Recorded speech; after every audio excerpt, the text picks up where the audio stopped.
to eat. I like to eat. Oh yeah, I love to eat scrumptious food. I like to eat. I like to eat. I like to eat. So, see you online this Sunday on healingourearth.com. Global Namaste. Please join us this Sunday on a free global online episode, Vegan and Vegetarian Kitchen, Achieving Good Health Gastronomically. I like to eat. I like to eat. Oh yeah, I love to eat scrumptious food. I like to eat. I like to eat. I like to eat. So, see you online this Sunday on healingourearth.com. Global Namaste. Please join us this Sunday on a free global online episode, Vegan and Vegetarian Kitchen, Achieving Good Health Gastronomically. I like to eat. I like to eat. Oh yeah, I love to eat scrumptious food. I like to eat. I like to eat. I like to eat. So, see you online this Sunday on healingourearth.com. Global Namaste. Please join us this Sunday on a free global online episode, Vegan and Vegetarian Kitchen, Achieving Good Health Gastronomically. I like to eat. I like to eat. Oh yeah, I love to eat scrumptious food. I like to eat. I like to eat. I like to eat. So, see you online this Sunday on healingourearth.com. Global Namaste. Please join us this Sunday on a free global online episode, Vegan and Vegetarian Kitchen, Achieving Good Health Gastronomically. I like to eat. I like to eat. Oh yeah, I love to eat scrumptious food. I like to eat. I like to eat. I like to eat. So, see you online this Sunday on healingourearth.com. Global Namaste. Please join us this Sunday on a free global online episode, Vegan and Vegetarian Kitchen, Achieving Good Health Gastronomically. I like to eat. I like to eat. Oh yeah, I love to eat scrumptious food. I like to eat. I like to eat. I like to eat. So, see you online this Sunday on healingourearth.com.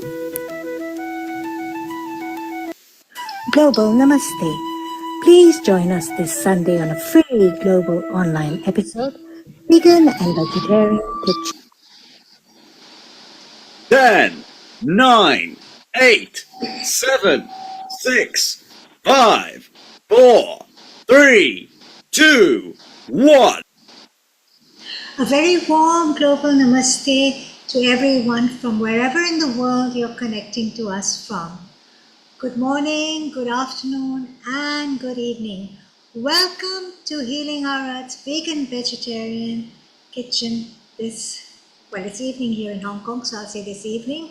A very warm welcome to our viewers. Just like we start everything with positivity here at Healing Our Earth, we'd like to begin this session With an affirmation, you may hold any positive thought, any affirmation, anything that you wish to hold within your heart. I will be saying the Gayatri Mantra 3 times. So let's begin. I'm so looking forward to this session today. So let's all sit comfortably, easily. Our backs are straight, our bodies are relaxed and loose. Let's gently close our eyes.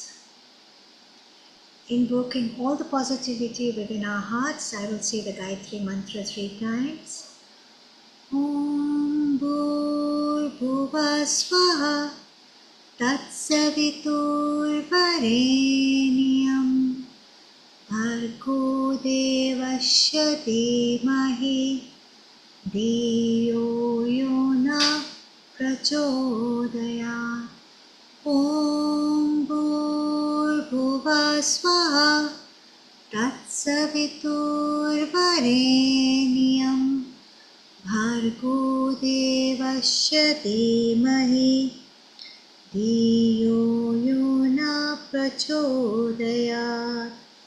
Om Bhurбhuvah Swaha Tatsaviturvarenyam Bhargo Devasya Dhimahi Dhiyo Yona Prachodayat.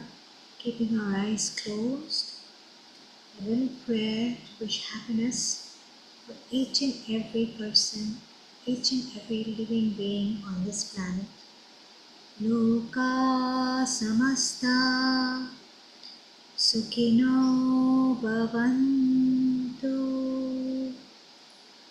Om Shanti Shanti Shanti. Very slowly, when you feel whole and complete, you may very gently, very slowly open your eyes. Very warm welcome to all of you who have just hopped on once again. Good morning, good afternoon, and good evening from wherever in the world you're connecting to us from. Welcome to our vegan vegetarian episode, and a very warm global namaste to our lead anchor Amrita Sharma and our resident contributor Namaste. Kailashi. Global namaste. It's so wonderful to see both of you today. Yeah, indeed. It's really wonderful to have you, Seema ji, on a vegan and vegetarian episode. And I'm glad that you have opened this episode because you are yourself a hub of aromas and treasures that you are going to give to everyone in today's episode as well as in the future episodes. Always you have been giving in the past, and we look forward for that. Isn't it, Kailash ji? Global Namaste. A very good afternoon to you. Global namaste to you, Seema ji and Amrita ji. Yes, it's wonderful to be here today, and thank you for opening us a beautiful Gayatri Mantra and some sloks about the universe and Shanti. That was beautiful. Thank you.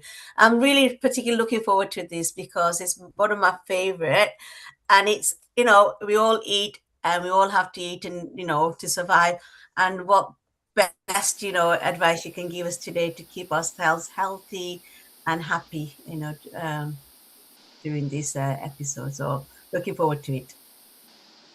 Thank you so much for your kind words. It's really very nice to be back on Healing Our Earth after quite a while. And it's wonderful to see you, Amrita ji. Today we're going to be talking, I can see Neil ji is over there. Very warm global namaste to you, Neil ji. A global namaste to you, Seema. It's lovely to see you back. And let's bring good health to gastronomy. So it will be so beautiful that we carry on today. Apart from your presentation and your knowledge and tips and few ingredients that you will actually show us, we are going to weave in some Ayurveda expert as well, how they can help us in summer to use the knowledge of Ayurveda to keep cool, calm, and composed, because the temperatures are rising. Most of the countries are on a heat wave, and there is a logic and a knowledge from Ayurveda what may be good to eat and what may be good to avoid during this summer season. So it's going to be so beautiful. We will chit chat to our contributors who will also popping in for a while. Meanwhile, you've also got a presentation lined up for us. So we will kick that in about 5-10 minutes and see it for about 10 minutes, and we'll continue back. Amrita, you love Ayurveda, of course. You practice Ayurveda as well. You are a good cook yourself. Do you think that when it's a heat wave, the food composition, the food intake should change? Yeah, definitely the food intake should change. And that's where there's a big reference in terms of your dinacharya and ritucharya, especially the seasonal regime that's been recommended as per your body type. And most of us, we follow this, but when we don't know about it and we aren't aware and we go by a lot of other factors, we suffer from a lot of illnesses. And we also will be welcoming special guests who will be joining us very soon in the field of Ayurveda, who have loads of experience and will be sharing and discussing with me what is beneficial for us with the rising temperature and how we must cope up the heat as well as the global warming, keeping ourselves healthy and fit, and also sustaining with the longevity of life. And I noticed that Ayurveda people always talk Vata, Pitta, Kapha, Dinacharya, Ritucharya, etc. And general audience may not understand. So today, during the course of the play, let's explain to them what they stand, because it's a type of body that you may have, or it may be the kind of way that you take and consume food. Maybe we'll give them a very good explanation. And I do agree, because, first thing the nature say that I will grow the fruits and vegetables that may be very appropriate per season in your country. Now, today, after the Japanese study, and frankly, I don't know why we waited for Japanese and the English to tell us, the Indian science, the Indian knowledge system for thousands of years has been saying that eat the seasonal fruits and vegetables as per your country. So if you are in India, you will notice what grows in summer, winter, autumn is different. If you are in the United Kingdom, it's different. If you are in Africa, it's different. If you are in America, it's different. The only problem nowadays in the world is, because of globalization, everything is available all year round. And therefore, people are confused what is good, what is not. So the supermarket and the hypermarket and the producers have changed the habit of humanity and confused them. And that is why we have got the highest obesity, most diseases. So I think it's nice if we can educate people that, look, nature has a way of telling you what one should eat or not. What's your comment on that, Seema? Absolutely. I think that it's so important for us to be aware with the rhythms of nature and to align ourselves with the rhythms of nature through the medium of Ayurveda. A lot of us experience a lot of health problems because we deviate from this norm. If you look, our grandmothers, our fathers, forefathers, they were so super intelligent. They just had it within them. They knew what to eat, when to eat, what time to eat, and there was not so much textbook knowledge imparting all this. It was actually very, very intuitive. So I think as human beings, it's very important that we be reminded to go back to our basics. Although, of course, modernization has changed everything. We have a lot more foods that are genetically modified, not so organic, have lots of plastics and pesticides, etc. If we can take a few of the lifestyle prescriptions, Amrita ji, I know you're an Ayurvedic expert here and an Ayurvedic skincare specialist and Ayurvedic doctor. I would like to ask. We've done even better. We've called Venkataj here as well, Oh, we're so blessed. Thank you who has so been much. practicing Ayurveda for over 50 years. And we have got our singing chef, Shivani Golapali, over here. I just Namaste. name, she Good signed evening, good afternoon to everyone. And Shivani is our South Indian food producer. In the last episode, in 48 minutes, she prepared 6 South Indian dishes. Wow. While singing as well. So shortly we are going to ask her to sing a song to us to bring it in the mood. But I brought Venkatabai in at the moment. He's joining a bit later. I want him to see your presentation in a moment. Venkatabai, do you agree that, people should be eating seasonal fruits and vegetables in the country they are during the season where they are going to? Do you agree with that? Yeah, it is very important. Global namaste to all. The seasons, when we look from the planet Earth, from the atmosphere point of view, either it is you see the hotness as a summer, what we are going through now, after the spring, and we see the diversity of the species which starts growing and blooming. So it is the flowers and the new shoots and vegetable sources. There are plenty which are available at the global level. For example, from Ayurveda point of view, like amaranth species which are growing UK and European countries very widely. All amaranth species are nutritious from Ayurveda point of view. When you prepare the fermented beverages out of these, and the seeds which have amino acids for the growth and development of the children, nutritional drinks are being prepared out of it. Edible amaranthus species, there are ornamental as well. So looking from that amaranthus family, Amaranthaceae or Chinopodiaceae, Chinopodium alba, which is considered as Vastuka Shakam. So these are all the things which naturally come out. And when you go in the walk in the Kew garden, you can see these species which are sprouting up wildly around everywhere. So we recommend, and then we are practicing on the basis of what it grows in UK and European countries to educate students how nutritious they are, like the wild spinach. And apart from that, a lot of varieties which are coming through from tropical countries. So it is the influence of the sun and the moon at large on the planet Earth. The diversity continues to grow from the tropical, subtropical level, and then to the extreme weather conditions. But then still, we have a limited kind of summer time. But then the changes from the spring to summer are more much important what grows into the regional country, and we should consume them a lot, like the grapes which will come out as the fruits, which is considered to be the draksha phalottama in Ayurveda. Among all the fruits, grapes will be the number one. And then the number two fruit will be like pomegranate, for example. So these are the Ayurveda's classifications. And then coming from the Middle East country, all the dates, different kind of the dates. So in summertime, we prepare Karjura Manta, means different type of the dates are being soaked well overnight, even in the cool moonlight, exposed out, and then getting the juice out of it. It's a cold expression of the juice, and So that gives yes, sir. So Venkataji, in about half an hour, we'll give them the kind of fruits and dates when we'll tell them more about it. Seema has done a presentation for us as well. So in about a couple of minutes, we get into the presentation and then we can comment.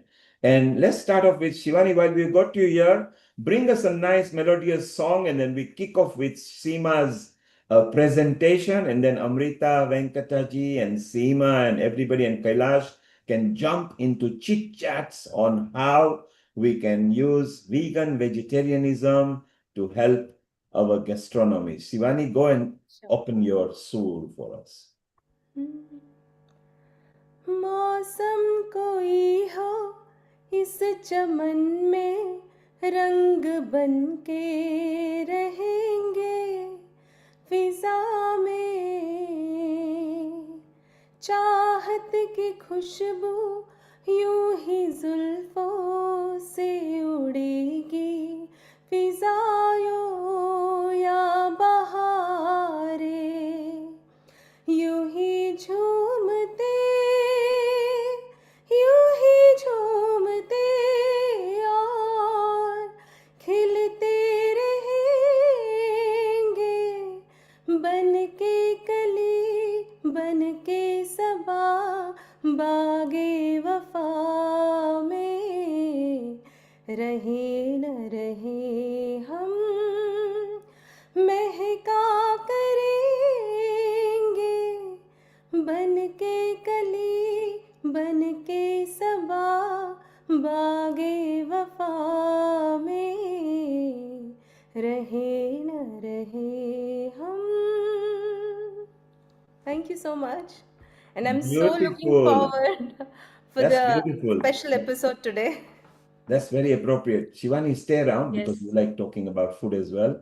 We got another expert from India as well. He's quite prominent, Pantulu Raghupati, who will also be sharing his knowledge. So we got some experts today who are going to share some knowledge. So Amrita has got a big broad smile. Seema has a smile because they love experts and chit-chatting. We're just going to say a quick hello to Pantalu here, who Venkata Joshi knows him very well. And then we will have a chit-chat with him after that we have seen Seema's presentation. A global namaste to you, Pantaluji in India. How are you? Namaste, sir. Namaste. It's beautiful to have your expertise here. You, of course, also consult people online, and for several decades, you've been expert on guiding people. So today we are going to enjoy and meet our Amrita Sharma, who is the lead anchor here at Healing Our Earth. Seema Bhatia, who is the kitchen episode producer at Healing Our Earth. She's in Hong Kong sometimes, and then she decides she wants to be in London, then India, then Kenya. So she's our gallivanting kitchen episode things. Then we've got Dr. Kailash Parekh over here. She's an educator and she's also a resident team. Then our singing Shivani Golapali. She's good at South Indian cuisine, but she does it while she's singing, because when you're bringing sing song into your cook and putting good energy, then people actually feel the energy. So Pantaluji, we are going to chit chat with you in about 10-15 minutes. Let's jump into Seema's presentation and then we bring some Ayurveda tips. Seema, it's all yours and over to you. Oh, you're muted. You can unmute yourself, Seema. Do unmute yourself. Seema, unmute yourself. Yes. There we are. Can you see the screen share that I've just brought up? Yeah, it's perfect. Ayurveda and summer. Please go ahead. Just minimize this a bit. Just forgive me for a second. So we're going to be talking about Ayurveda and Sama today. Okay. So just give me a second, please. I'm having a bit of a technical glitch over here. Are we all there? Ayurveda and Sama. And of course, in our vegan vegetarian kitchen episodes, what do? We talk about Ayurveda, we talk about holistic cooking, we share recipes. So I'd like to say something about cooking. What is cooking? Cooking is much more than just prepping up a meal. It is a conscious approach, as Neilji said, to food as energy.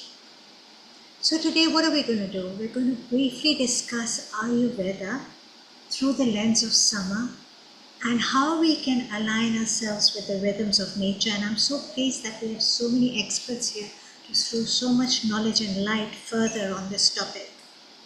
Our kitchen is our sacred space. It is through this medium we nourish not only our physical being, but also our mental well-being. So what are the essentials?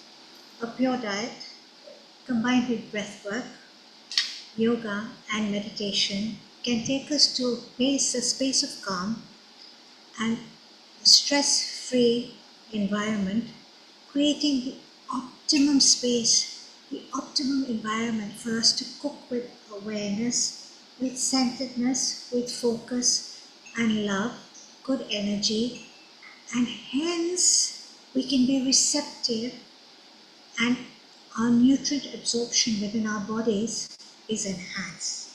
So today, before we begin our cooking episode, and I'm sure Shivanji and we have many other people who are going to be cooking some very yummy dishes for us, let's take a sankalpa. Just close your eyes, hands on your heart.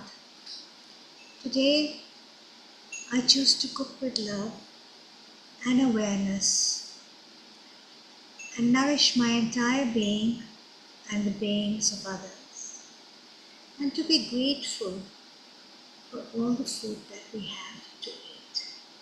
So, is everyone with me so far? I think so, yes. Ayurveda. What is Ayurveda in a nutshell? India's ancient science of life. Traditional Chinese medicine and Ayurveda, both schools of thought, celebrate the 5 elements. In Ayurveda, we honor earth, air, water, fire, and space. In traditional Chinese medicine, we honor earth, water, fire, wood, and metal. These are the 5 fundamental phases of energy in traditional Chinese medicine.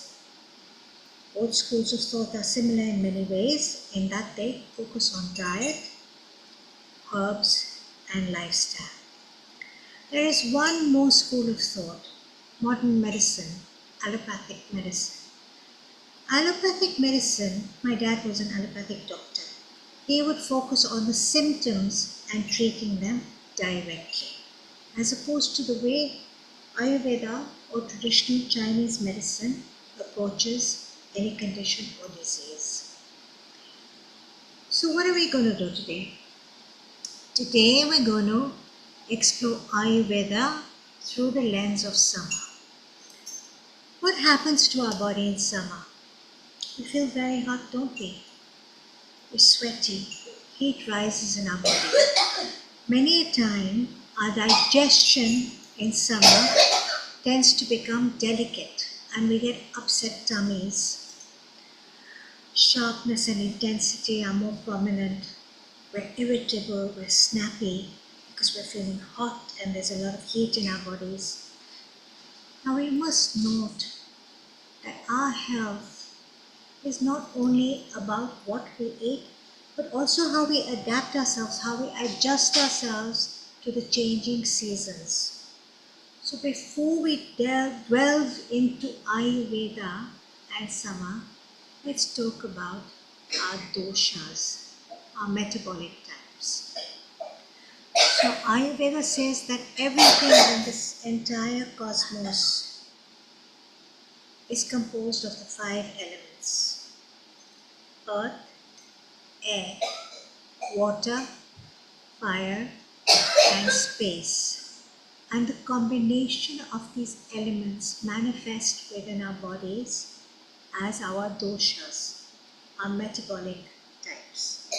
There are 3 prominent metabolic types. Seema? Vata. Seema? Yes. Is somebody coughing at your end? Yes, I'm sorry, my mother-in-law is... If you could attend to that while we will just chit-chat, if you could attend to, maybe she needs water or something. Okay. If you could go and attend to it, just switch off the screen share. So we will chit-chat with others while you go and attend to her, please, kindly. Okay. Great, thanks. So we started with that presentation, and Seema will be back again in a moment.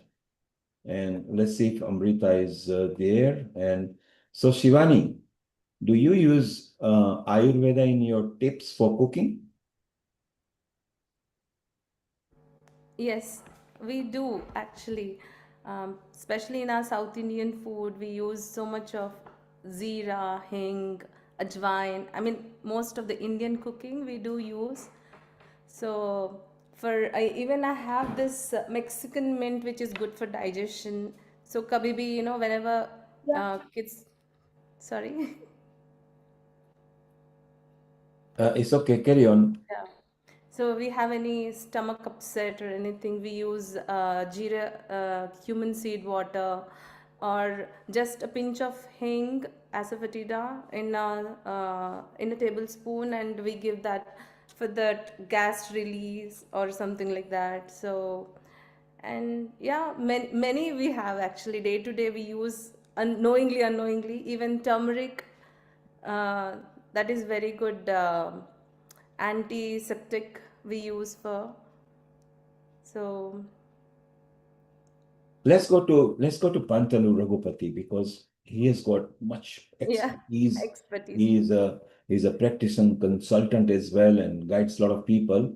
And let's see what tips he can say. So, Pantalu, in summer, whichever country you are in, suppose whichever country you are in and you are in a summer zone, what would you advise people not to eat and eat? Unmute yourself, please. If you could unmute yourself. A global namaste and welcome again. So, what are your Global tips namaste. first for a basic things that one must observe from an Ayurveda point of view during summer seasons in respective countries?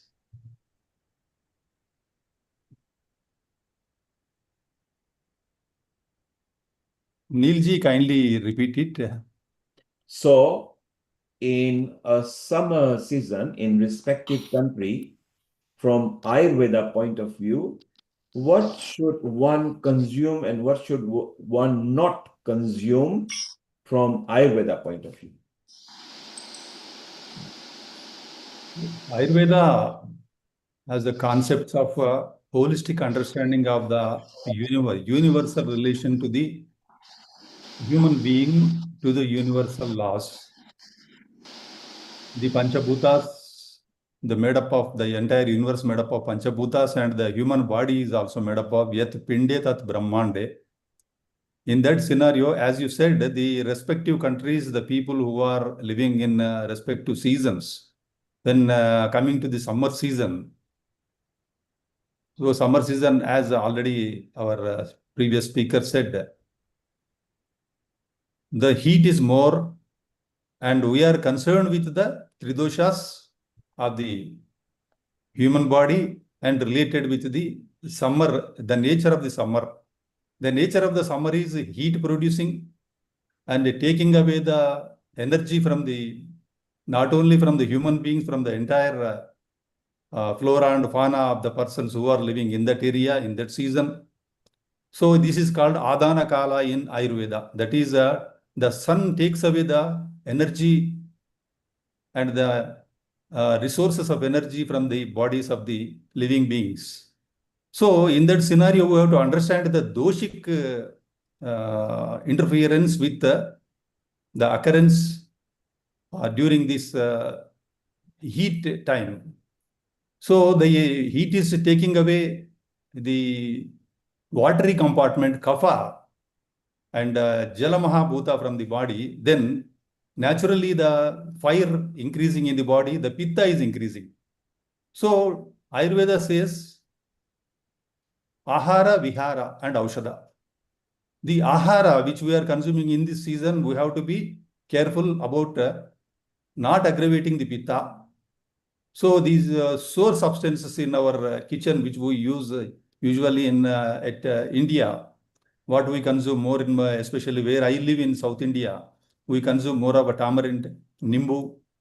These sour substances, sour fruits are to be, and in vegetables, that tomato and the other leafy vegetables which are sour in nature, to be curtailed as far as much possible.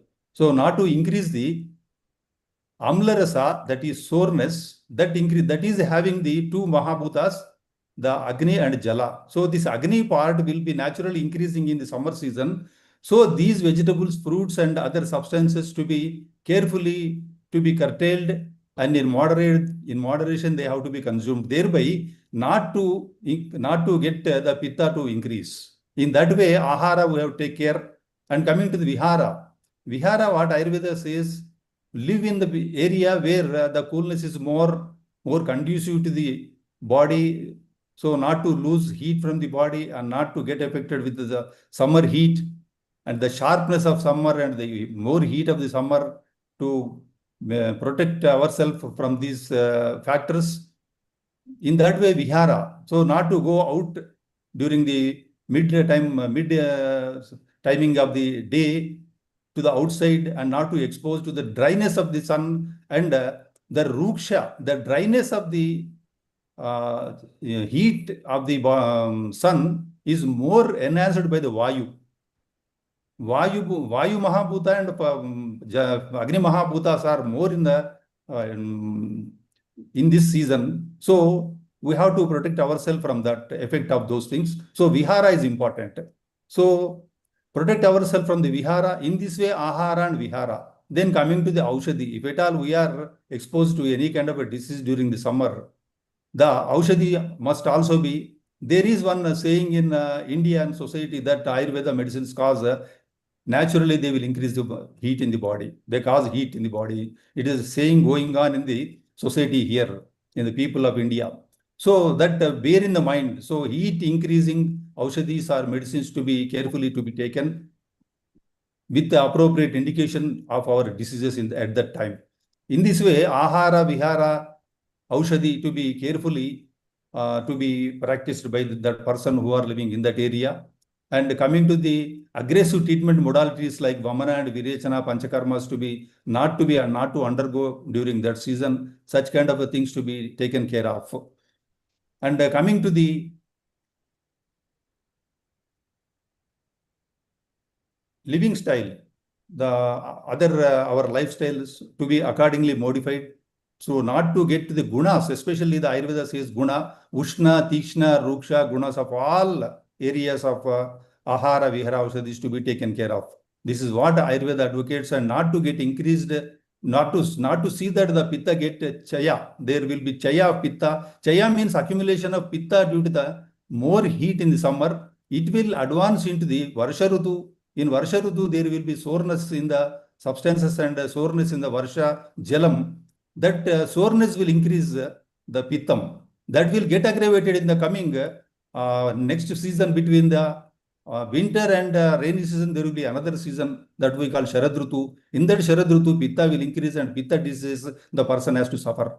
So, foreseeing all these oncoming complications of these summer effects, one should take care of and must be aware of these tridoshas and environment and lifestyles and ahara.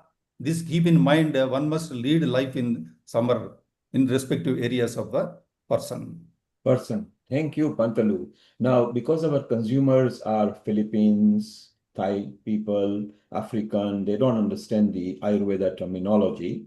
So they will get confused with ahara, vihara, and vata, pitta, and kapha. Just before we move on to Venkata, could you tell me, just in a simple format, what are your favorite vegetables that are easy to consume in summer? Just vegetables.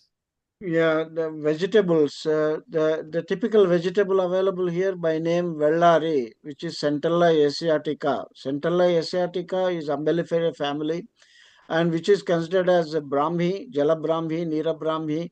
There are two varieties. One Brahmi is bitter and medicinal.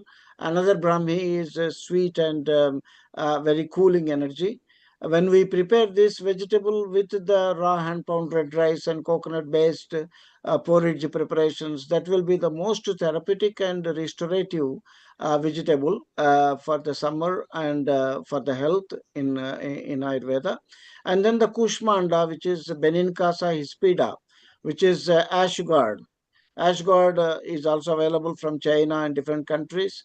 This bitter ash gourd or the Kushmanda in Ayurveda, Benincasa hispida, which is considered, which is another important cooling vegetable for the health of the kidney, ureter, bladder, and not only that, it is nurturing, rejuvenating the brain and nervous system, and immune modulation and gut healthy. So these are the two important vegetables which are cooling energy available here in London. And then you can have asparagus, which is Tridosha Shamana. Asparagus is very good vegetable, even when you prepare. And it's another cooling, and then along with the coconut-based preparations. And then we have dates and raisins, and we can see like lotus seeds, which are considered as full makana, and then the aloe vera. Aloe vera can also be prepared, a wonderful dish because it's such a cooling mucilaginous substance to retain the water. And then the dates, aloe vera, basil, and basil seeds based drinks, faluda drinks, sun-dried raisins, and then the gulkand from the rose petals is prepared out of here. And Michaelia, of course, some of the edible flowers are here. Michaelia, which grows here, champaka. But in Indian variety, it will be highly aromatic. And Ushira, vetiver, it doesn't grow here, but it is the one of the coolest herb. When you store the water, you prepare the water with the vetiver, and 1 week the scent will not leave, and it's such a pleasant and cooling for bladder infections and pitta aggravated conditions, skin diseases, and mental coolingness. And then I mentioned about the Karjuramanta dates preparations and lot of floral shoots which are available from the plants which are growing here as vegetables. I mentioned amaranthus, I mentioned, and Chinopodium alba I mentioned. Saktu Laja Peya from Ayurveda point of view is all the flowers which are puffed out, puffed lotus to the full makana, to any grains which are soaked and then puffed out, are much more useful in this summertime with the draksha, the grapes. So these are, and then the Bailey mull and Bailey fruit, when you see it from Sri Lankan point of view, the bilva drink is one of the wonderful nutritious drink. Every day they drink in the Sri Lanka, from the flowers and as well as from the fruit of the Bailey or the bilva or Agal marmulus. And kitul, another important toddy plant where the kitul porridge is prepared out of it, and it's a delicious drink, and it's also from Sri Lankan based, where we use it to consume. And then yes, there are so many other things where like So, dill. Well, yes, sir. so Venkata, I know you mentioned many complicated names there, and I noticed the two, three simple ones, cucumber and watermelon. Isn't cucumber and watermelon in many countries available in summer, and are they not refreshing for people? They are nutritious, and then retaining water, mucilaginous, cooling, that's fine.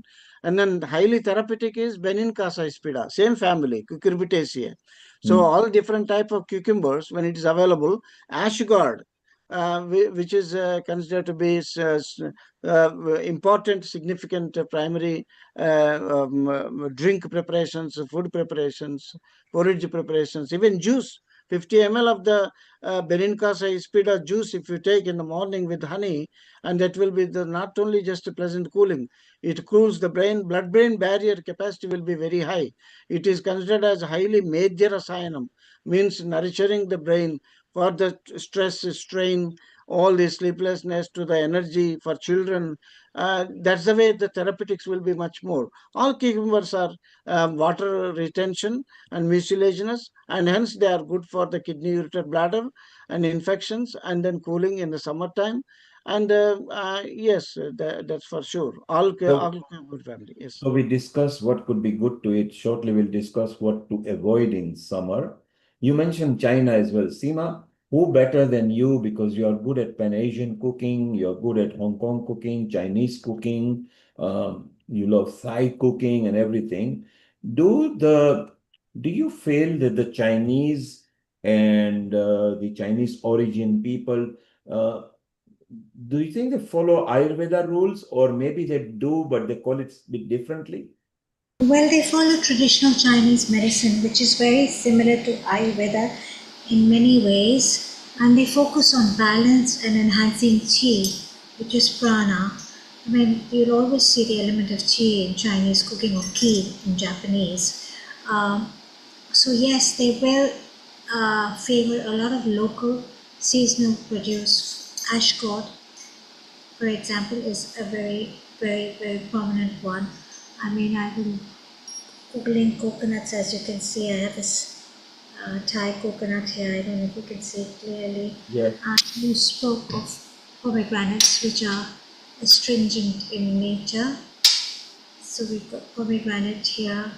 And pomegranate is now a superfood, isn't it? Everybody It classifies is. it. It's very heart healthy. It's full of antioxidants. Zucchini, which is another squash, you could say. Okra, again, astringent. Now, talk about okra, because okra has got a lot of valuable benefits as well. And okra are okay to eat in summer? Okra is considered, yes, very good, because I think it comes under the bitter and astringent flavors, or bitter. And medicinally, the medicine has actually granted okra as a good medicine as well. Amrita, do you use okra? And what benefits do you Yeah, think yeah. okra? Yeah, and One of okra, the favorite dishes of my kids as well. and a lot of people actually soak it overnight and drink the water. I personally like eating 3-4 raw okras whenever I can. It's like an excuse that I'm popping in my body good medicine. Now it could be psychosomatic or psychological that hey, I'm being too healthy, but they taste so good. And I think many countries get okra now. So okra maybe has got a lot of benefits. Shivani, do you, when you prepare dishes and everything, you like okra as well? Yes, and my daughter loves it, especially bhindi fry. And So I like okra it seems to when, be everybody's yeah. favorite, and medicinally, it's now been granted as a very good medicine as well, which is very good. Kailash, you are laughing, so I suppose you like okra as well. Funny enough, I didn't like okra when I was a little girl. But interestingly, my granddaughters, they just love it. And I think, what? Because I didn't, I don't know, I didn't, it's the texture, it was a bit sticky. I don't, it's the way it's made it as well. So when I make it crispy, I like it then. When Yes. it's not so crispy. So I wasn't very keen on it when he said, "Oh, been down with shark," and I says, "Oh no, mom, not again."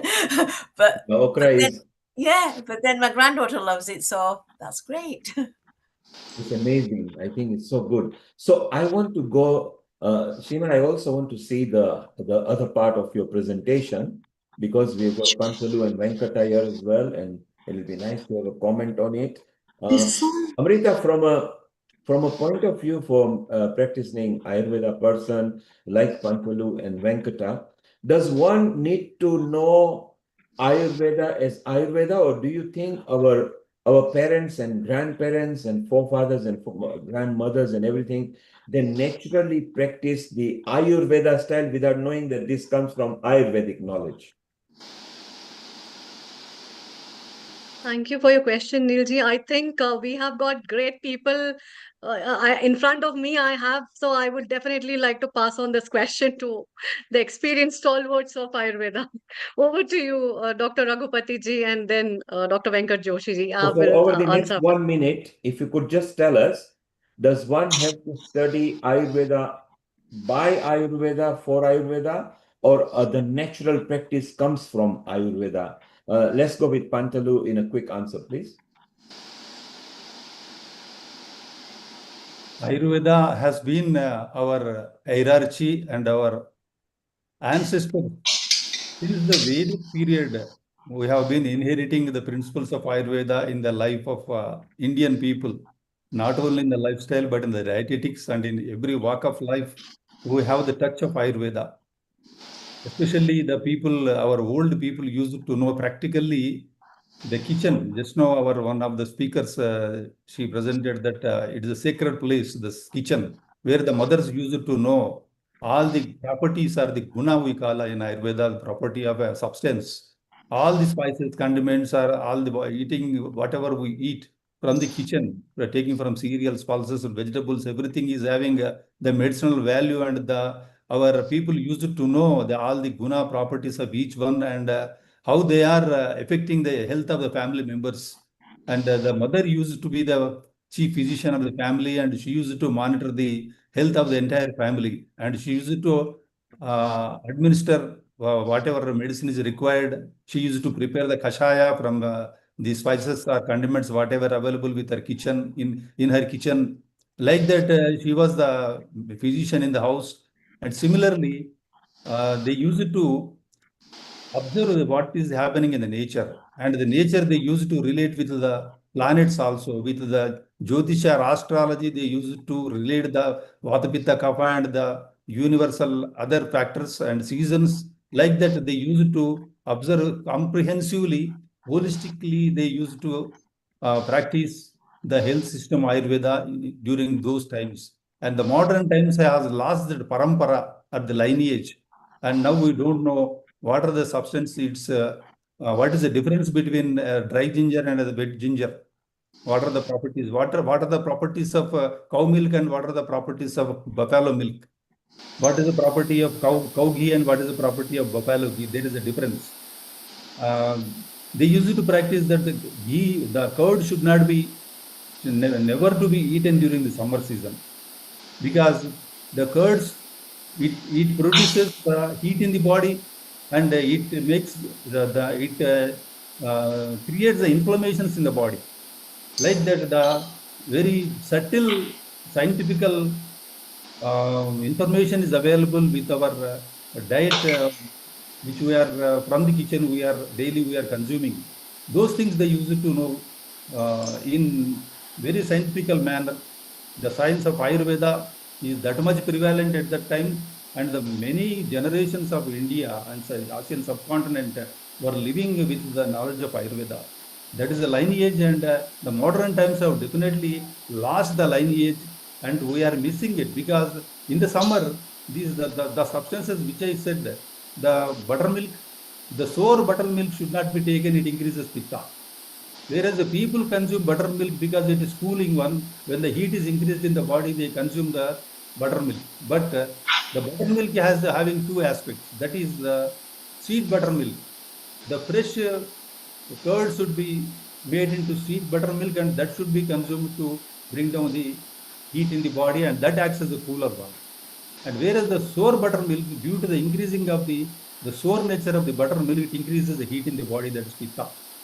These things they used to know our elders, and they practically they used to practice in the diet and lifestyle and medications also. So in that way, we are definitely missing the hierarchy and the knowledge of Ayurveda. And these are the times that once again we have to go back to our Shastras, Charaka Samhita and Sushruta, and our Ayurvedic knowledge.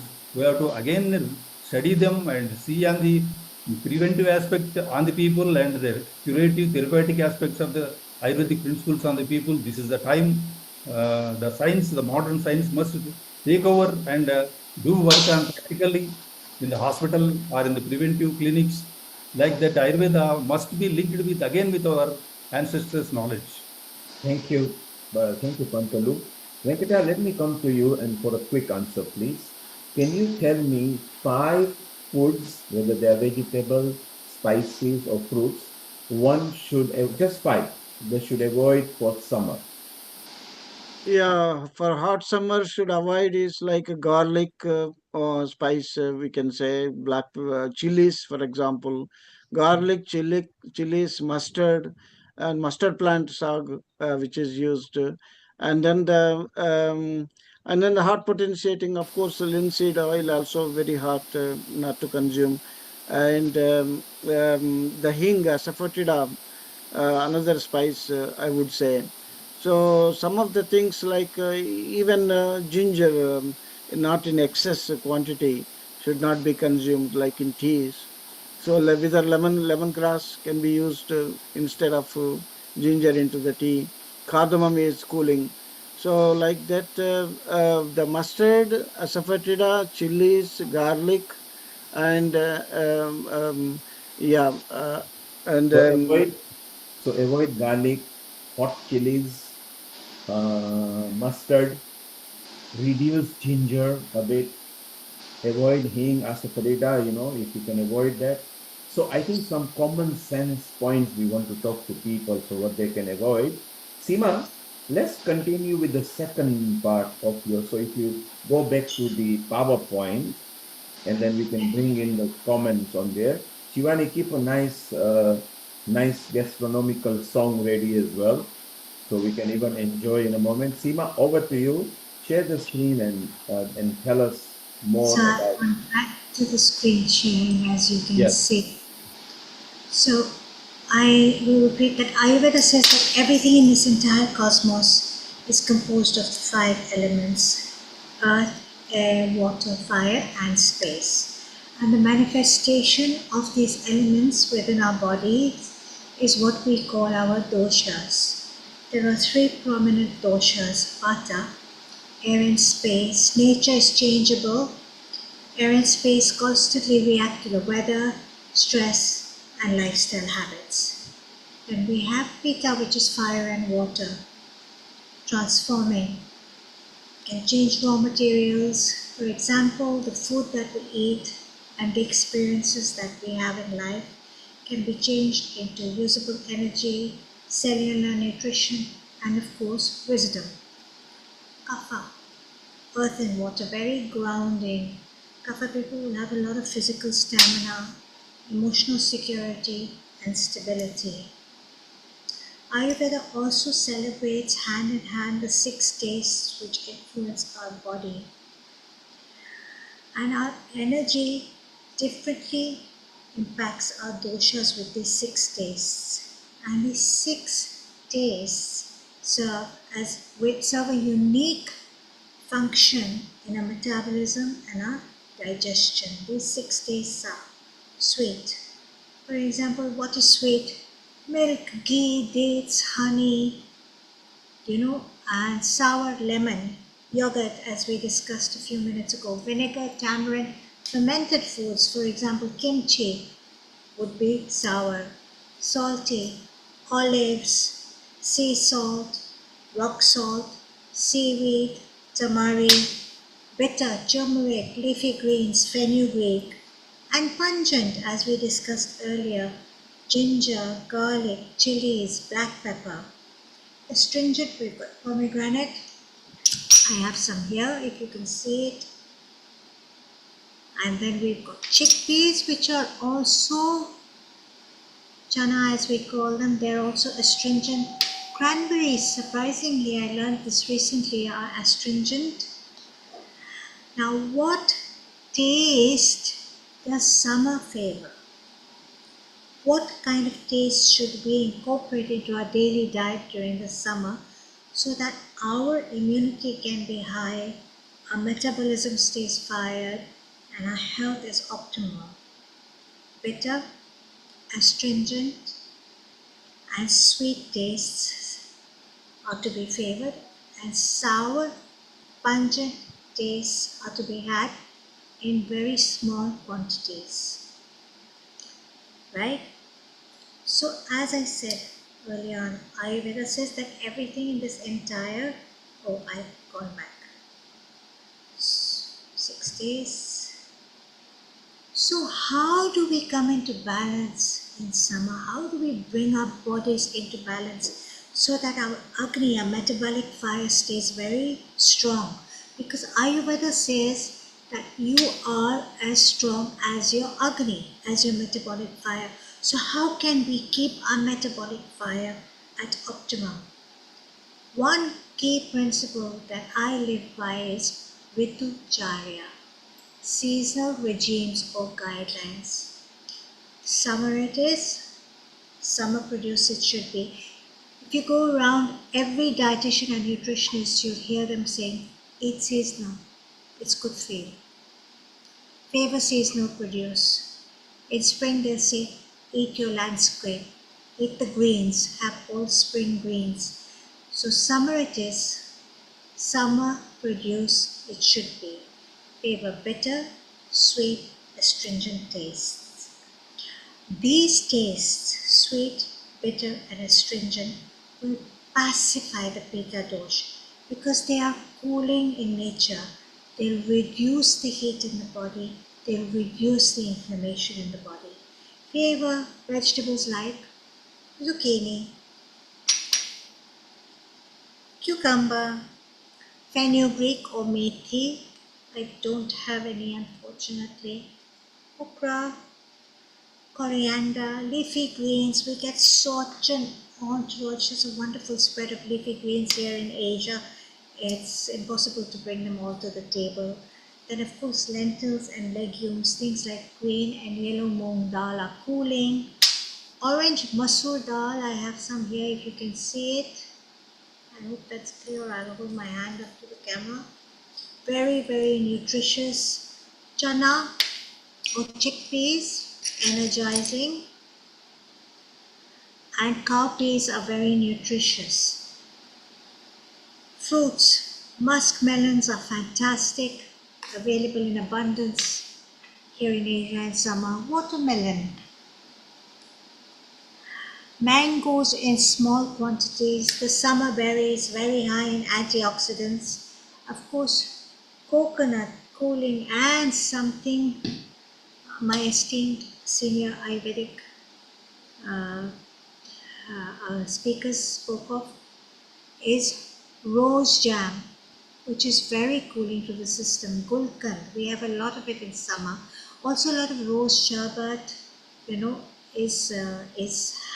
is is celebrated in summer.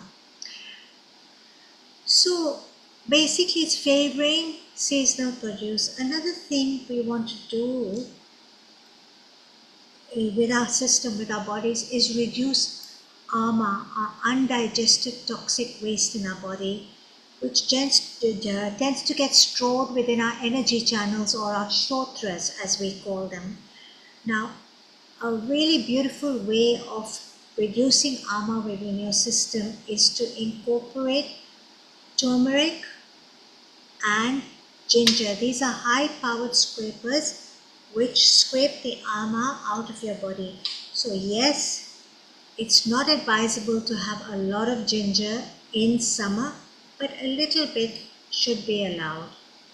Another thing is to eat fresh, organic produce that is cooked within 4 hours of production, that is eaten within 4 hours of production, to enhance prana, which is life force energy.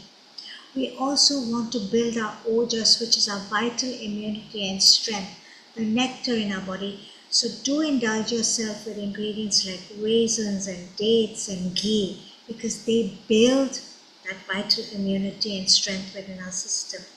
Keeping your agni, your metabolic fire, strong during all periods of time, winter, spring, summer and fall, enhances your immunity and gives you optimum health.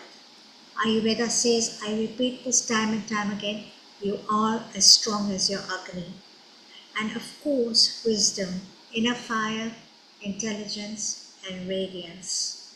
So the summer style of cooking should be simple, it should be easy, not very heavy, not complicated. Simple sauteing, steaming at room temperature, organic food, intelligent, intuitive eating with good energy and with awareness. There are a couple of beverages that you can favor consuming during summer. I'd like to mention a few.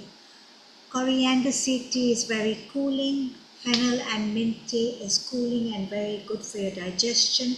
Rose sherbet, again cooling. No ice. The biggest mistake we all make in summer is, what do? We reach out for that glass of water and we bung in a whole load of ice. This is going to dampen your digestion. You do not want to have very, very, very cold drinks in summer. Favor light yoga, grounding poses, moon salutations, child's pose, balasana, the triangle pose, trikonasana. Try and do some very grounding yoga. Breath work, of course. Now when I speak of breath work, when it's very hot outside and you come indoors, you want to, of course, make your body adjust before you start any breathwork practice. In summer, they prescribe 2 very powerful breathwork practices, provided your doctor allows you to do them. If you have low blood pressure, you may not be permitted to do them. The first breath, let's do this together. Since I recently qualified as a breathwork instructor with the Anjali School of Thought and the Yoga Alliance, let's sit comfortably and easily, our spine erect. And let's just try the cooling breath. Let's start with Shitali. So the Shitali breath, you're going to roll your tongue like this. And you're going to inhale through your tongue like a straw. And you're going to exhale through your mouth. So sit comfortably, sit easy, your spine is erect, your body is relaxed and loose. You're going to close your eyes and you're going to roll up your tongue. Just think of yourself as a little playful child. You know how children come to you and they roll their tongue? Just do that. And you're going to breathe in through your tongue.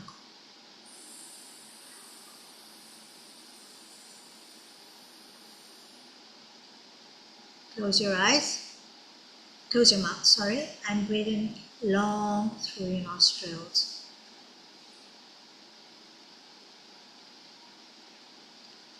Fantastic. Let's try that again. Curl up your tongue And like a straw, breathe in through your trunk, long.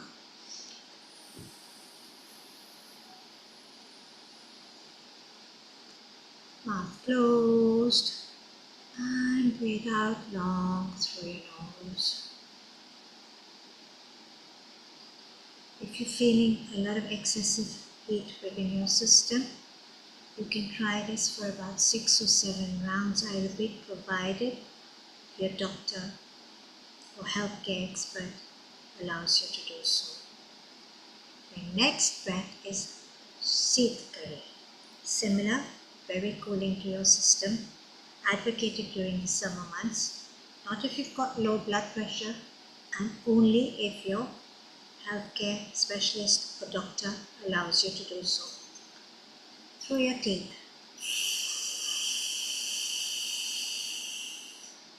It's almost like a hissing sound. So breathe in through your teeth, clench your teeth together gently.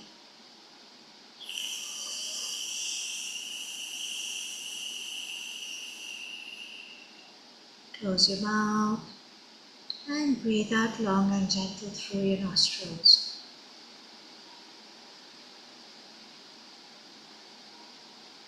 Wonderful. Let's try this one more time. Long, deep breath in through your teeth.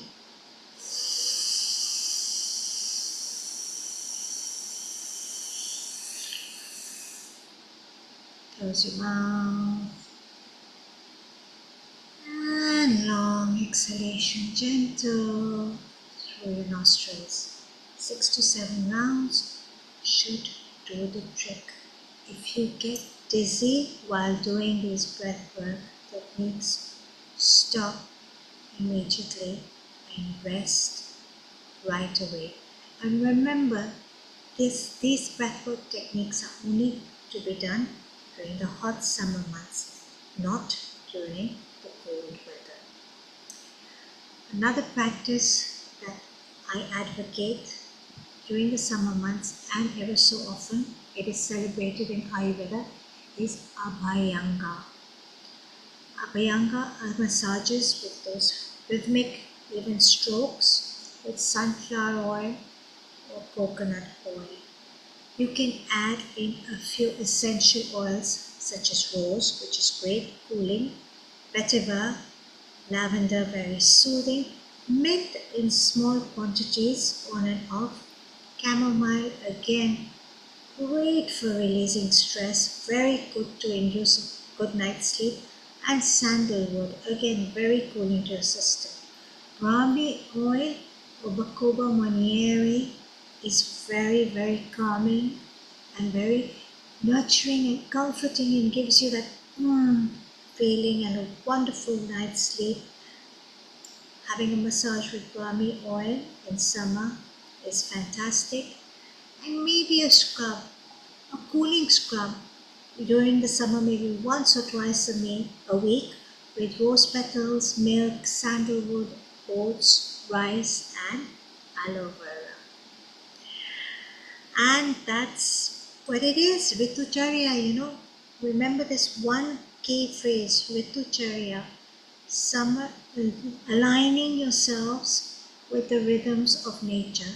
Summer it is, summer produce it should be, summer prescriptions it should be, and not only adjusting your lifestyle towards the summer months, but also adjusting your diet and aligning yourselves with the rhythms of nature.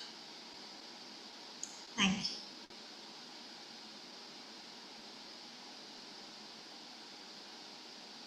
I'm done.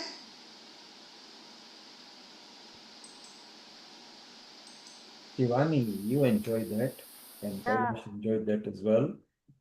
What did we learn from there? all the health benefits. So what we do day to day life and how we have to, what we eat according to this weather, according to your body type, you have to consume things like that to be more healthier.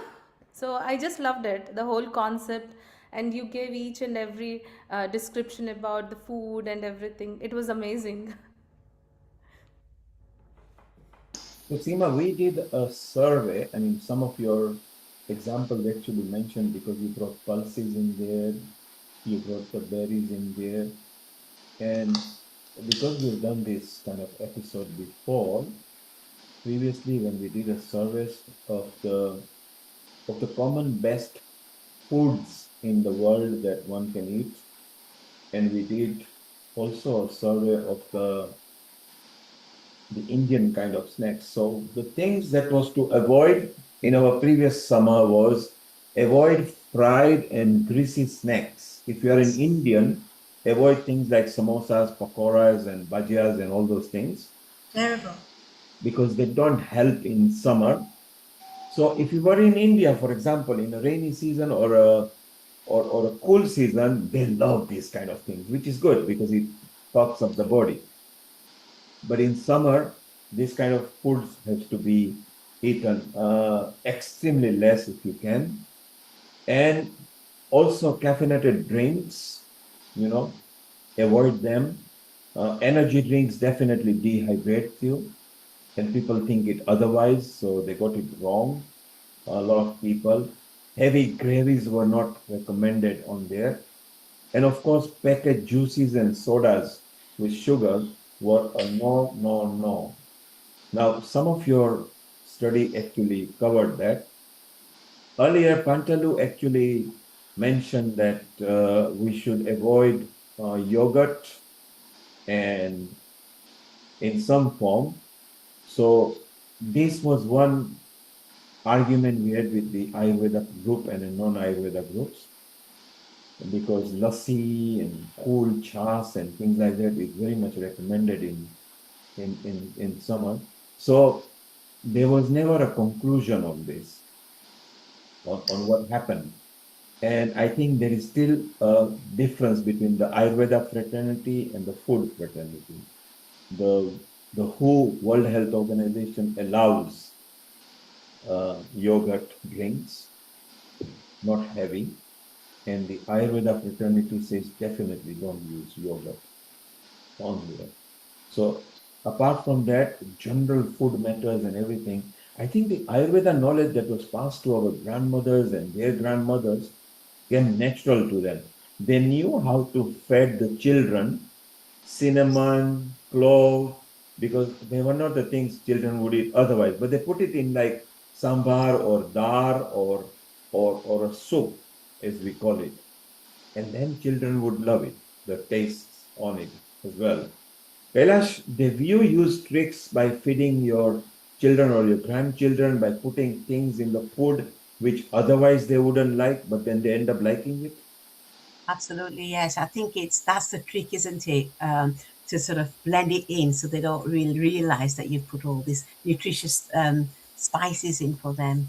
So yeah, that's a really good trick to do. I did it with my own children and my grandchildren as well.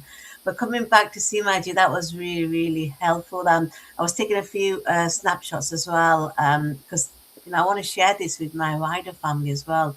One of the things you just said, Neil Kumar, was about the we call it chas, the buttermilk, and I thought that was a cooling thing. I've always made chas when it was very hot, but now I'm kind of debating now, listening to is it Vendakaji or somebody mentioned Yogurt comes under the spectrum of being a sour taste.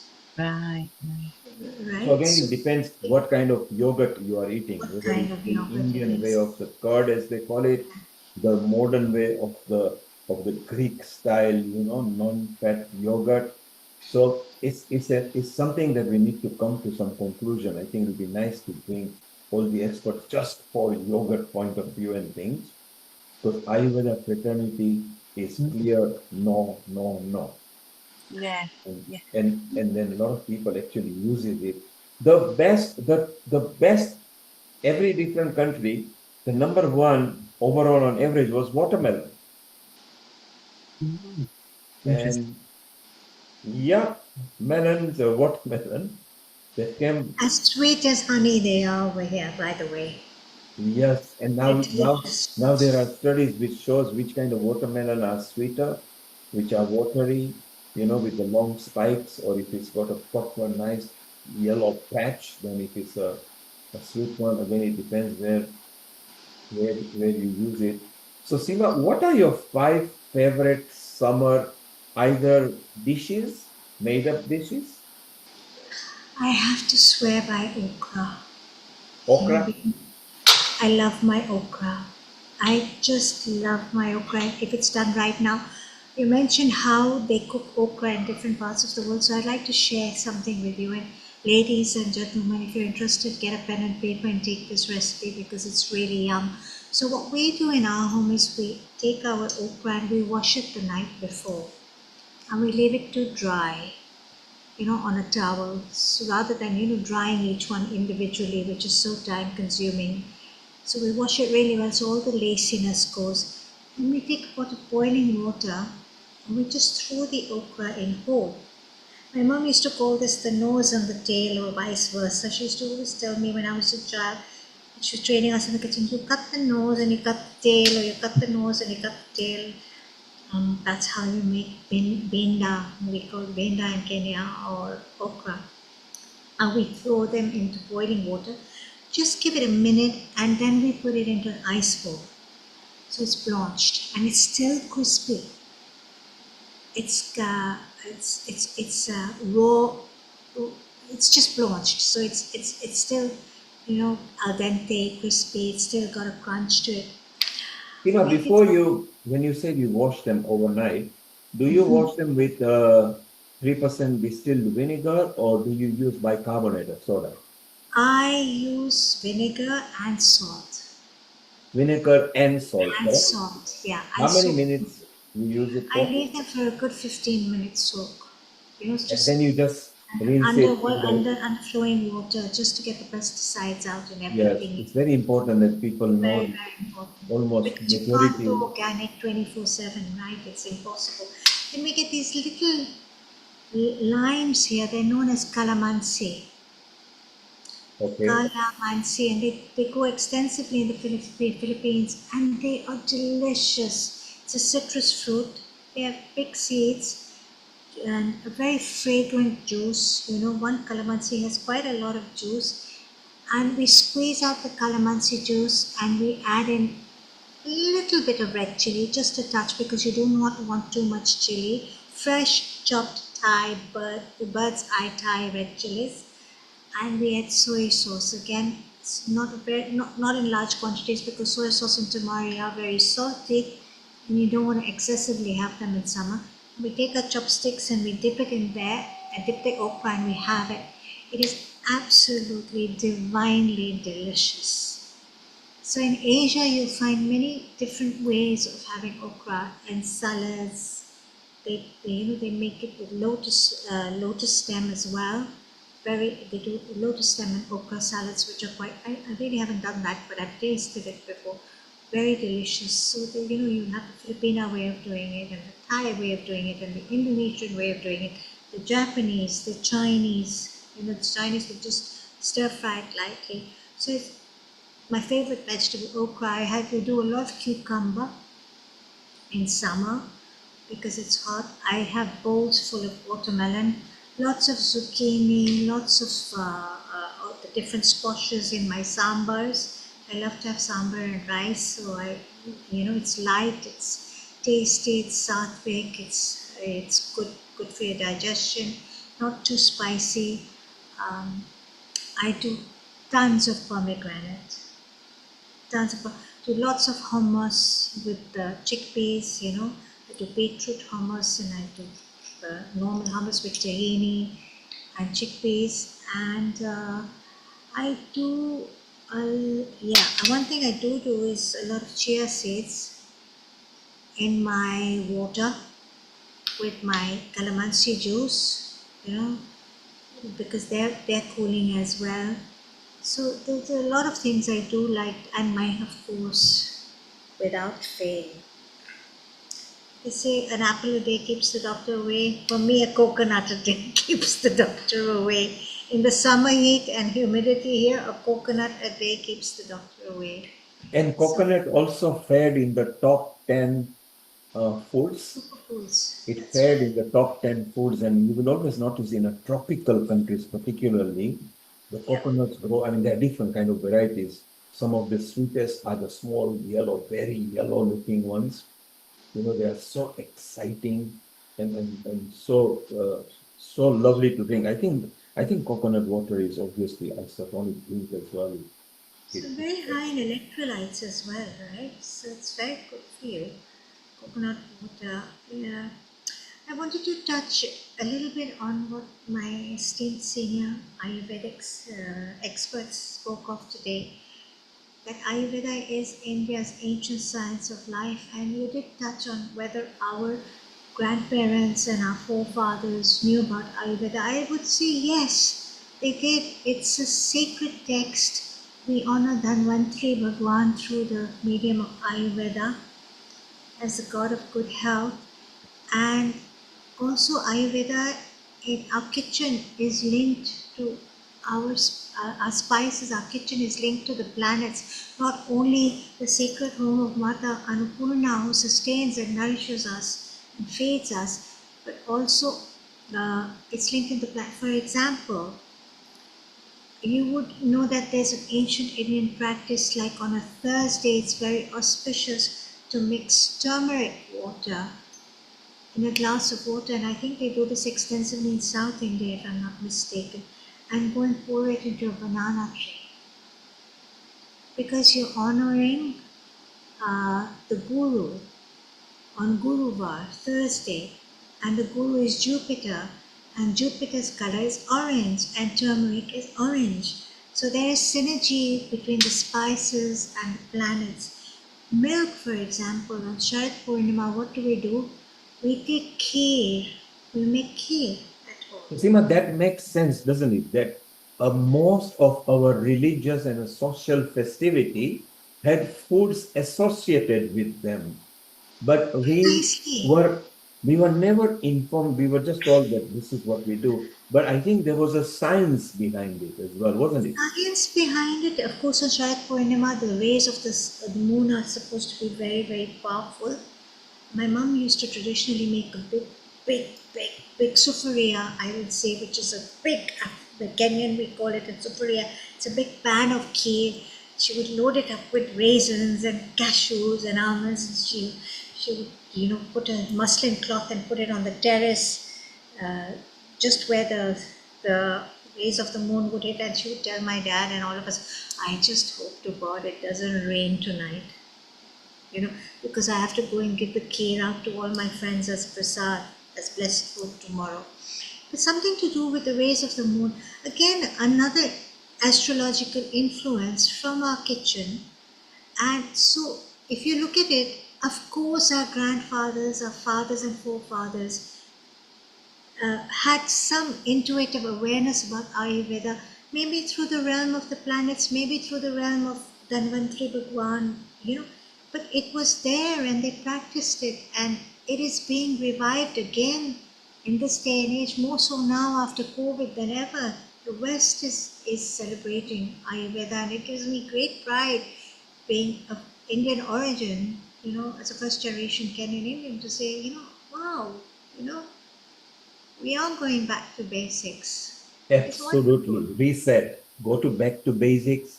What Yes. our grandparents and you see, the grandmother's kitchen was organized, simple, nice. There was no complicated. There were no frozen vegetables. There were no frozen fruits.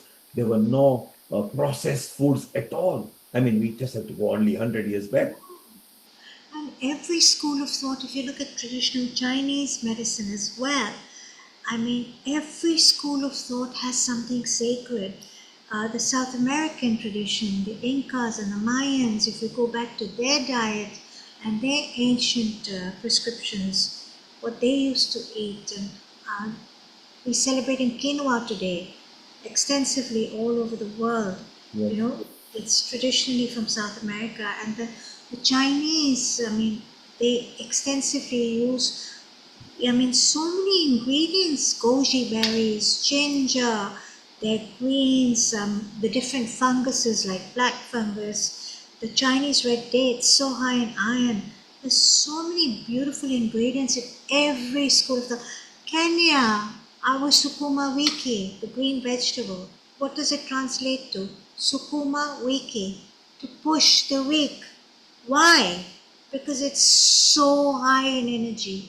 It's such a high energy food, so high in iron that humble vegetable that grows on every farm in Kenya, every shamba, helps you push the weak, and it's delicious. And spinach also fared in the top 10 Yes, foods. And yes. the cartoon Popeye, the Sailor Man Popeye, actually came You before. read my mind. Oh, yes. So I think going back to basics, just literally 60, 70 years back, the common sense was so good. It is the food industry that has rapidly changed, forcing us eating processed foods, fast food. They've completely, so the Zen Beta, Zen Z, Gen Alpha are all grown into processed food. And they actually challenge their parents when they want to bring basic healthy foods. So I think there is a massive education drive that has to be done, that needs to be bring here. Let's ask Shivani. Shivani, do you find that you come halfway because you're with the current generations, you've got children, who are Gen Alpha, Gen Beta, and Gen Z, and you yourself are almost Gen Z yourself, but you've learned from your mother. Do you find having to fight with children or do they accept what you give them? No, they don't. And my son is 15 and he loves cooking and he makes his own pasta, everything. But they don't really know when I cook something, I say this is what you have to eat in the morning, this is what you have to eat in the night, because that's how the food is going to digest everything. They don't understand that. They love their processed food, they love their crisp. And there is a science, isn't it? Because there are Exactly. certain food that digest better on empty stomach Yeah. or in the morning. Certain food you shouldn't eat at Shouldn't eat night. in the night, and especially that curd we don't, you're not supposed to eat in the night. So if during winters and all, so they want to eat curd all the time. Yes. And now with the superb kind of curds, the yogurts available from supermarket, again they've changed the composition. So it's just amazing how it happens. And we just wonder, like Seema said, we need to go back to basic. And I think going back to basic and reset is the way forward. Because if we don't, then we are scuppered. And Kailash, you obviously come from Africa, and then majority of your life you are British. Vast majority of the time you spent here in UK, and you also got several grandchildren or grandnieces and grandnephews. Um, do you feel do you agree with the fact that the food industry governs what we eat rather than what we want to eat? I think there's a big element of what's been advertised. It's marketing, what they see, what's been even in schools. There is an educational program where we're trying to introduce fruits and stuff instead of sort of very sweet puddings and things. So it's about education again, and it's about working together with what the children see in the media, the politically as well. It does have a big impact, and we try to be traditional. I know I was born in Africa, but I was very young when I moved here, so I don't really remember much. But I do remember that my mother kept the tradition going of making all the lentils, the dals, and the vegetables, even though it was very rare. But we made sure that we had our greens as well, and kachumba, meaning salads as well. So mom did her best, under the circumstances, and we kept that tradition going with my own children, to have a kator, and kator means lentil, dals and stuff. So really important. But like you said, the new generation, my grandchildren, again, it's McDonald's, it's this, it's that, fizzy drinks. It's just pressure on parents nowadays. But I think programs like this, really helps. This is why I was taking pictures, because I want to educate, I want to bring that awareness. I think So that's Kailash, to make your life easy, people did like Seema's presentation. Seema, if you could put that on a Facebook, Yes. take Healing Our Earth, take Kailash, Shivani, Amrita, everybody, so we can take others. So if you put it on a Facebook, because it was easier, nicer to do that and understand, that will be very useful. And Kailash, you mentioned dar, or a dal if you are Hindi, or dar if you are Gujarati, or if you are South Indian, then generally like calling it sambar, No, pappu. Pappu means parupu in Tamil, Telugu, pappu. papu.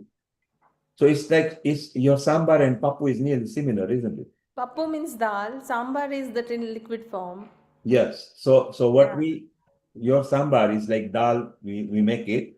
And the moringa that you use, the drumstick, which Leaves. was favorite Seema, I would remember, because we were fed drumstick at least once a week. So aubergine, okra, drumsticks, tindas, certain kind of foods, Ivy bitter gourd. gourd, loki, Yeah. at least once a week, and it's all fresh. Even in our time, there were no frozen foods as such. Methi. Methi, yes, I remember. and the I'm not chaklas and everything, and it's so sit there on beautiful. the table and we wouldn't want to eat methi. Well, Seema, let's go to India, and we go to Sudhir there as well, who loves his food as well. And shortly, Sudhir is going to ask Harpreet to come. So, Seema, say hello to Sudhir, because you two have not said hello to each other. Global Namaste, Sudhir ji. Lovely Global to meet Namaste, Seema. Delighted to And meet you. Seema is Sudhir that I was talking to you earlier about. This week, after he finishes his guests that have arrived from abroad, he's actually going to go to Uttarakhand to the Kaushalya farms and explore idea that we create a permanent asset festival for retreats. As you know, Sudhir, Seema likes retreats and ideas, and it's a kind of thing that she would love as well, which would be very nice. So it'll be very nice when Harpreet comes that we know more about it.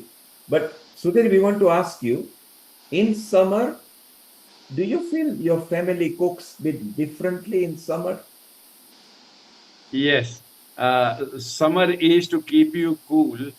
So, rice will be not eaten fresh but fermented for 24 hours, So idlis mixed are with better. curd. So does it mean idli is better to eat?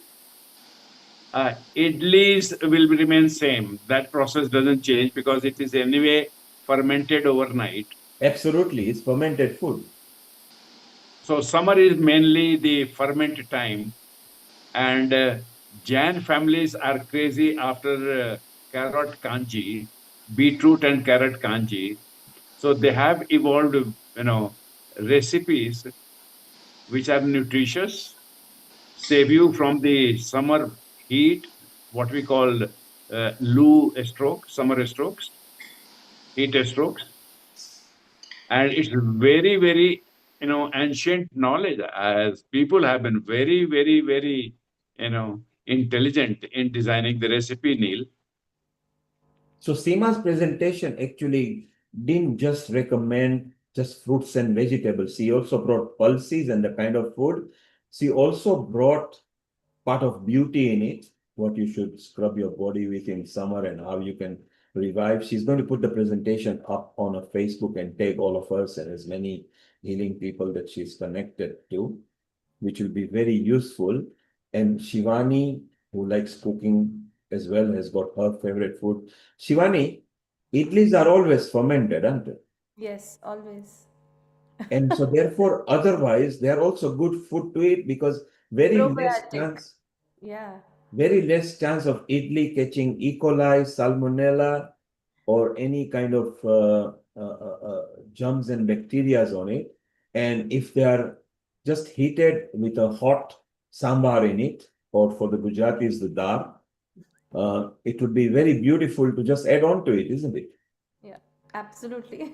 And Everyone loves idlis. you use all the ingredients, you use cinnamon, clove, everything to make it exciting, and that way the children consumes that. No, my children love idli and they eat all Indian food. Luckily, they love methi. Apart from karela, that is bitter gourd, they eat all vegetables. And my daughter loves broccoli. We all love broccoli, beetroot. So Broccoli is amazing. Broccoli, I love, that's my favorite vegetable. you can just steam it up in the microwave, even 3-4 minutes, a dash of olive oil, and so healthy. Plus, Yes. it's a green. Sudhir, you wanted to make a comment? I want to make a comment to Shivani. This bitter gourd Karela, if you boil it while you are cooking your pulse, dal, Yeah. and take it out and then make anything, it will be like any ordinary. All the bitterness is gone and it Gone. does not even go into dal. That's the I amazing thing. I'll do it next time. But I generally add little gourd and onions to it. It doesn't taste bitter anymore. It's sweet, and they eat. If I don't tell it's bitter gourd, they eat. So You try in the dal one, that is, definitely best I'll do of it. all. If they don't want that bitterness, at the Bitterness. same time, that chemical which gives bitterness, it Yeah. stays back in the dal in a modified form. So get the nutrition Yes. and you don't get the aversion. That's the genius, Best part. Sudhir, in Thank you Africa, so much. I will try it. we were Yes. told to eat what is served to us, full stop. Because in Oh. Africa, the head of the family is the earning person, which is a father. And the Mm. moment he walks in, when you Huh. say no, you're pushed in a corner and say you're not having anything. Now, Seema will say, Uh-huh. because she's from Kenya, same country as where I was born in, and Kailash is from East Africa as well. Karela, we loved the bitter part of Karela as well because it was with the gore and the masala. The more bitter it is, the more healthier it is to your body. And that's why Good for Karela is good diabetes. from a diabetic point of view as well. So those who have got any diabetes or something were told to eat Karela or a part of Karela juice. And sometimes you see as a child, if you don't like the first taste, finished, it's stuck in your mind. And mother has to find different way of feeding you. Mother are amazing. I think was it Seema or somebody said they are the physician, they are the doctors in the house. They know how to feed you. And The that was the grandmother. beautiful The part. grandmother. The Yes, grandmother is the doctor. Really. yes. That's why And we have you know Gandhi what? Namaste. And you know what, Neil? About a couple of months back, I tried an experiment. Cut the Kerala in 1 centimeter round pieces and put it to ferment in sea salt, brine solution, Yes, and yes. left it for 2 months. And after that, my family members are fighting for that one. So it's lactofermentation. It's so damn tasty. I cannot tell you. It's Wow. almost like as if I have put, that umami factor in abundance. Amazing. Fermented it for 2 months, 8 weeks in Bangalore temperature. And then I went one step further. I have natural honey here from the university, absolute pure delight one. And it comes in the month of May with mango flower flavor, slightly sour. Must be Okay. delicious. So I take this brine fermented one and double ferment in honey for about a month. And that's perhaps the best dessert I have ever eaten. And no film of any white film on top or anything. The white film is good one, can we call it? But Okay. no colored fungi The should be colored there. film, No yeah. yellow one, no green one, no brown one. They should not That's be there. The good. very thin can we call it KAHM. That's good. That's good. That's absolutely fine. And it's very good for digestion, high in probiotics as well because it's fermented. Now, So, Seema, you take it to a different level altogether the moment you say the probiotic aspect of this one. Wow. because Oh. there's a lot of speak right now worldwide about probiotics and how gut friendly they are and how they, I mean, little things like kimchi, for example. And if you look at our ancient Indian tradition, we were having these kanji, for example, which you mentioned.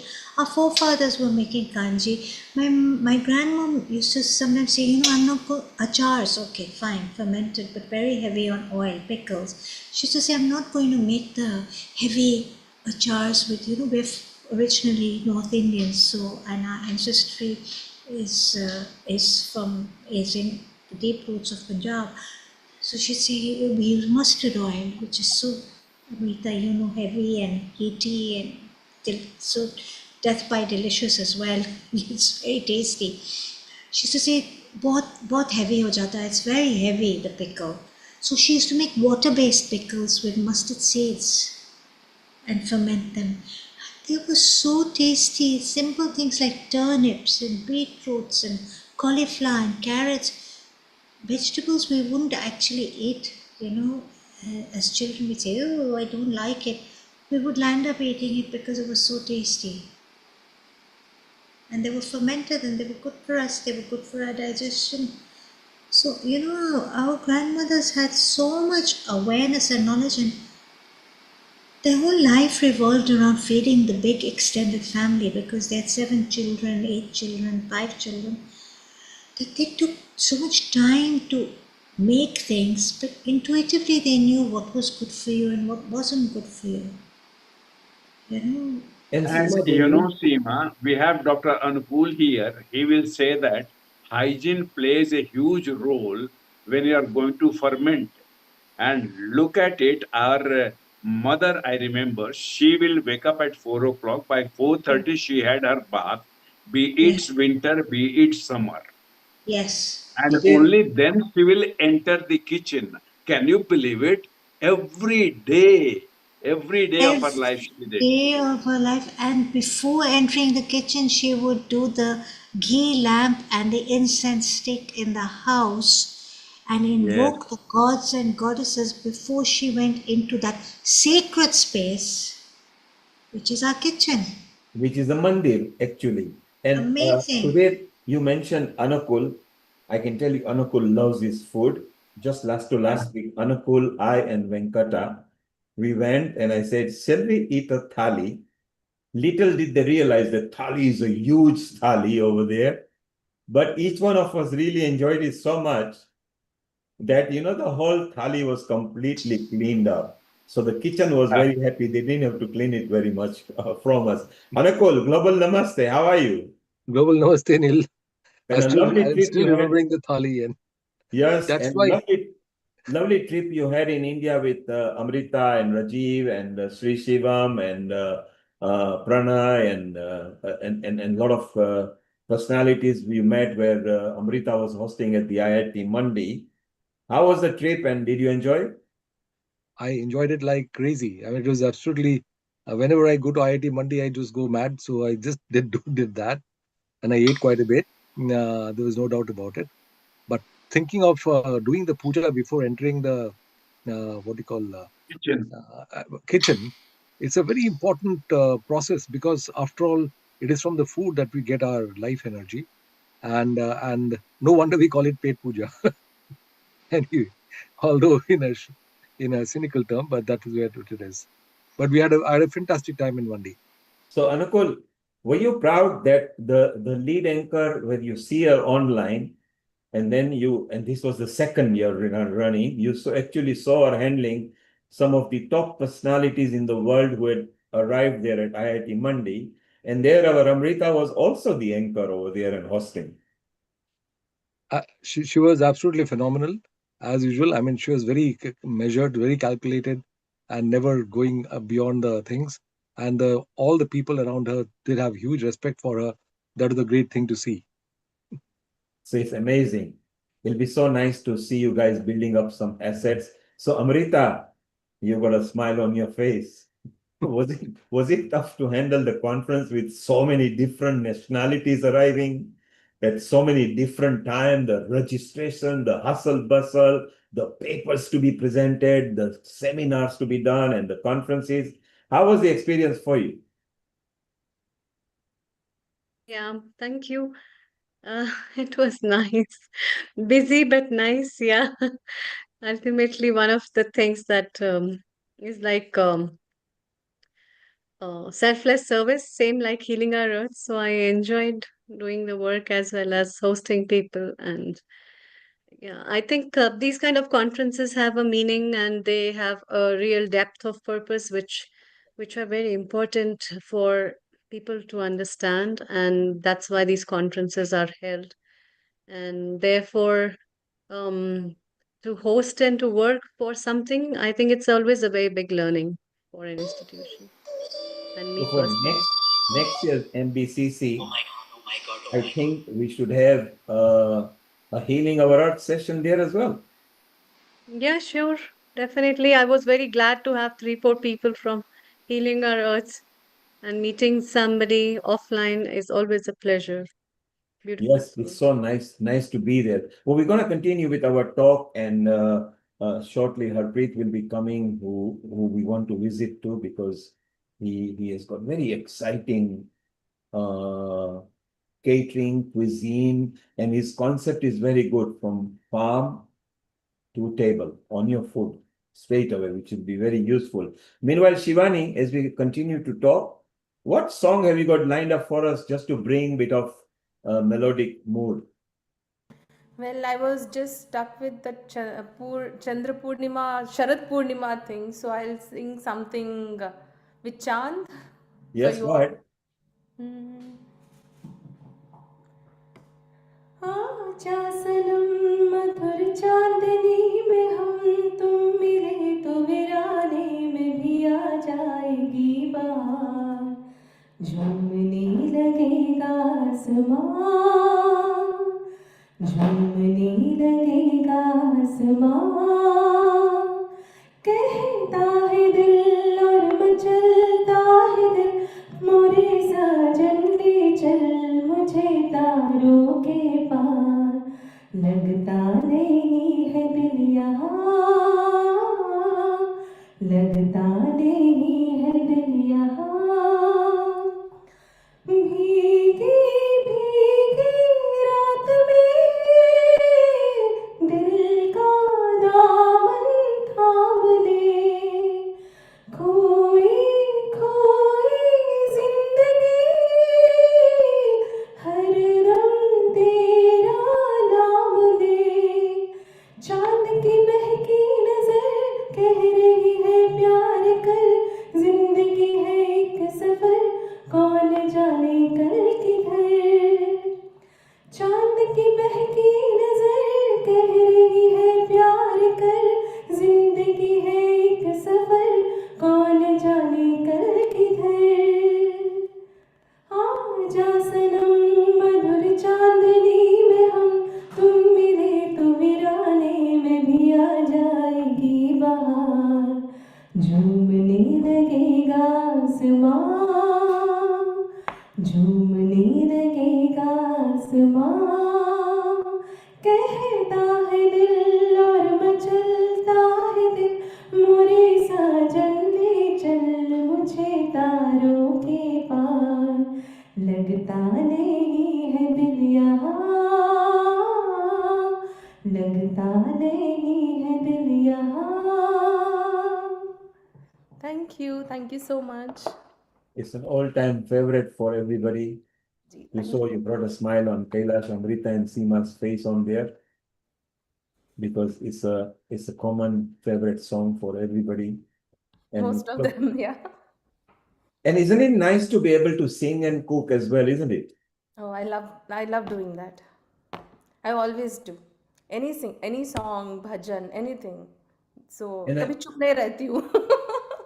And I like it when, the experts, or like even our mothers, when they used to cook, the way they throw the spices in, they even knew how to throw the spice in the food. They even knew what spice goes before the food is being cooked and what spice to put after the food is cooked, so the spice don't get burnt or don't reduce in a value.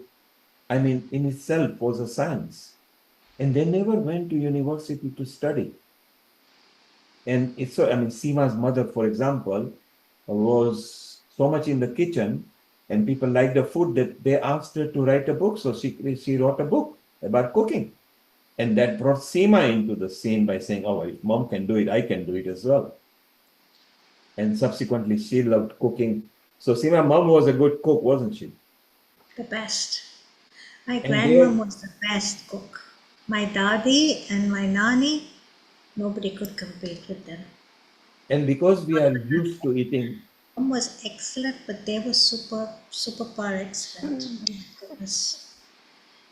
and the children grow up eating what mom fed them, and then suddenly if they go elsewhere, they don't like the food. It might be a best chef giving them, they don't like it because they're used to the mom's cooking. And Neilji, I mom, heard that your mother was a very good cook. I believe I was told by somebody that in Leicester people used to come to learn from from her. Am I right? yes, all the in-laws, all the daughter-in-laws and bhabis and chachis and everything, they used to come. And mom was one of the best samosa maker, Wow. best kachori maker, best kidney beans maker. Her salads were so good. And they Wow. rustle it up so fast. You go home and suddenly, you are there. And they knew favorite food of each sibling or each offsprings or each relative. And they don't mind making separate foods for everybody. And that's why mothers are always special. They're amazing. They are patient. Yes, Anukul. Insofar as the traditional system of cooking in India is concerned, and of course various corner, it is just not merely the type of food that they cooked, but the proportionality of the protein versus carbohydrate, various other kind of minerals was very carefully calculated. For example, in South India, the fermentation process not only gives you a lot of micronutrients and other kind of bacilli for microbiomes, but the proportionality I did not realize it was 40% proteins for dal and other kind of things, and 60% carbohydrates, and it was consistently done in such a way that you had the right proportion of food.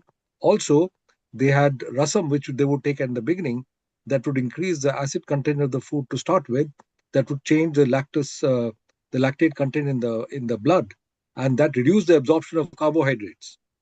Now many of the people in South India still they have sort of distorted their concept.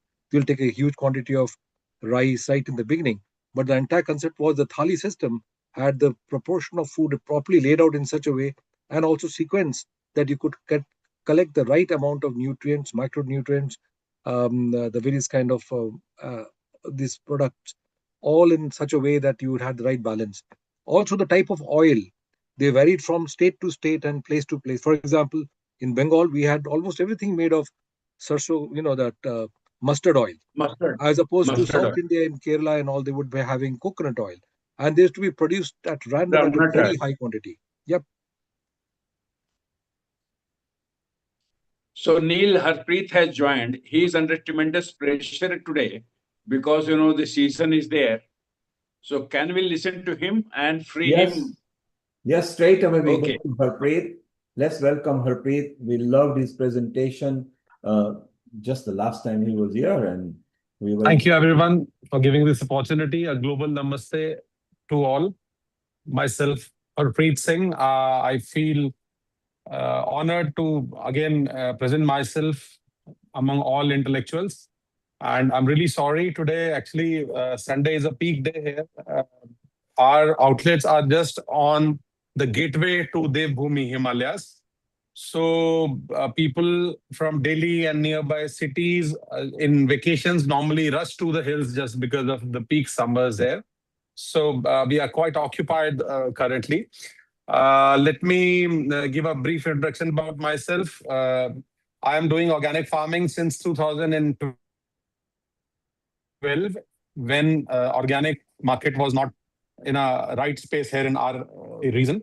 So my intention was farmer is the only person who is unable to decide the MSP, the minimum selling price of his or her product. So keeping this thing in mind, by Almighty's grace, I entered into this hospitality sector where our entire agenda was whatever we will grow at our farms, we will serve the same to our customers.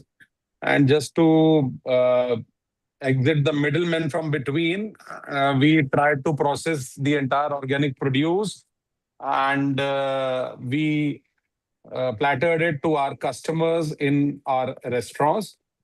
And a lot of blessings we got from our customers. We started with just 40 packs sitting. And today, by God's grace, we are serving almost 250 to 300 people every 5 hours. That's amazing, Harpreet. It's so nice.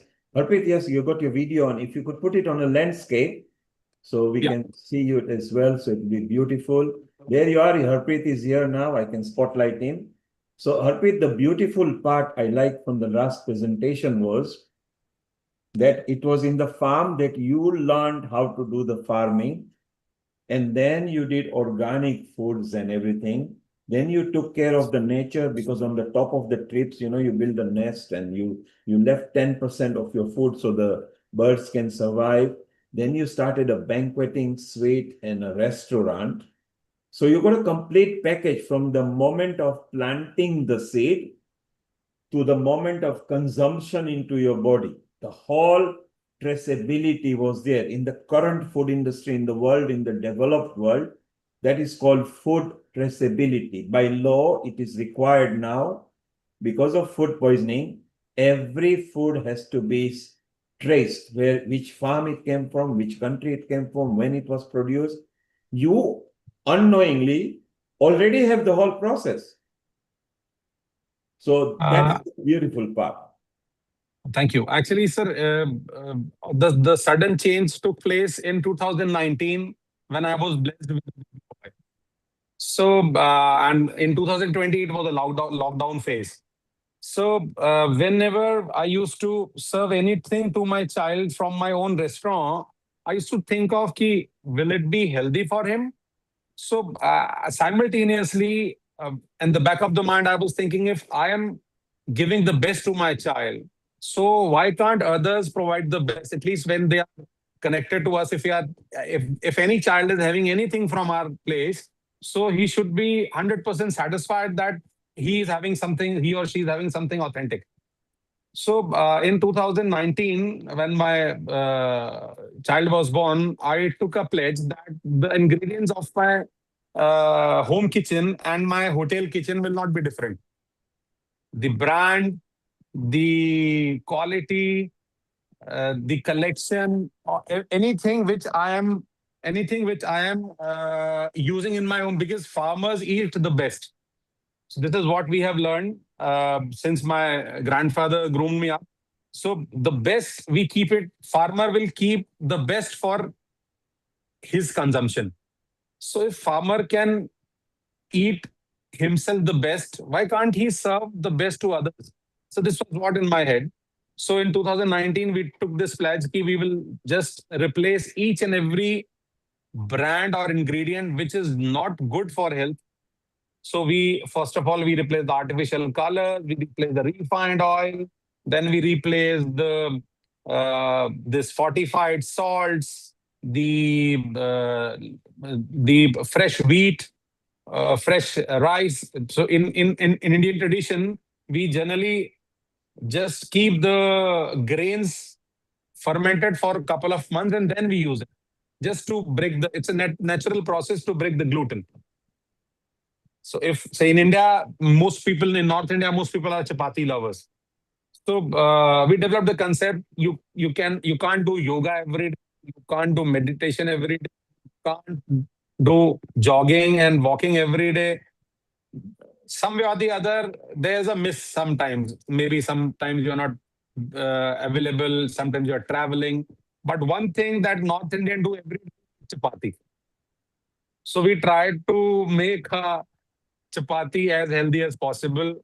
What can we? So we developed 3-4 different sort of wheat flours. Say somebody who's facing constipation issues. So if we have processed the wheat flour in such a that we have added some sort of ingredients in that flour, and that chapati is healing the gut health of the concerned person. So same way we did some wheat for the guys who are having this deficiency of iron. So I am deeply connected with 2-3 agriculture universities, GB Pant University just adjacent to my farm, and a lot of senior scientists work with our farm there. And I'm already connected with Punjabi Agriculture University, where they do a lot of research on So recently they have developed a variety called RS1, which is the best for the diabetic patients. So there's a wheat which will not increase the glycemic index of a body once if eaten. So glycemic index, it will not raise the glycemic index immediately. So for the diabetic patients, it's a boon. Is that kapli? Yeah. No, it's not kapli. It's not kapli, okay. No, kapli. So as far as the glycemic index is concerned, because the diabetic patients are mostly about the glycemic index, are mostly concerned about the glycemic index. So this is basically you can say it was a very old variety, and they have recovered it from it's not genetically modified also.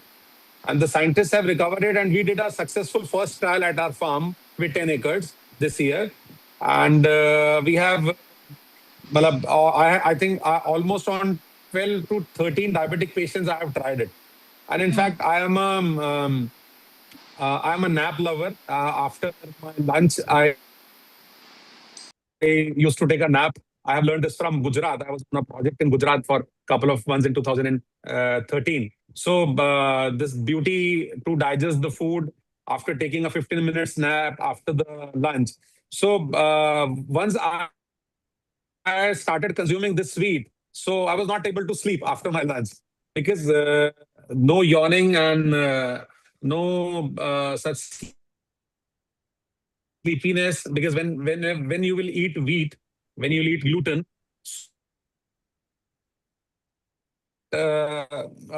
give you that instant response because of the glycemic index, and you feel sleepy. So say I have tried it on two. Sometimes if I'm driving, I generally don't eat wheat, because if we eat wheat, so our brain becomes a bit slow, and it's not good to drive with a slow brain. So generally, I avoid any sort of gluten-related things when I drive myself, when I'm not carrying a driver along with. So, but by this wheat, RS1 variety, so I was more attentive. So it's my practical, which I have I done it on me. So because basically farmers who are connected to our NGO are not that big landlords. They are the small farmers who are just dependent on agriculture. So whatever experiments I do it on my own farm first. When the experiment got successful, then I try to convince my fellow beings to enter. So this year we have 10 farmers who are growing this organic RS1 variety sugar-free wheat for us, and we'll be having a trial of cookies along with the jaggery powder.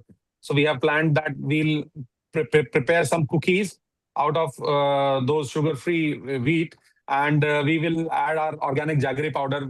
Since we make we have a lot of sugarcane farmers associated with us, so we make our own jaggery. We serve it to ITC. So ITC and Organic India, they are the biggest buyers who procure the sugarcane jaggery powder from us. Pure Punjabi style?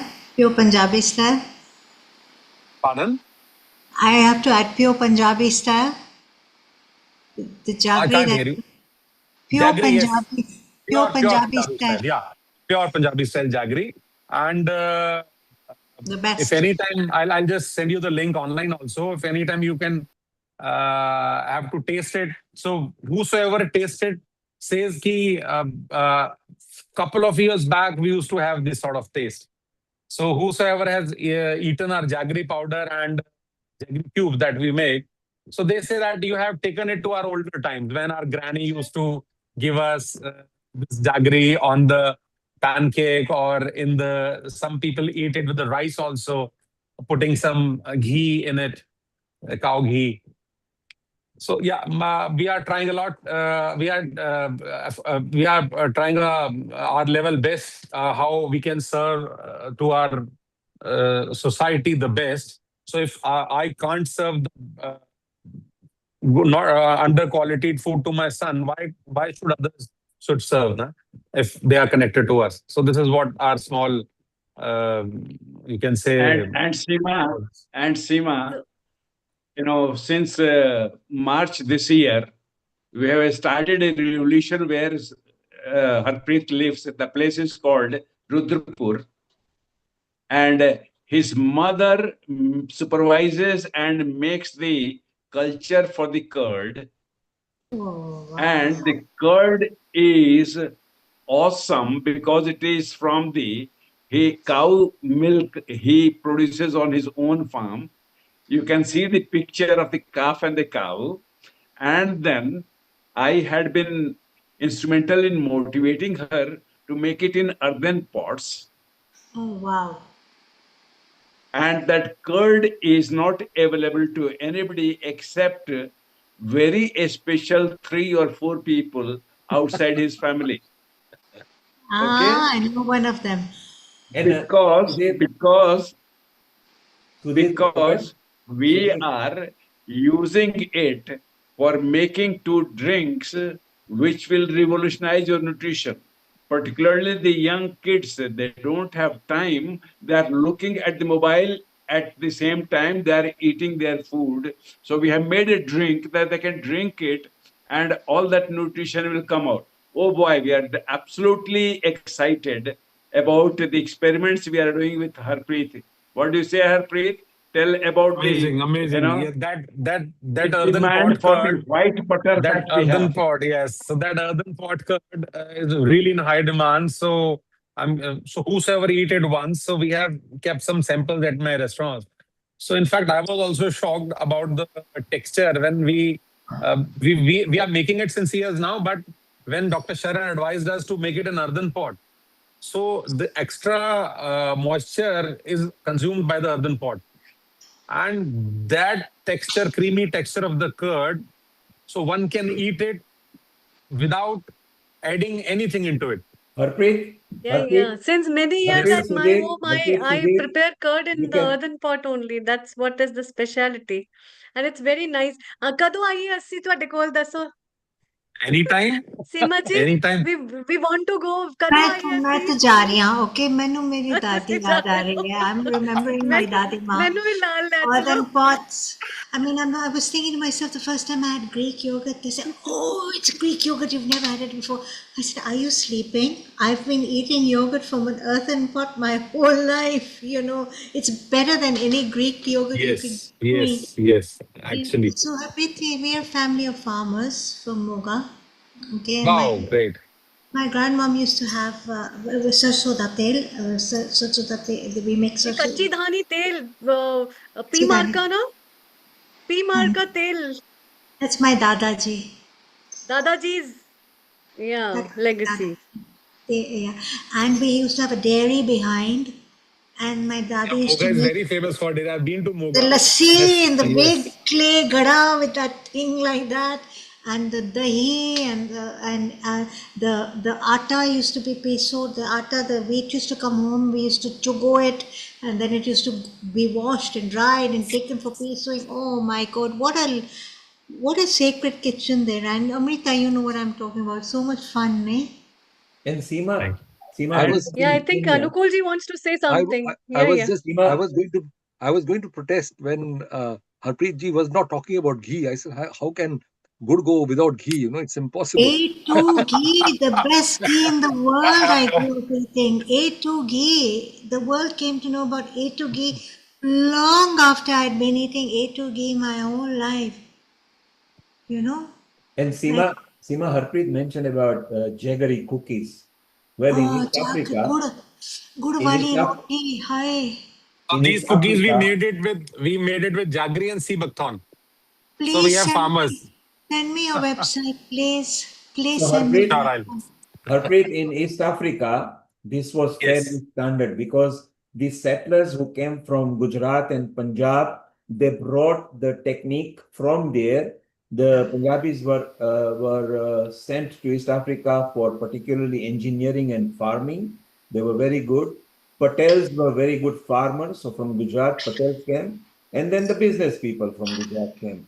And this community brought the style of cooking. Now you mentioned the curd, yogurt, dahi, as we call it. That food made by the Indian grandmother at home, and you put it in the rice and like for fresh mutter curry or something, you cannot buy it anywhere in the world. Yes. So Harpreet, you have gone back to basic and brought it to a standard. It is so beautiful that this is what we are very keen that everybody in the world should travel to Kaushalya farms and enjoy, pick their fruits and foods the night before. So what they want to eat in the morning, they actually touch and feel the food they are going to eat.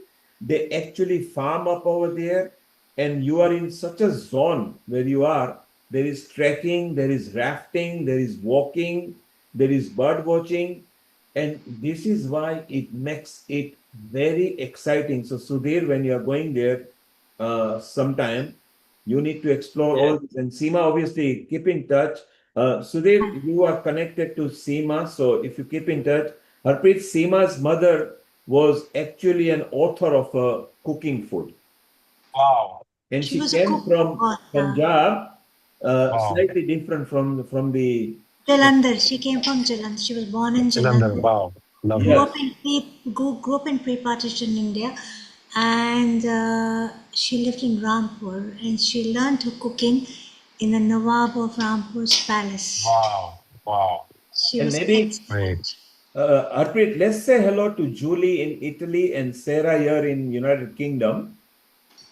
Juli is doing her session in about 20 minutes time from now, and Sarah is doing a bit of chit chat.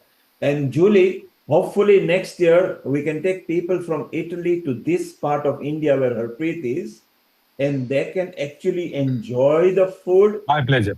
My pleasure. And pick their fruits and vegetables which can be cooked the following morning. So it will be so nice. Sarah, again with your group of WOW, the women, the art of winning, and all your groups that you run. Would it not be nice that at some point we attend the festival once a year, every year, and actually be friends, cook together, yoga together, meditate together?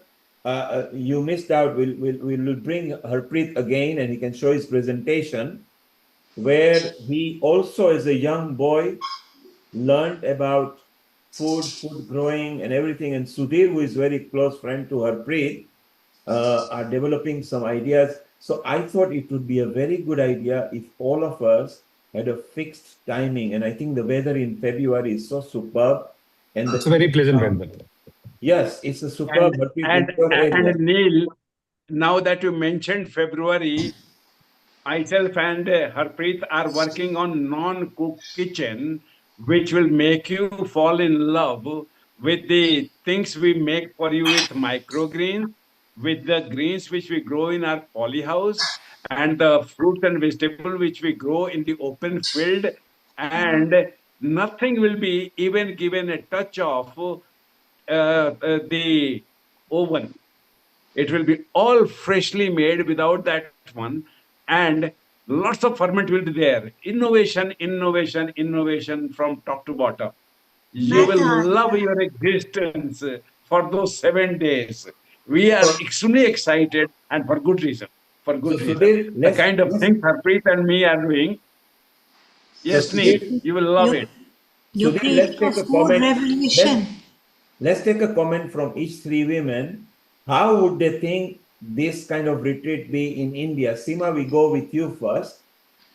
I'm all for it. I'm all for it. I mean, I think you're en route to Dehradun, Harpreet ji? Dehradun is the other way when you are towards Nainital from Delhi. So we are on the way.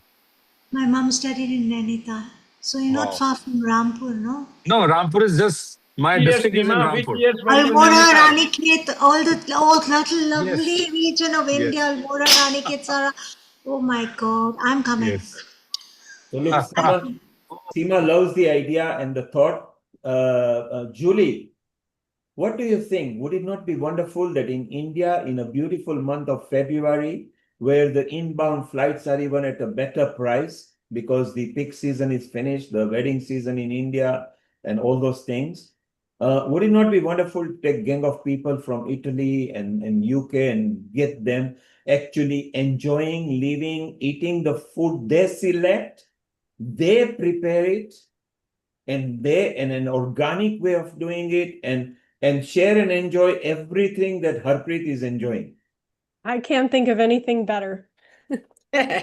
So let us all work towards that. Sarah, you are in United Kingdom, you're up there in the north of England. Would it not be nice to travel up to India where all the friends meet each other, all the healing people, the several thousands of healing group who know everybody online, but to actually meet in person and then cook your own food, your own style, your own way, and be here in the morning and do meditation, yoga. Sarah, isn't this wonderful idea?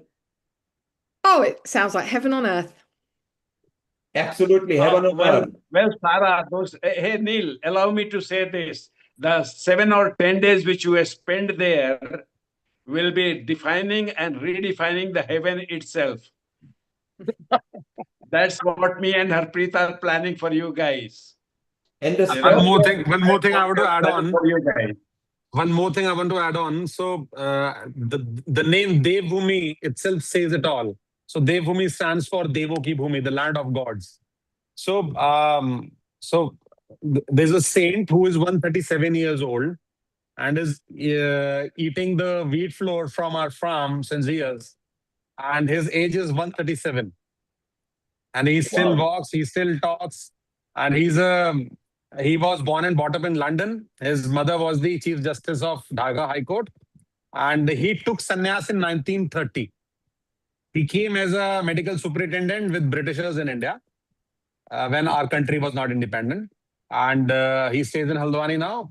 He bit stay confident and remote. He generally don't meet people and greet with people, but he's very close to us. So when all of you will be here, so we will request him one day to give his darshan to everyone, and he may share the secrets of his 137 years old journey and how he feels eating our farm products. And he's a very noble soul and very connected to the great powers. So this one thing I will add on whenever you guys are here. And it will be my honor to. And Sarah, in the month of May, the University of Agriculture in Punjab, it is called Punjab Agriculture University in Ludhiana, they awarded Harpreet from growing that wheat variety. And you know what? He stores it in 10 quintal bins for a whole year before we consume it. So the science of it is amazing, amazing, amazing. You know, university awarded him. Can you believe it? And they give him the seeds. Not everybody gets the seeds. They gave him the seeds. Tell about this, Harpreet. Yes, actually, it was the research was going on because in India there are a lot of diabetic patients, and diabetes is on its peak. So and most people who are taking the insulins are being advised by the doctors not to eat chapati. And basically Indians, until and unless they will not pick a bite, dip it in some curry and eat it, they will not feel that they have eaten something. So it was the biggest problem and challenge with them. So I was in talks with those scientists, and I requested them to give me some seed for trial. And all the traditional varieties initially I have tried, but I was not getting succeeded. So then they told me that it will be tough to transport this much quality of wheat from all the way to 800 kilometers to your place. So I said, I will bear all the expenses. You just say yes. So I arranged a vehicle there, and I transported the seed 800 kilometers to my place.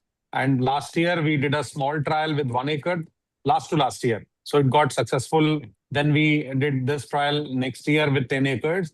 And now we have that much seed that I can distribute it to almost area of 100 acres now. So we have a 100-acre seed capacity.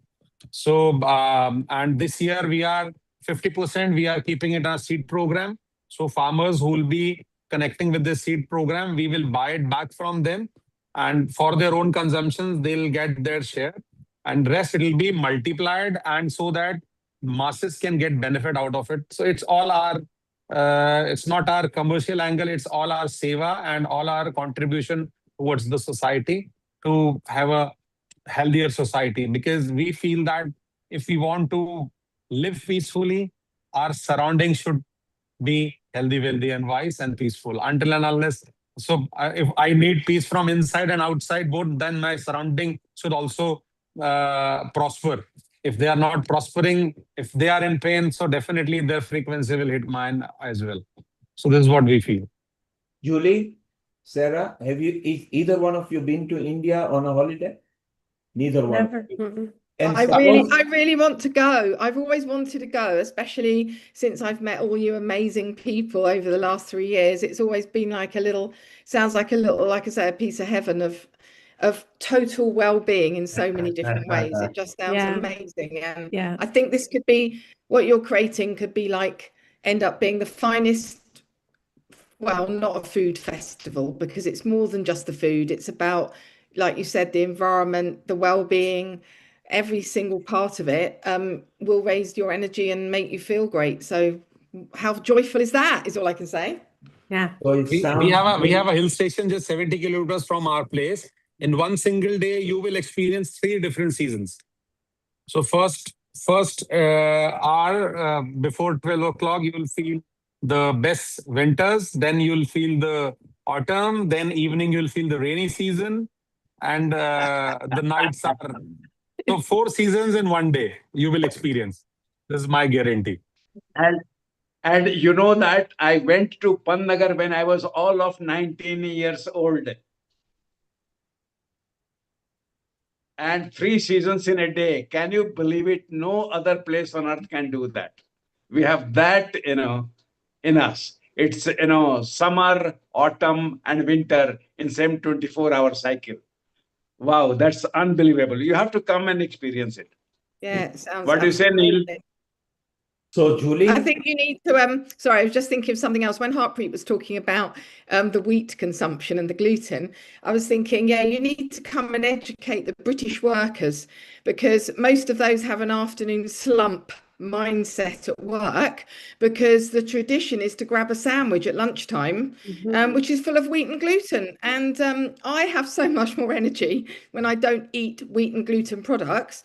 I feel less bloated and my joints feel so much more mobile as well. So yeah, that's a bad British tradition to have a lunchtime sandwich, to be fair. Yeah. Based on what you've just said, about the glycemic levels, and yeah, I mean, it makes sense. So Sarah, when you say you want to go to the heaven area of India, Uttarakhand, where Harpreet is very near lots of valuable spots, either 50 kilometers to 100 kilometers, surrounded by that are very prominent spots. And as you say, it's not just about food, it's the spirituality, the holistic, it's the environment, and it would be very perfect. Julie, what do you think? What would India do for you if it is holistic, if it's spiritual, if it's practical, if it's food and organic, if it's yoga, meditation, and everything? What do you think of it? I think all of those things would create like I don't know, like an idyllic sort of situation for me. And like Sarah said, I can't eat wheat or gluten, grains generally, because I have Hashimoto's and that interferes a lot. I have an intolerance to gluten that interferes. I end up with joint pain, and I've dealt with chronic pain since I was 19 anyway. So anytime I eat grains and wheat and gluten, I find I'll either get an immediate migraine, I'll have issues for days. Just the idea of being able to eat foods that are well prepared, grown well, handled with love, and putting all of those pieces together, because it's never just about what we eat. It's what we absorb, and how we absorb it is affected by our mental and emotional and spiritual position, and where we're at. And just the idea of being able to sort of encapsulate all of those things together in an experience is just, I think it could really show people what life can be like and how vibrant health can feel, because we need all of those elements put together. And also the beauty of hustle bustle of India, which is so beautiful. It's a vast land. Hardly any Indian living on the earth has seen full India because it's so big. It's so many states, so many cultures, so many styles. So what we are thinking is that for Healing Our Earth, if we can create a permanent festival there up in India. I think it will be so beautiful that people can participate and join there. So Julie, Sarah, you'll hear more about it over the next few months. Let's keep on exploring the ideas, and we want to make it friendly, flexible for any nationality, any cuisine taste, any personal choice taste, because the spot where the farm is and the 3-4 restaurants that Harpreet has built, the nice thing is we will be able to eat the food ourselves in our own restaurants, and you may even get a sattvic cooking training as well, which can be done in the farm or in the restaurant or on the banqueting suite. You can have entertainment at night as well that is customized for this retreat and a festival. So I think it's a beautiful time, and it will be wonderful to know more about it. Harpreet, I know you are on a walkie-talkie, and maybe your restaurant and gang are looking for you. In case if there, are you going to any one of the restaurants at the moment? Yes. I'll just rush up once you'll allow me to. If you rush off, Harpreet, if you rush off now, and if you can just come back, if you are in a restaurant, we want to see the hustle bustle that's going on. It'll be nice to see that. And don't worry if you can't, but if you can, then during our session, whoever we are talking with, we'll just quickly show the people, because that's what we love doing at Healing Our Earth. We show the people the earth through other people's eyes. So it'll be nice what you see, either if there's a banqueting event going on, or if the restaurant is full, or food is being made, or few dishes that we can just see, if you can pan the camera onto it. You rush along to the restaurant, because I know that they're So busy. I'll just show you on my tab. Yeah, I'll just show you on my tab. Yeah. So these are the farmer shelves. So these are the farmer shelves. Any farmer who grows organic and is associated with us can outlay their produce here. So we don't charge any commission from them. Wow. So we just check the authenticity. Amazing. And it's a farmer shelf. So whenever, and we don't have any sort of LED screen or any television on our outlets. So we just feel that if someone has came for eating, he should be only focused on eating. And here we have some toys for the kids. So we don't allow kids to use mobile phones. Generally, what parents do when they come, so they generally give the mobile phones to the kids, and the kids are occupied in scrolling the mobile. So we have kept some collections of toys. So kids are only allowed to use the toys if they are not using the mobile. Amazing. So this is another, and so this is another branch. So this is in the control room where you can focus on everywhere. This is my war room. Yes. So from here I can show you my farm also from here. Yes, let's see the farm. It was exciting. So yeah. So this is our farm. Are the cows sleeping, Harpreet? No, cows sleep generally after 11. I'll just show. Okay. They are like, this is our main students. facade. Yeah, this is our main facade. So these are the papaya trees. So we have 9 fruits in the farm right now. And so if you can see the cattle, I'll just show.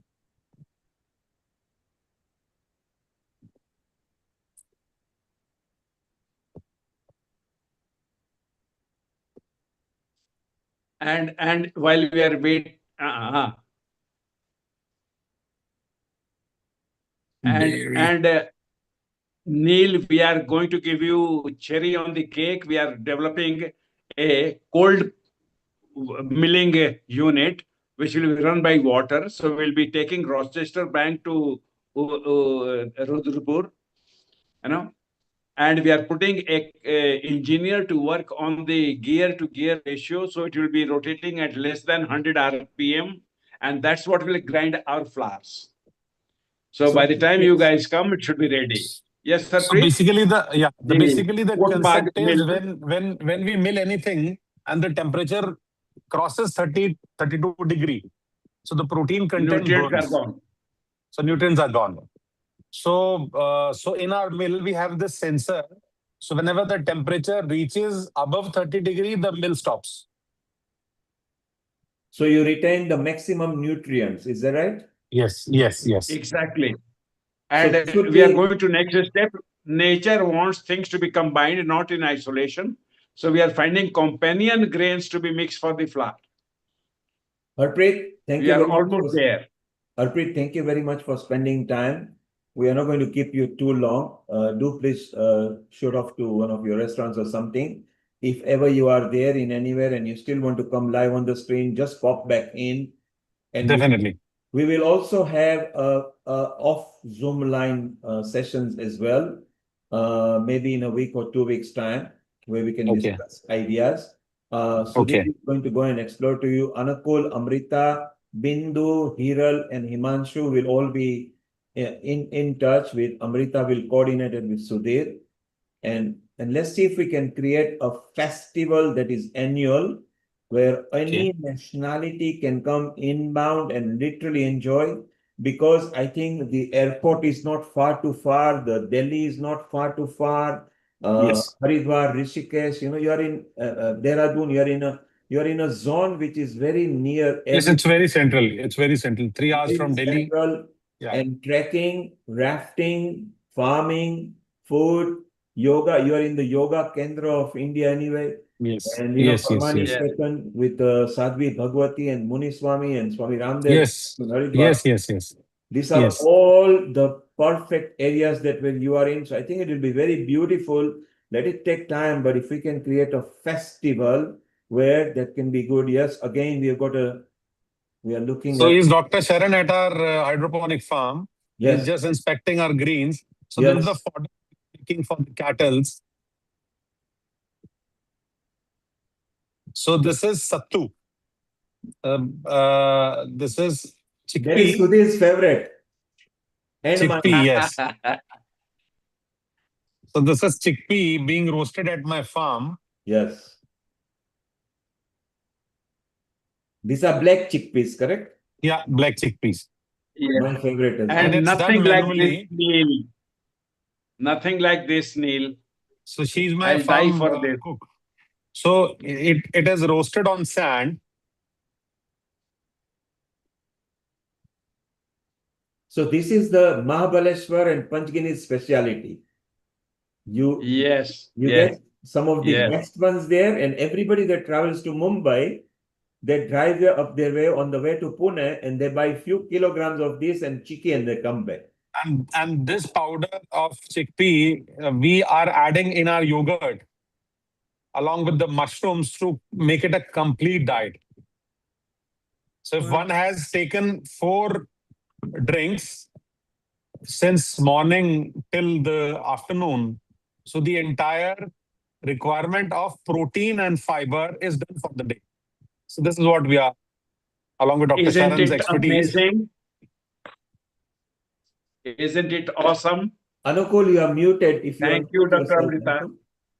Anukul wants to make a comment. I want to do a lot of clinical trials and to all my clients and all my cancer patients and all the chemo patients, and we want to give and all the geriatric patients with senile degenerations and protein deficiencies, premenopausal women. All come You under love this it. category. You will love it. See, my You will women love are it. We are on smiling a different planet in altogether. Italy and UK support of me. We, the A menopausal farmer women, and a need nutritionist proteins. have joined hands. Now the doctors will have a good time. Yes. The farmer and Harpreet, I nutritionist. desperately need your products, and please tell me all the details, because I definitely like to promote and This is utilize kapli. it and also Somebody do. was talking about kapli. This is kapli. So this is the dehusking of kapli is going on at my farm. So it's a dehusker. It's a dehusker. Yeah. Yes, good. Am I correct that the chickpeas are being roasted in sand? Yes, they are roasted in sand. Yes, sir. Right. Yes, sir. Sand has a very And good temperature. and we generally don't do the 100% mechanization part. We are capable of doing it, but we believe that until and unless human power and human feelings are not involved in the food, if all machine has done your work, then it will not give that impact to your body. Until and unless if some human being has been at least made his bread and butter out of your task, and you have paid it, and they got employed. So their blessings also, because they will always pray. Harpreet ji, I saw for the first time a shop where dosa was being made by a Sikh, which was very unusual. I'd never seen dosa and idlis being made. I said, that's very interesting. I like that. I would have loved it. Yes. So definitely in our retreats, I would like to add a langar as well, Harpreet ji. Definitely, Cooked by all definitely. the Why team not? of ours. Why not? And We'll we prepare it serve at our farm. It'll be a community lunch sort of thing, and we all will community. contribute. Yes, we will do that. ये Professor Sudhir ji, add this thing because मैं लंगर prepare करना के चाहती हूँ and I want to serve community kitchen for everybody. Everyone is We'll invited. make you happy. We will do that. And Amrita, your wish is our command. Amrita, it will even be better. It will even be better if Sarah, Julie, Sharon, Yeah, that's what. Maureen, They are my women, definitely. If they make the langar their style and feed us as well by using Oh boy, they will love every minute of it. So Julie, Sarah, what Amrita is saying, langar is a mass cooking done by generally in gurudwaras where you get everybody. It's a free kitchen. It's a free kitchen for all. Yeah, it's the same food everybody eats. Same food everybody eats. In gurudwaras, it's free. You just go there and at a fixed time. It's nice. It's healthy. Everybody gets the same food. So it's beautiful. So what I'm explaining is there that because Healing Our Earth is connected to several countries and inbound different people would come, it'll be nice that even if they get involved in this. So the idea of the retreat to make it is a festival. Within the festival, we bring the cuisine, so health, holisticness, spirituality, biology, science, Indian knowledge system to share with other people's knowledge system. And actually in a physical farm where you are not rushed off, where you can ask questions, you can actually even do mini farming sessions. Harpreet has got a nice picture where he's driving the tractor, Can you imagine when you're sitting on a tractor in a farm, you're so high up, it's like sitting on an elephant and trampling the soil, and say, I'm going to heal you. So you're the chief tour operator. Can you're sorry to interrupt. You're the chief tour operator. You're the chief tour operator, Neil. Yeah, he's the chief tour operator. I'm just a sideline. I'm the sideline. No, you're not. No, you're not a sideline. No. At Healing Our Earth, my choice is to see each one of you being promoted, being happy, because it's so nice. But the moment when Harpreet came with the idea, I started talking with Sudhir. Sudhir is actually going to spend now time to explore the transport to and from, the accommodation probabilities. The nice thing is Harpreet has already got 3 restaurants and maybe 4, I think he's working on the 4th one. And the restaurant has also got banqueting suites. So in the evening, we can create our own entertainments as well. We can customize our entertainment. We can all sing the songs together. We can call local cultural groups to actually perform for us. And like Amrita said, that if we did a langar, then we can even do a group dancing and all those things. So I think probability is very good. We'll take inputs from each one of you a bit later in 2-3 months' time to after exploring. It's a good part of India. It's a network that will be easy to get to. Sudhir is going to work out all the pros and cons. Anukul, you, Sudhir, Amrita, Himanshu, Hiral, Bindu, if you get a chance to do a physical visit and do a 3-day dry run, just to see how it feels. And we can customize. And it doesn't matter if it takes us 2-3 years to get it right, but we want to turn it not just a retreat, we want to turn it into a festival where that festival becomes exactly world famous. Exactly, and we will do it. Yeah, we shall do it. Cows are here now. Look at the cow. So you'll be able to go and adopt a cow and say hello to a cow. So this is the we call this white one is the Badri, the traditional breed.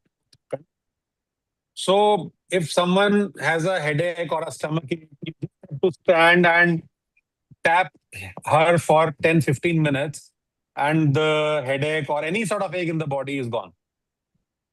So this is the power, that frequency she carries. So I have done several times. I have done this myself. I'm having a headache. I'm coming lethargic, or I'm just feeling negative. I just go stand along with her, tap on her back, feed her some green grass, and in 10-15 minutes, I'm like, I just woke up in the morning as fresh as like that. So this I have experienced so many times. My mother has experienced the same. My wife has experienced the same. In fact, now my kid is also, whenever he goes, he just touch his feet, her feet, and he also enjoys her company a lot. And this cow was gifted to me by one of my farmer in hills near the Himalayas. So he hasn't charged anything from me, just gifted me. I just was helping their village to grow some kiwi plantations there. It was a government project. So he gifted me this cow, and my son has been groomed by drinking her milk only. Amazing. Harpreet? And you know how much we respect? We respect her that we do not buy her green fodder. We grow it or with our own hands and give it to her. We grow our green manure on our own farm and then give it to her. That's how much we respect her. Harpreet, thank you for taking your time out. Okay. It's wonderful. We wish you all the best. Do Thank please you. contact with Sudhir. There is a lot of work to be done. There is a rough. No worries, sir. Anything on my side, it'll be my pleasure. It's all on your side. We are all relying on your side. Yes. Okay. It's home for everyone. So feel like home, everyone. We will help and guide. Sudhir has already got a running order of a plan and a business plan that he will actually work and share with you, with the team. So beautiful. Thank you, Harpreet. Right. That was thanks, Neil. We will take leave of you now if you allow us. Thank you. Thank you, Sudhir. Thank you for taking out time. Thank you very much. Bye. Global Namaste. There you are. That's Sudhir from India. Harpreet, Sudhir and Harpreet are friends as well. Sudhir is actually now going to Harpreet's place, which is in a different state. And he's going to spend time and do the analysis and planning as to how we can do that. Anukul, Amrita, the senior team at Healing Our Earth will be in touch with each other, which will be very nice. Sarah, you love food, and Juli, your topic today is very exciting. That are you still hungry after you've eaten? Well, hello, something is wrong. So, Juli, we want to know about that. We'll just listen to Sarah for 5 minutes. Urmila is here. Urmila, you wanted to even talk something about food. So if you could unmute yourself. First of all, how is your health, and can you see a bit better nowadays? Yes, I have recovered from my therapies now. Brilliant. Trying to get back on the track. Beautiful. So Urmila, stay around. We are going to chit-chat with Sarah and Juli, and then we'll chit-chat with you about your food ideas, okay? Okay, thank you. Thank you. So that's Urmila. So, Anukul, now it's time. Juli has got a specialist subject, and Sarah wants to just generally talk. Last time she came on the thing, and it was a nice salad that she had prepared, which was very beautiful, and it was so nice. So, Sarah, maybe start thinking of if the festival goes on. We are trying to bring it as early as we can. Generally, it will be in February. It'll be nice for everybody, different people of healing, to meet together and enjoy meditation, yoga, holiday, retreat, crafting, trekking, visiting nearby beautiful sites. India is such a big land that, like I said, there is no surviving Indian on the earth who has seen all of India. It's just not possible because it's far too big.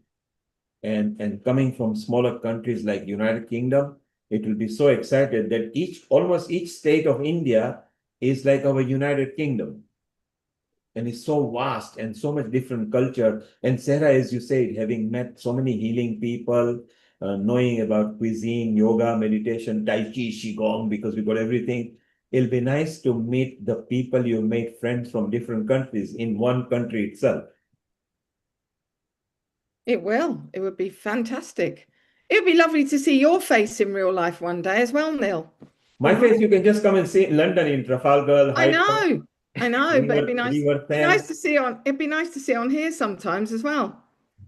Yes, maybe someday we make an appearance, but the rule is just be the voice and let others be there. Of course, like all the people who have come to the very big festivals, either in Arena or Trafalgar or Hyde Park, they actually see me live in public because I present or run or direct the events. Excellent. Here, it was a conscious decision right from the pandemic that everybody is above me, and therefore, who needs to see me? It's important to see each face here, each energy. Anukul has, of course, seen me in person. He actually came here 2 weeks back and spent some time with me, didn't you, Anukul? Yes, I did. I really enjoyed it. Yes, it was fun, and we went for a thali. A thali is a whole dish made up together, with different curries and a rice and a dal and the chapati and the paratha and everything. We had such a good time, and we had an event to discuss about. So it was so beautiful. So Julie, over the next 10 minutes, let's listen to, do we still feel hungry after we have eaten? What's wrong with us? Over to you, Julie. It's all yours. It's mine. Okay, well, if anybody's ever finished a really good meal and felt kind of satisfied, and then an hour later you're standing at the fridge or the cupboard and you're thinking, what happened? There's a name for that, and it's not your willpower. It's usually about protein. Protein is the most satisfying thing on your plate because it tells your brain you're actually fed. And after all these great conversations about the different ways we get full nourishment from the things that we eat, this is important. And especially if you're a plant-based eater, you need to understand where your protein is hiding. And I'm talking especially about women over 40 who are in this perimenopause through postmenopause transition, because we need to build a plate that's keeping us full and strong and energized, because somewhere around the age of 40 we naturally start losing a little bit of muscle each year, and that accelerates as we age. And muscle is important because it's what keeps our metabolism humming, it keeps our blood sugar steady, and it keeps us strong and independent for the long haul. Protein is the raw material that builds and protects that muscle. So once we pass the age of 40, our bodies are less effective at processing it. And that means we actually need a little bit more of it. But the bonus is that protein is the most satiating thing you can eat. So it becomes your best friend for that steady energy and fewer cravings. So it gets that I'm not hungry after dinner payoff back to you if you're getting enough. So we want to give our bodies enough of the building blocks that it's actually asking for. Now, there's been a lot of scripts and myths about plant-based eating not being complete proteins, and you have to be very careful about combining your foods at every meal in the right way. And that isn't necessarily true, because we don't have to play Tetris with our proteins, right? Our body's going to pool the amino acids across the course of the entire day. So we don't have to have that rigid combining rule that was busted a long time ago. And there are even a few plant foods like quinoa and buckwheat that are complete proteins on their own. But the part that most people usually miss is that variety across the day genuinely matters, because plant proteins are each a little bit short in one or more essential amino acids, essential meaning our bodies can't produce them. And those proteins are slightly less digestible than animal proteins. So the smart move is to eat a range of sources over the day and eat a little bit more protein than we think we need. Now, having said that, if you only remember 3 things from what I say today, make it these 3. Number 1, eat enough protein. Focus on your protein sources, right? And generous portions can add it pretty fast. So a cup of dal, rajma, half a block of tofu or tempeh, a cup of edamame, or a bowl of chickpeas, chana, can add up pretty quickly. Now, for muscle specifically, and this is important again for women over 40 especially, but all of us as we age, there's an amino acid called leucine that helps sort of flip that muscle building switch. Now, plant stars for leucine are soy in the form of like tofu, tempeh, and edamame, lentils and dals, peanuts, pumpkin, and hemp seeds. When you spread those across the day, be sure to lean on those leucine stars, and then you've covered the most important thing that a lot of people miss. Number 2, this is the one real non-negotiable, and I won't soften on it. B12. Plants do not naturally produce vitamin B12, and your body can't make it. And it does a lot of important things. You truly cannot thrive without it. So it's essential for things like creating and repairing genetic material in all of your cells. It helps produce red blood cells that carry oxygen throughout your body. It's essential for maintaining your myelin sheath, which is that protective sort of insulation that surrounds your nerve fibers. It also helps convert the proteins and fats from your food into usable energy for your cells. If you're fully vegan, you need to supplement or add it in a genuinely fortified food source in order to get it. The good news is it's inexpensive and it's pretty easy to find. My one caveat would be pay attention to the type that you're ingesting. Methylcobalamin is the more bioavailable form. So if you have specific neurological concerns, if you're managing a genetic mutation like MTHFR, you want a more naturally occurring form. So methylcobalamin would usually be the better choice, but cyanocobalamin is usually less expensive. Just know that it's synthetic and it requires a little more effort from your liver and your digestive system to process. If you include eggs and dairy in your diet, you're usually covered, but it's still worth checking your levels because absorption naturally dips as we age. We don't want to be short on B12. It leads to things like fatigue, muscle weakness, memory loss, and even nerve damage, not things we want to worry about. Number 3, iron. Absorb more of what you're already eating, right? A lot of plant-based foods contain iron, but it's harder for our bodies to absorb. Plants contain what's called non-heme iron, as well as oxalates, which are oxalic acids, and they can interfere with iron absorption. But there's some really simple things we can do to compensate for that. We can boil higher oxalate containing foods because that will leach into the water. So things like spinach and Swiss chard. We can pair iron-rich foods with vitamin C. So dal, chana, tofu, pumpkin seed, spinach, pair with a squeeze of lemon, maybe some tomato, peppers, those kinds of things. And then keep things that are rich in tannins like chai, tea, and coffee away from your iron-rich meals, and that will allow your body to absorb it more directly. Now, it's all well and good to say all these things because information is amazing, but information is free and it's often worth what you pay for it. The real value lies in being able to actually put it to practical use. So your body relies on the protein that you consume over the course of the day. But in the theme of my talk, you're hungry an hour after dinner, you might want to start thinking about how you're balancing your proteins at each meal. So as a simple experiment, I recommend for a couple of weeks, try to balance your protein sources with some fiber and some fat, and then keep track of when you get those sort of snacky feelings and your cravings. It helps you to gather the data to understand how those foods are affecting your energy levels and affecting the way your body feels. And I will die on a hill for this. We all love fresh food, right? It usually tastes the best, but a fridge filled with ready-to-go proteins is well worth its weight over trying to cook fresh because life tends to get in the way. And when we get busy, the things we grab are usually the quickest, most available, and easiest, and that's not usually the healthiest or the most protein-based thing. So set yourself up for success. The other thing I'll say, especially as someone who's dealt with Hashimoto's and thyroid issues most of my adult life, you'll hear strong opinions about soya in both directions, but I'm going to try to balance this, right? Whole and traditionally fermented soy, like tofu, tempeh, miso, and natto, and then other fermented batters like idli, dosa, and dhokla are genuinely good for you. They're easier to digest.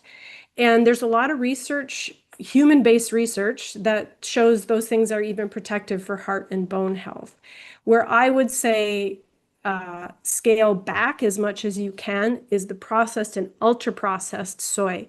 Soy protein isolate especially because it's in bars and shakes and pretend meals and your vegan cheese and your vegan hot dogs and your vegan everything. The other thing is the one real caveat that I think is relevant to this room is that soy's effect on the thyroid can be negligible if your iodine levels are good.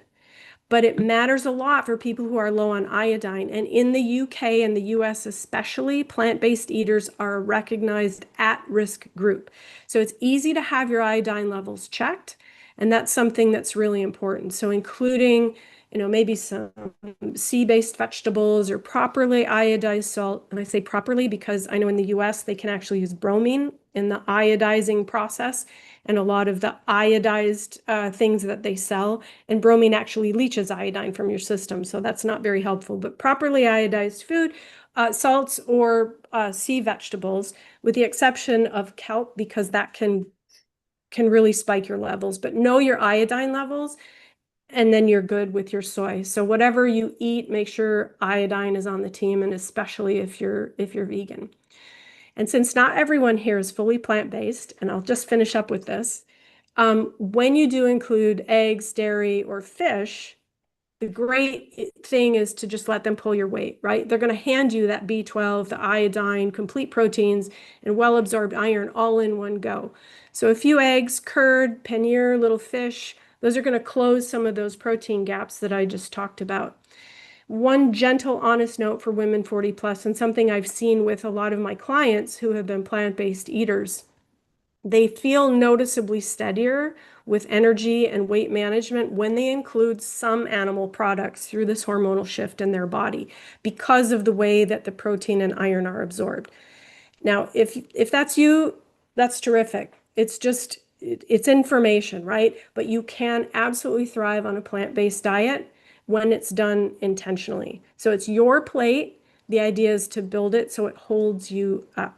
So the one thing I want you to walk away with from this today is, it's just a slightly different map if you're a plant-based eater. Variety across the day, leaning on the leucine stars. If you're feeling that hunger after dinner, start looking at how much protein you're eating at each meal. Make sure you're getting enough, because remember, plant-based proteins are also generally high in carbohydrates, which can spike your blood sugar a little bit and make you hungrier faster. So we want to balance those. Cover your B12 and your iodine, and give your iron a little vitamin C buddy to help it transport into your cells. I am preparing a one-page guide for this, so if you would like a copy of that, I'd be more than happy to provide it. You can just get in touch with me. It's Juli, Juli, at fabulousbeyond40.com, and I'll be happy to send it over to you. That's what I've got for you today.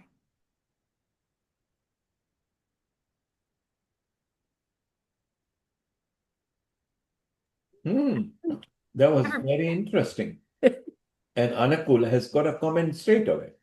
Yes, sir. I just want to ask, within the traditional Indian system, what we know of, they don't eat it, not they take lots of milk products and things like that, which does give enough B12. But one of the things that we've been found is there is something called Ambli. I don't know if you know. It is a system where you use millets, and the millets are fermented over a period of 8 to 12 hours in the right type of heating temperature. And that fermented millet provides you with a huge amount of B12, and also it's supposed to be supportive of any neurological disorders which come in many of the patients. There's a good amount of study done in Rohtak Medical College and things like that.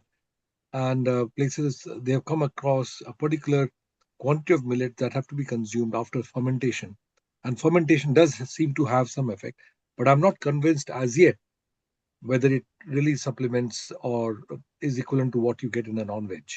Sure. And that fermentation changes a lot of things for a lot of different foods. And you notice that, I know in the UK, Marmite is one of those things that's, you either love it or hate it, but it's a way to get, from the brewing process, it's a way to get some B12 and some good minerals in if you're a plant-based eater as well.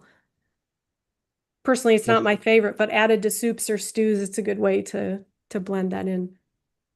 And also pickles. I'm not very sure how much the pickles contribute to it. The proper pickling, rather, when you're fermenting it properly, then you might get another quantity of, which will be different. Yeah. Well, and you get those extra probiotics that, I mean, if you think about it, our digestive tract, our gut lining is one cell thick, and it needs protein to rebuild itself. And it'll replace every 3 or 4 days, but we need the right building blocks for that. And some of those fermented foods can really help. And proteins are super important to do that in a healthy way. Are there any studies done or valuation done on the B12 values in this kind of food as opposed to food from non-vegetarian products?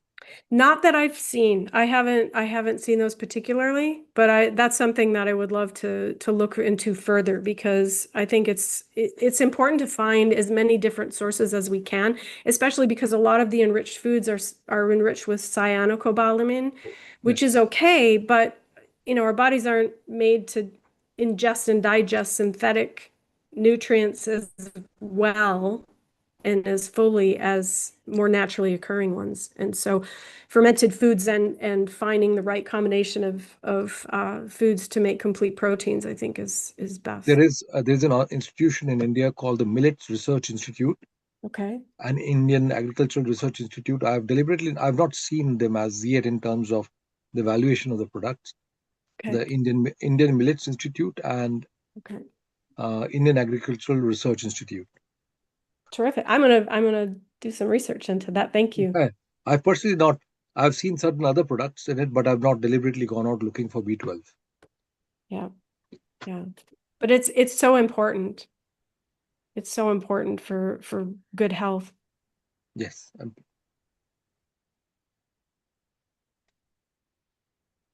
So, Sarah, what do you think of what Julie delivered a moment back? Yeah, I mean, we all have, like you've said, you've been, had to look after your health for various other, different health reasons, Hashimoto's, etc.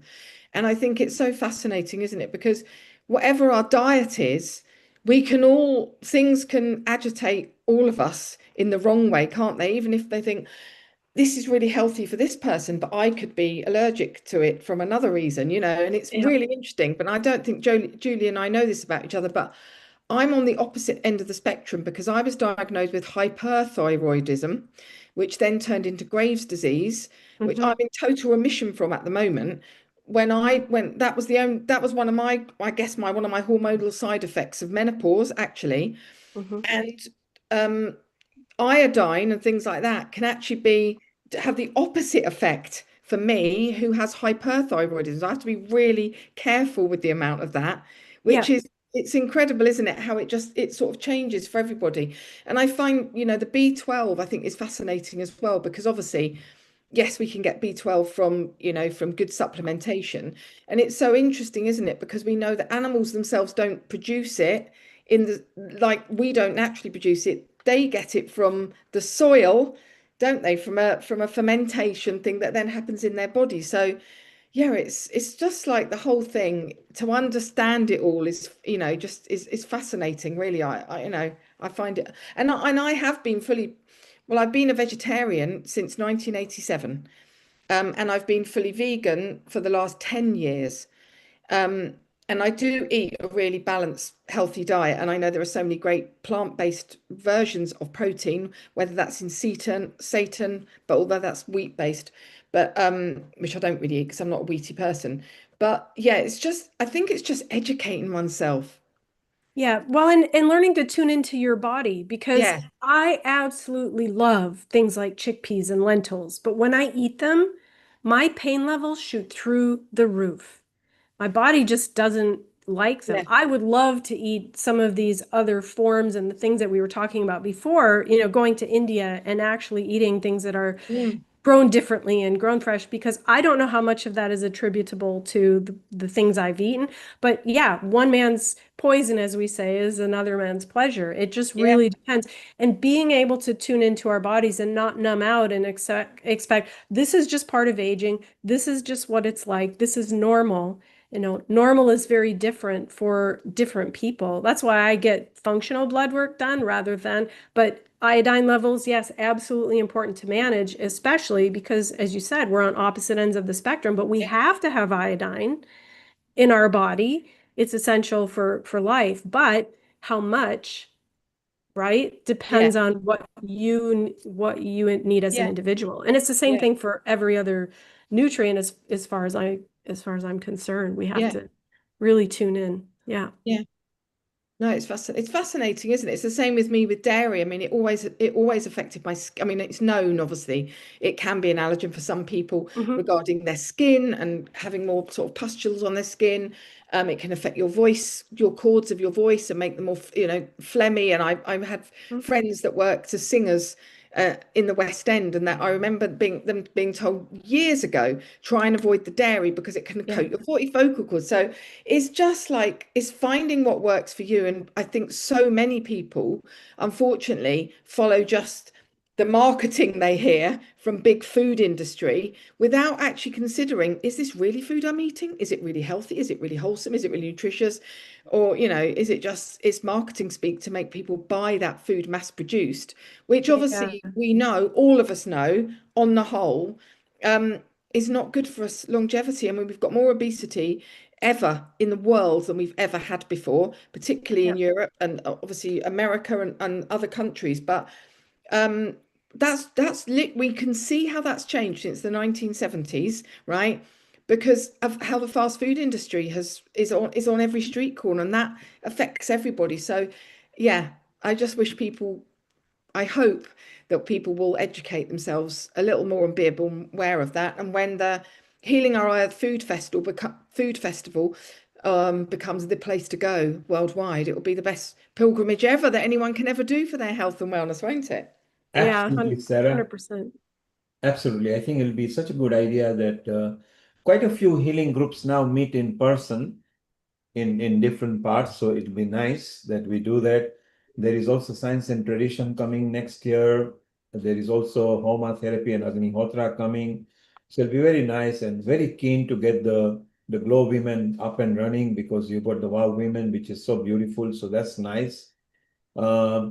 And so we have been in different parts of the world, and shortly we'll be going to Ecuador, where Sarah and Julie, you are in Italy, and Sarah, you are in London. I want you to say hello to Priscilla, who is a psychiatrist and a visiting professor and a food and a tea expert as well.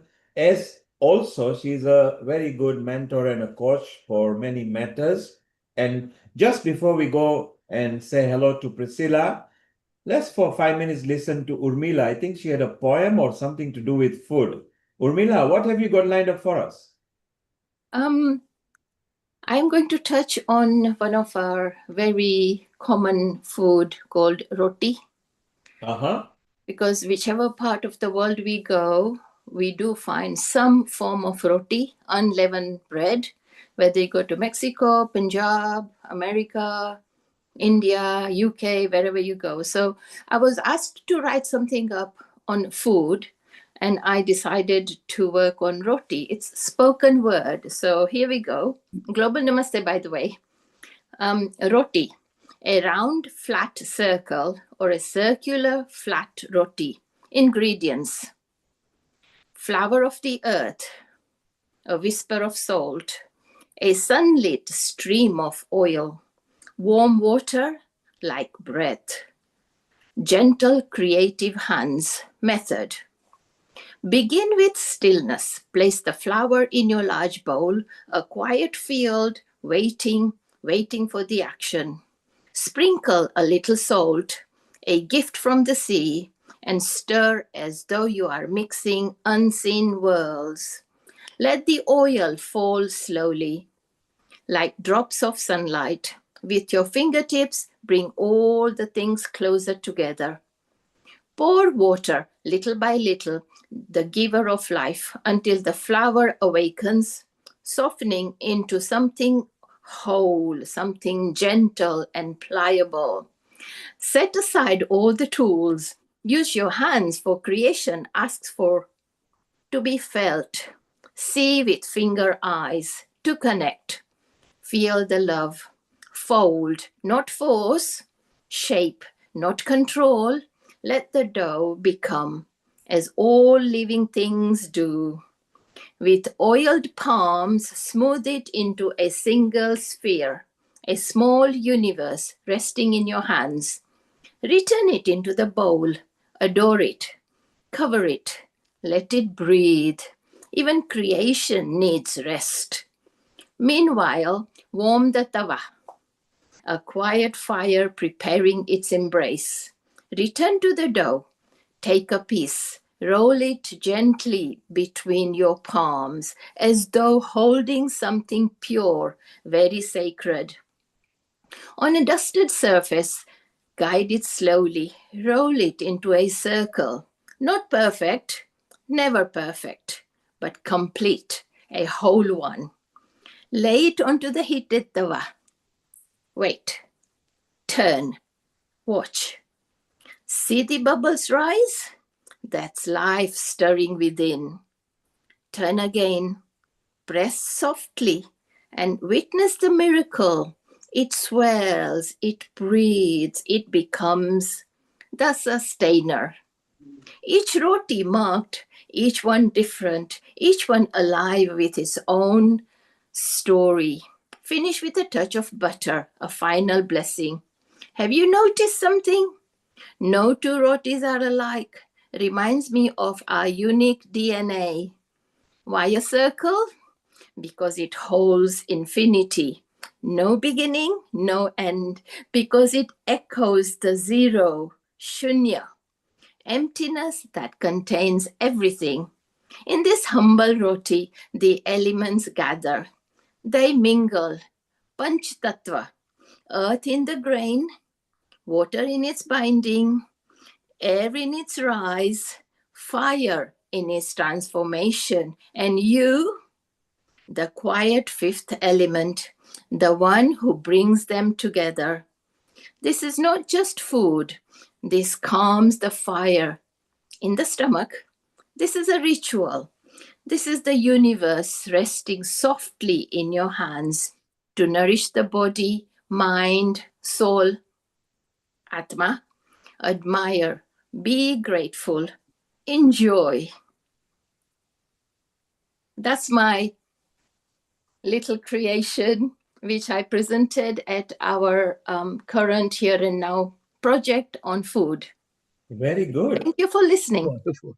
That was personifying a roti, a chapati, attributing life to an inanimate object. Well done, Urmila. Sarah, thank you for poetic listening. way. What did you think, Sarah? And Julie. Oh, wow, that was beautiful. Yeah. Thank you. That was absolutely beautiful. Did you write that yourself? Yes, I did. I even wrote the translation for the Gujarati community. Oh, wow. Yeah. Are you going to sing it to us one time as well? Probably. Oh, that would be nice. So the lyrics, that would be lovely. Thank you. I look forward to sampling some soon.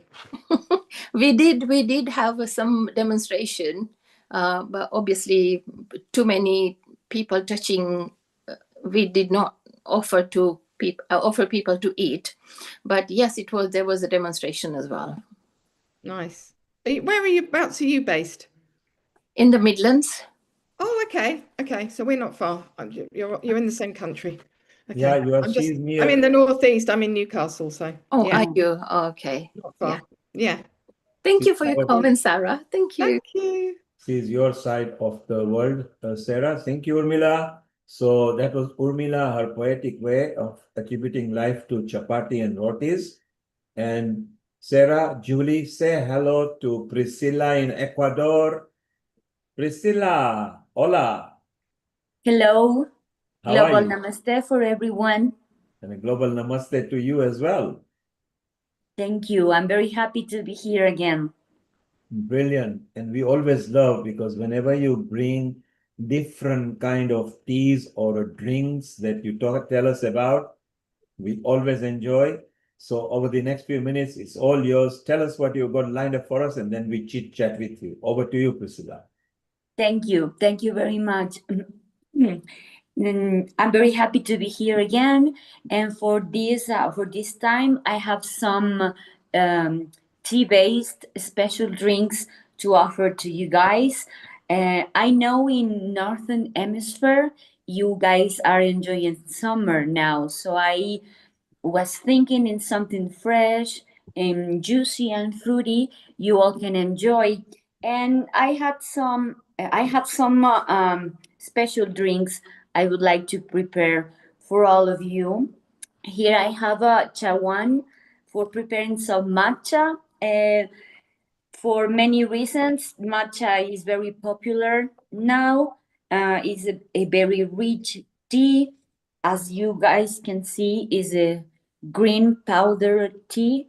It's all tea leaves, so when we need to be careful, because when we drink matcha, we drink all the tea components, all vitamins, but all the alcohol, tannin that tea might have. So if you have a heart condition or anemia, you need to be careful drinking your matcha. So I add just one bamboo scoop for this beverage and some cold water and oranges, and I'm going to mix it.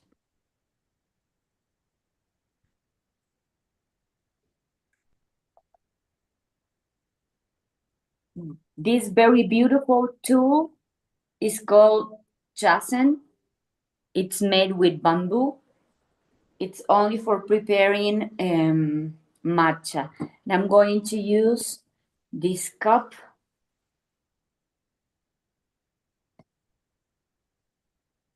And this will be ready. Now I'm going to add some extra bubbles. And this could be called like a matcha mimosa. You can enjoy some sparkles, matcha, and oranges. It's very fresh, very recommended. You can have a breakfast and a brunch, and you can enjoy very much. If you guys have a question, I'm more than open in any time. And I have another surprise. I have been preparing or getting ready for this tea all night long, because sometimes we think that iced tea or cold tea needs to be prepared when we add cold water or ice into already hot teas. But what I have done here is, I don't know if you can see, I just add fresh tea leaves and I put ice on it and I leave it. Oops, sorry. And I add some ice on it, and this has been being cold brew the whole night. If you guys, of course, want more tea, you can add more tea leaves and more ice and leave it for night, and you will have a very extra tasty tea, tastier than when you add cold water or ice into your already hot tea. This is a very beautiful, because of the materials and the tools, a very beautiful to get your cold brew tea, and it's ready to drink. Another teas that those beautiful teas I left the whole night in cold brew. This is a sencha, a Japanese green tea, and this is a Darjeeling, an Indian black tea. I put the leaves in touch with the water and left the whole night for they being brewed. So they are cold brewed too. And you can drink it and that way, or you can add any extra juice you might have. I have mango here, and this is carrot and orange, fresh juice. They match together perfectly with those beautiful teas. It's colorful and, of course, tasty and full of vitamins and nutrients we need during summer. More than just hydration, we need to keep our vitamins levels in a healthy way. And we need to remember that juices, beverages, and teas are perfect for complement food. Some diets can be very extreme and they recommend only beverages. We need to remember it's not enough. We need to eat enough for those beverages to match together and be healthy for our bodies.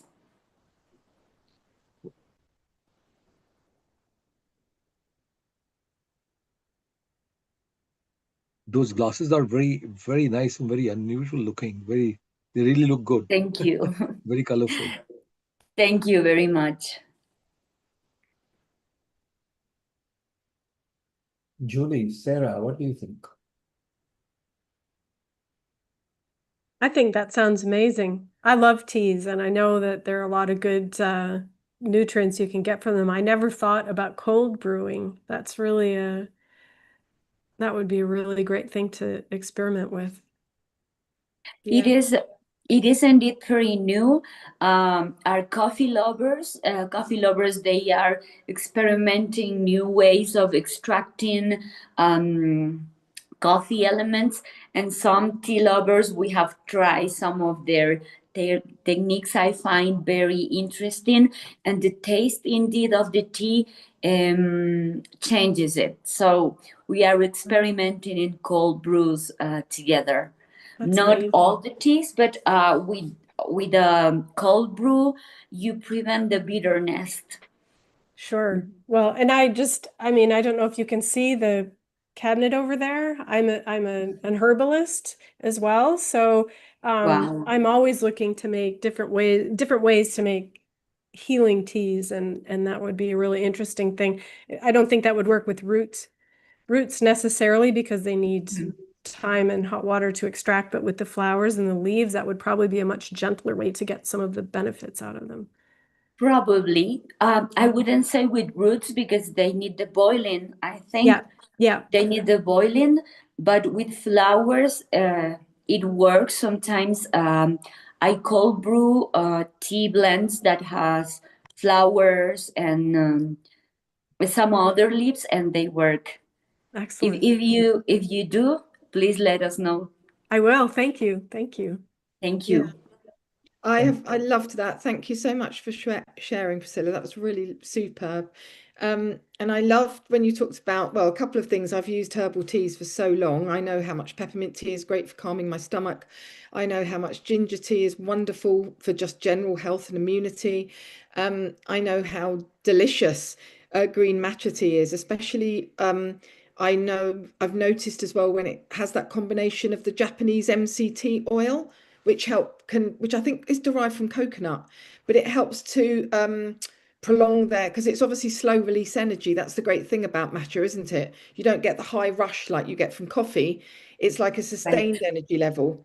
And I think when it has Japanese MCT oil included in it, it sustains the energy for longer.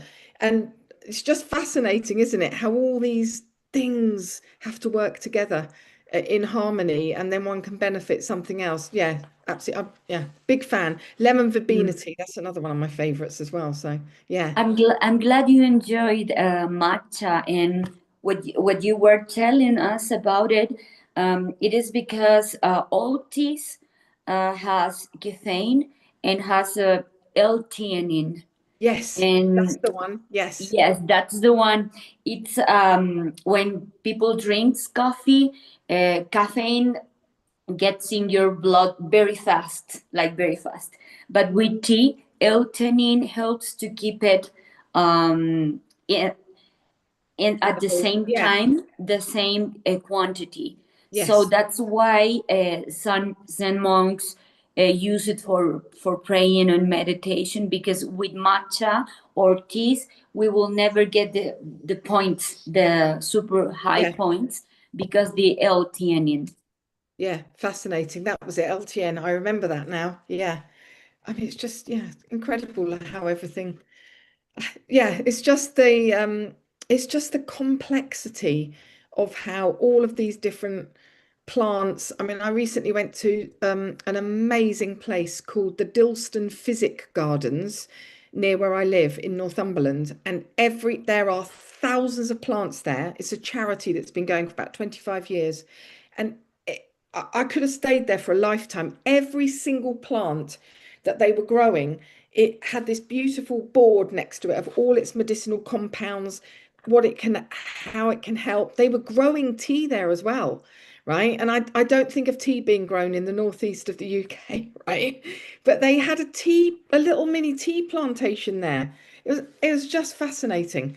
This is amazing. Yeah, it was Because absolutely tea is beautiful. it's not an extreme plant. I mean, not extremes of the globe, northern or southern. It's very weird that that tea plant grows over there. So Well, and great, I think when we think very about interesting. we think about ancestral medicines, right? And Ayurveda and traditional Chinese medicine, things going back thousands of years. We had this wisdom, and for some reason, modern society wants to just cast it aside, but it's so simple and it works so well. We really need to remember that. So it's nice to see so many people excited about it. Yeah. So Julie, Sarah, Priscilla, we can ask Amrita to just group you together.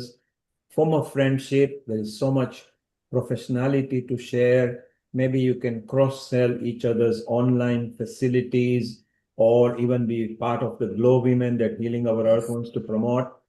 Healing Our Earth wants to promote women as a very special species because we feel that if you empower women, then you empower better communities. So do keep in touch. I think Lata wants to make a quick comment. So let's ask her what her comment is. And then we move on with our discussion and carry on. Lata, if you can unmute and make your comment, please. Over to you. Global Namaste to everyone. And it's been quite a while. I haven't been attending, but it's lovely to be back. I was just saying, Urmila, thank you very much for your poem. It was just mind-blowing, absolutely mind-blowing. Such a simple recipe, and you just build so much life into it, and it's life-giving, isn't it? The original thing was called mani, which is in Sindhi we call it mani. And in the desert, God made it rain flour that they wrapped into the flakes and used water to make the hot bread. So that was fascinating connection there. But yeah, I liked your teas. I liked everything really, but your teas, I thought it was amazing how just recently I've discovered loose leaves, and that the tea bags have got plastic in them and all these other chemicals hidden in it, and I've just stopped using them. So I'm trying to adopt new ways of not dehydrating.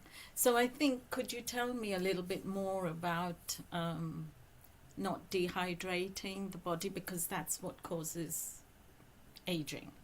So we've got to keep hydrated, haven't we? And so what are the the leaves, pure leaves, like I think someone said that they use loose leaves. Was it you, Sarah, or Julie? Was it? I have used loose leaves, as in for lemon verbena, but obviously, and I've picked fresh mint, from my garden and made beautiful fresh mint tea just from the loose leaves. So, but yeah, I don't know if I didn't mention that before, so maybe it was somebody else. Yeah, no, I love the fact that you went to Dalston, because I'm not far from there. Oh, really? That's mad. Really, yeah. Amazing that you mentioned that, because I've never heard about this place.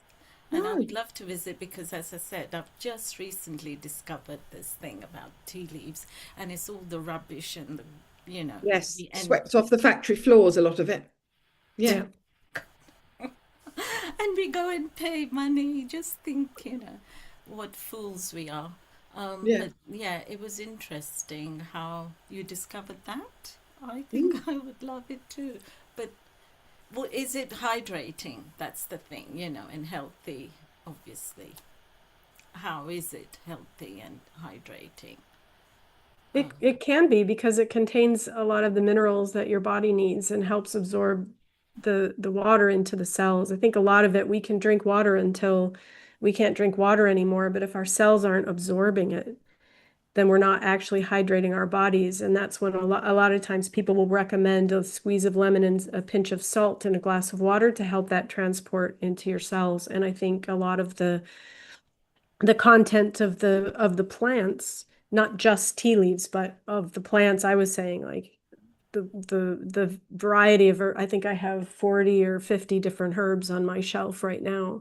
And so combining those, because they all have different purposes and they all contain different minerals and nutrients that our bodies can absorb. So finding substances to help transport that water into our cells if we're not readily absorbing that. I think tea can be very nourishing. Caffeine is a bit dehydrating, but again, something like matcha, which isn't going to just slam your body with caffeine, is going to help you make the most Don't of we it. need a little bit of caffeine? I don't know that we need it, but it certainly can boost your energy. Yeah. In my case, I'm sorry. No, go on. In my case, all those teas are prepared with tea leaves with whole leaf, not broken. The tea leaves you find into a tea sack, into a tea bag. It's called dust because it's so broken that you can find the nutrients anymore. So you won't find the nutrients either. And when we drink water and we add something, when we solve something, in the case of tea, when we extract the benefit substances into water, they will go through the cell wall easier, because osmosis and those chemical reactions that we have when we drink water and we put water into our body, into our cells, and the substances solved into the water will keep the water in. Those processes are naturally chemical for our body, so we will be easier hydrated.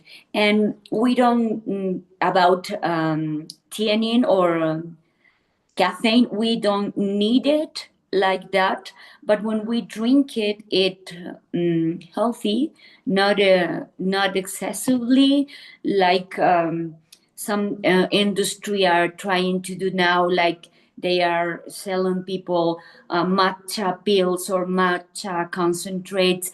It's like drinking 5-7 cups or matcha. This is too much. It will be excitatory for the brain system.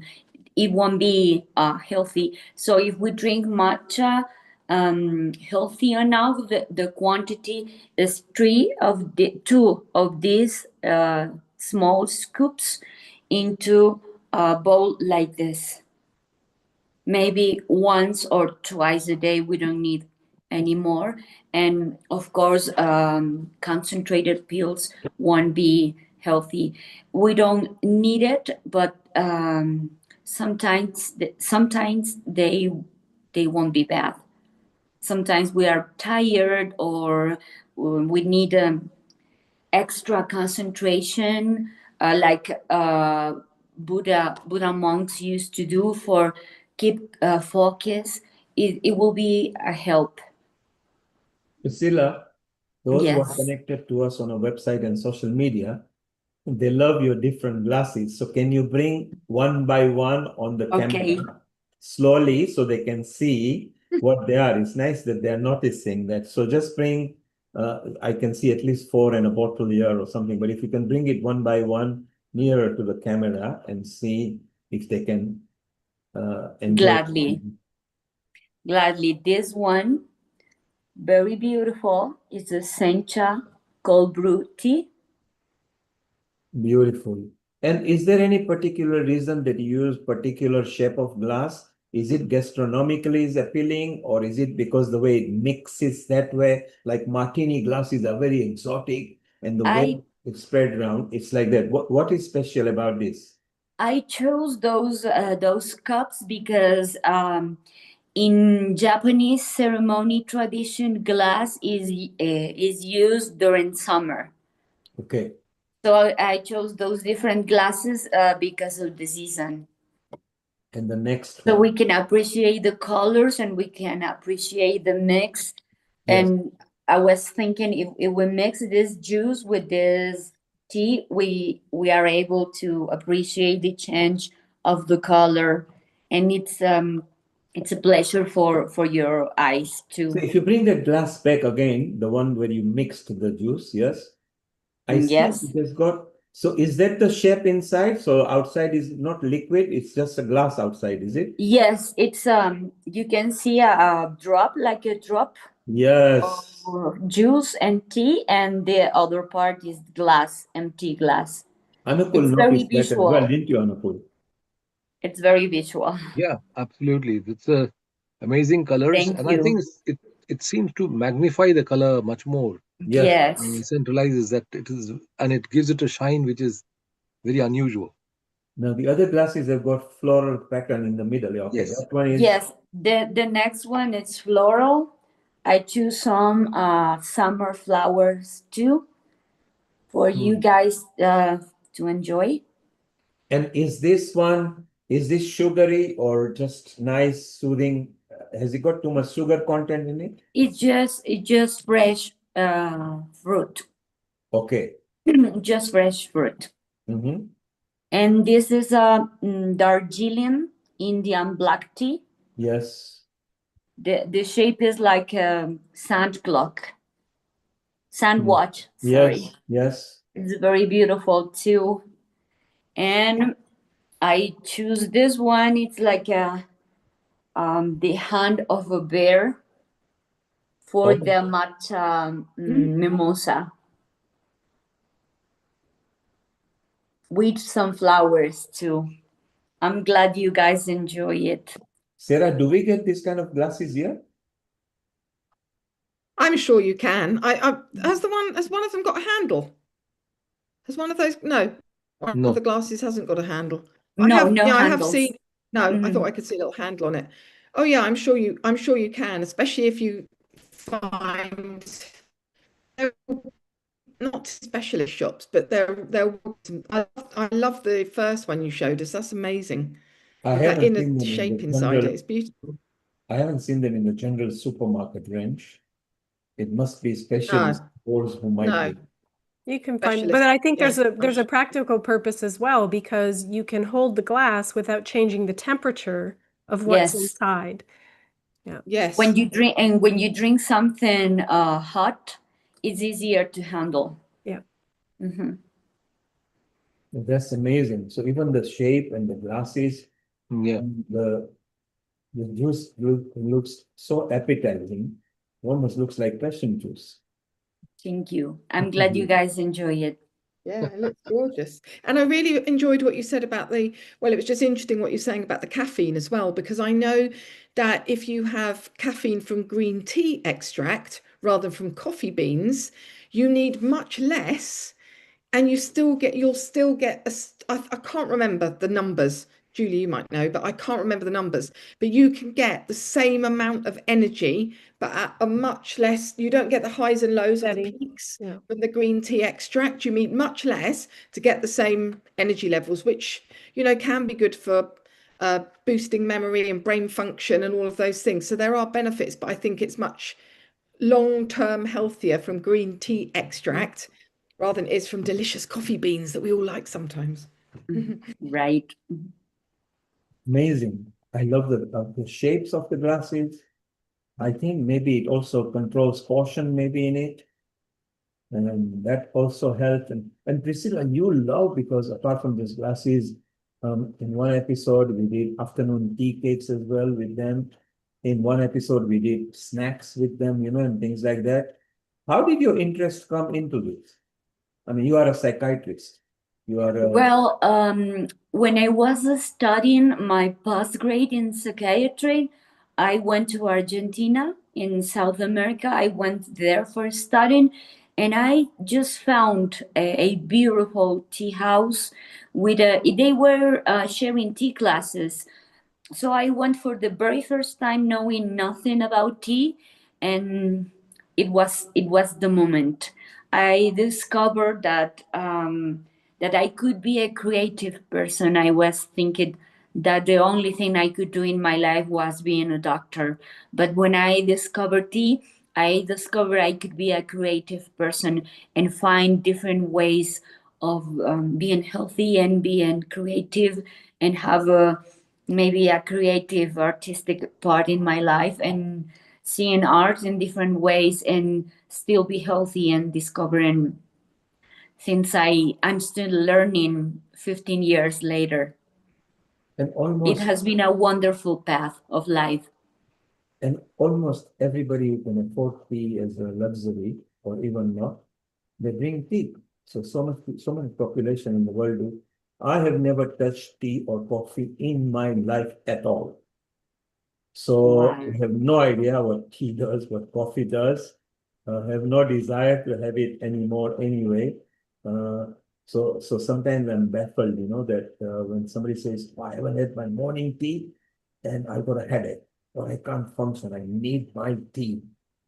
And does it happen same to herbal tea? Once you are hooked on it, you need your herbal tea every day? No. It's something I wish. It's not something I need badly. It's something I enjoy You daily. desire, you want it. It's like a personal ritual. It's part of my well-being. It's not like I need it badly. It's something I know makes me have a couple minutes for myself for calming down and enjoying my beverage.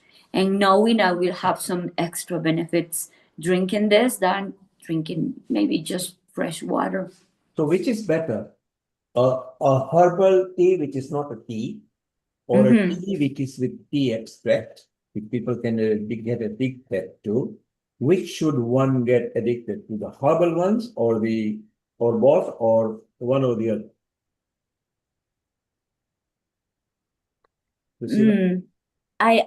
I wouldn't say addiction. When we add some extra things to tea, probably sugar, I could say, people might start to need it. But addiction per se, probably I wouldn't say. Caffeine from coffee, I have tried some patients drinking too much coffee, certainly, and even drinking caffeine extracts in pills. So that is different. Julie, Sarah, are you addicted to tea or coffee or just normal?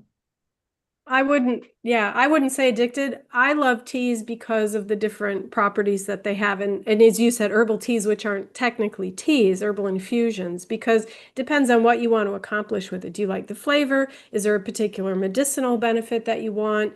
As Priscilla was saying, is that part of your daily ritual? Does it calm you? Does it, what is it doing for you? You can have adaptogenic herbs in tea, in an infusion in a tea, and that creates a whole different experience if you use it medicinally over time, but it's not the kind of thing that you become addicted to. You just enjoy it or benefit from.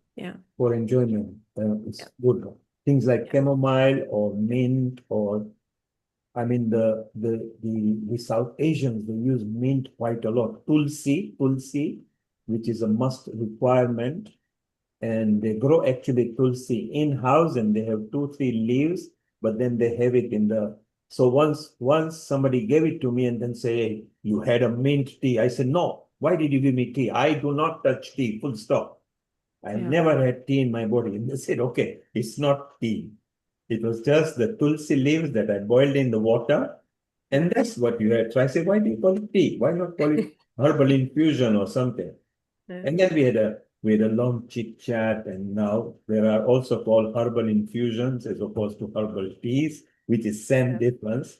Just the word tea is removed from it and things like that. I mean, it's amazing. It's amazing what we consume. It's amazing, like Priscilla says. It's her enjoyment time. She puts it up and she enjoys and she relaxes. Julie, you said it as well, that one doesn't have to get hooked to it. No. It same applies to drugs and alcohol or anything. Nice thing is we have hardly had water addiction because our body is water. So the good amount of water that you always drink is better for you. Very rarely you get poisoned by over drinking. Yeah. It's just some scientific test. Otherwise, when your body says you are thirsty, have your water, that's fine. Somebody who likes tea, maybe in America all the way as a dancer, Sharon, Global Namaste, our senior resident host in America. And it is last slot is hers because she is going to take us to a tour of the garden, which actually tells us that what she grows. Normally she comes and tells us what she's growing latest. A global namaste to you, Sarah, if you can unmute yourself so we can chit chat with you. Yep. Global namaste, Neil and everyone. Global namaste to you as well. How are you? I'm okay. We are in a terrible drought, and it's challenging. So, because Jay, my husband, it's really his garden. I mean, he's really the caretaker or one of them, and I just like to make food from the garden. And it's been extraordinary. We'll show you the greenhouse, a little bit about what was done. So we had an assistant gardener, really wonderful man named Bo, and he came this year and he just rejuvenated everything. He pruned all the trees, all the bushes. He put in new compost and straw and everything we needed. And so now the garden is doing incredibly well. I am making pesto. We have so much basil that I have to make pesto like 2 or 3 times a week. So it doesn't flour. I just keep cutting it back and cutting it back. And I have to say that it is so nutritious that my digestive system, because I'm eating it every day, and it's really helping my digestive system. It's amazing. And the thing, Sharon, is that you grow it, so it's organic. You know when you grew it, you know how you plucked it, you know how safe it is. And this is a beautiful part of organic matters that one grows. We have, of course, visited your gardens quite often, and shortly you can tell us more about it. And we also got Parvati join her. She's part of our Agnihotra group. I don't know whether she's in Holland or Poland at the moment. If you can unmute yourself, and a global namaste to you. Parvati, yes. Actually, this is Suindi, and Parvati is coming. She's coming. I think I saw her earlier, just walking in. Yeah, she's coming back. So you guys are in Poland at the moment? We're in Poland, at Eco Village Brugorania. Wow. And this is a vegetarian eco village. Yes. And just before you came in, we were in Ecuador with Priscilla. She's already here. Wow. She loves making designer teas and coffees, and today she brought exotic coffees. And the viewers love the glasses that she was showing. Priscilla, pull the favorite glass up. The one, yes. I think you guys love it. This one, if I'm not mistaken. Oh wow! It's been the favorite of the day. Yes, it's so amazing, and the viewers actually noticed that. So that was so nice. And Suvendi and Parvati are here. I mean, they also sing, and they are part of the Agnihotra group. For us, yes. Well, you pointed at Suvendi, but Parvati, you are good at singing as well. No, I don't sing. You like humming behind her. Humming. So that is nice. And do you like vegan, vegetarian food as well? Yeah, we are a vegan and vegetarian eco village. So and we try to follow the practice of ahimsa. So we do consume dairy, but we don't consume eggs, and we have our own cows, and we have a Vedic lifestyle here. We grow everything according to home organic gardening, using the practice of Agnihotra and using the home gardening to create beautiful, organic, fresh vegetables and fruits, which we then use our creativity to make wonderful banquets. We have a lot of people that come here and share amazing vegetarian meals, which we have some pictures of if we can share the screen. Yes, you can share the screen just in a moment. So just before you share the screen, let's go back to Sharon. Sharon actually lives in Colorado. Hi. In Creston, so which is up on the hill, and she's got apart from a nice breathtaking view, she plants and grows her own ingredients and fruits and vegetables. Each year we always visit that to see what is growing. They are in a drought at the moment. I think it's quite. Does it mean that it's too hot and it's too no rain or nothing at all? Hardly any rain, and hotter, much hotter than usual. Like they always say, today is supposed to be rain, but it's somehow missing us. So far, we haven't had. It's just been this is like what did they say? Many, many years we've not had a drought like this. So that means that my husband, who really is the master of the garden, is hand watering for an hour every day. Wow. But it's worth it, because there is nothing like growing the food yourself and then just eating it. The lettuce and everything that we can eat at the moment is so nutritious, and I can really, really feel the difference. And you feel good because it's grown by you. So your energy has gone in there. You're not using pesticides and insecticide and everything. So it's organic. Except water. We have some of the purest water on earth here. Yes, we're you're in a very 500 feet. So very beautiful spot. And Parvati and Suvendi just mentioned about they grow their own products now where they are. So it's so nice from farm to table. You've got complete food traceability, which is a mandatory requirement now legally from health and safety point of view in all the developed country. Any food product needs to be traced in case of any E. coli, salmonella, or any food poisoning. Here you got the full traceability. You planted it, you sowed it, you picked it, you sliced and you cooked and you ate them. So it's so beautiful that I love that idea. And Sharon, is there anything? So therefore, nothing is growing in the garden at the moment? I have a video to show you. Yes, let's look at your video and then we'll chit chat with others. Okay. So that'll be very beautiful and it'll be nice. And Priscilla, your drinks, people love it. Yes, you made some different drinks earlier and you showed it with us. Julie took us to a journey and said, are you hungry after you have eaten? So that was very good. And it was a nice session. And now Sharon is sharing the screen and she made a video for us. Earlier, she recorded it for us. There we go. And join the audio, Sharon. Global Namaste, everyone. Sharon Rose here, senior host on Healing Our Earth. And I am here to show you our garden, where it's at the moment.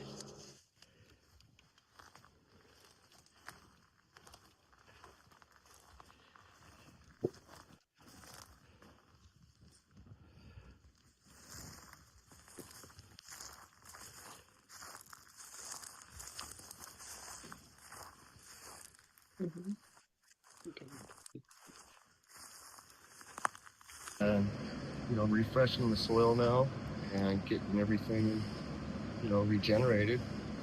So it's definitely a huge transformation. Feels really good.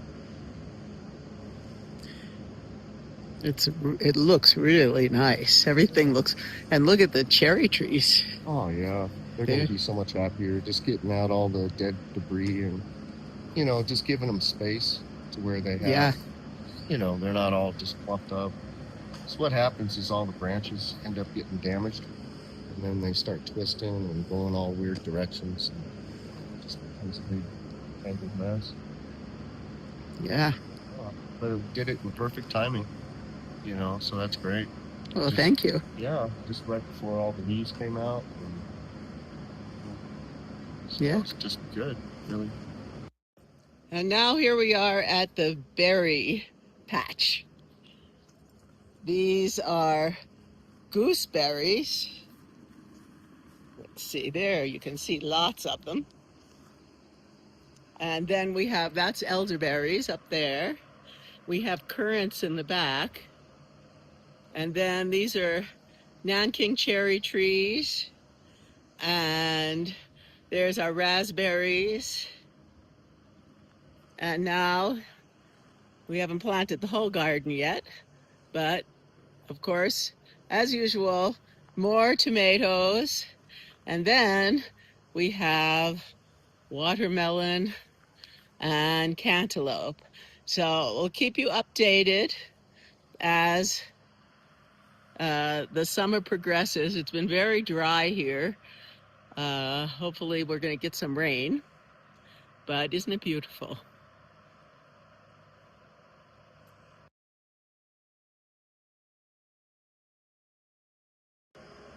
So we're inside the greenhouse, and here we are. This is all cabbage, which we are going to use to make sauerkraut. And here, these are all peppers. And now we have our tomatoes, all different kinds. We have lots of them, as we do every year. And more. And then we go down. There's our Guanyin, goddess of the garden. And here is, guess what? The basil. I've been having to keep up this basil and pinch off all these little tops to keep it going and not flowering, and making pesto at least twice, if not 3 times a week. These are all different herbs here that we're using for our spices. And then we have our lettuce. And then over here, arugula, and more lettuce. I can't tell you how delicious this food is.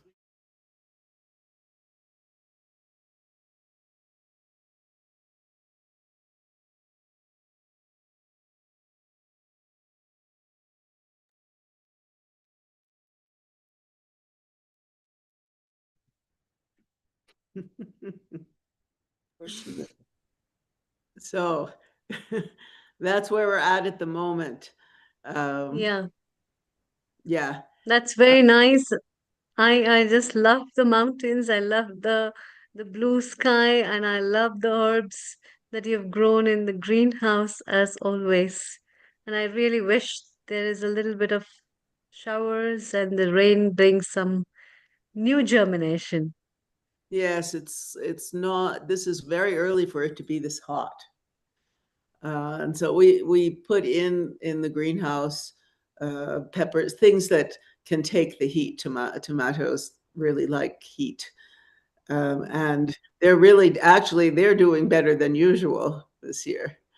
But you see how, just looking at the color of the lettuce and everything, like last night we went up, there was a dinner at the Japanese center here.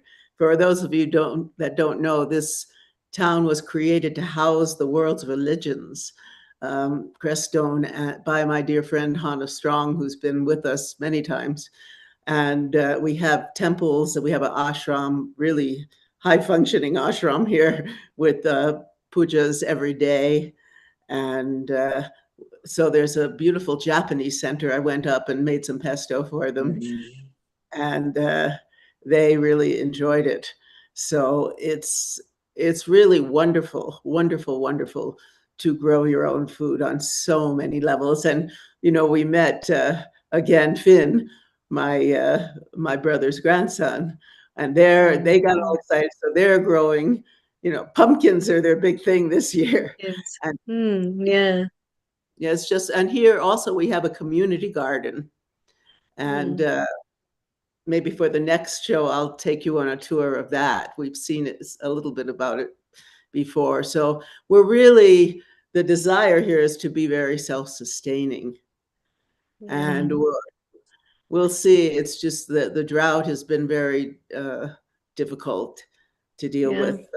People are doing different kinds of pujas to call the rain. Great. but Yeah. so Sharon, yeah. let's hear what's happening in Poland from Parvati and Swindy, what they have to show us for their eco garden.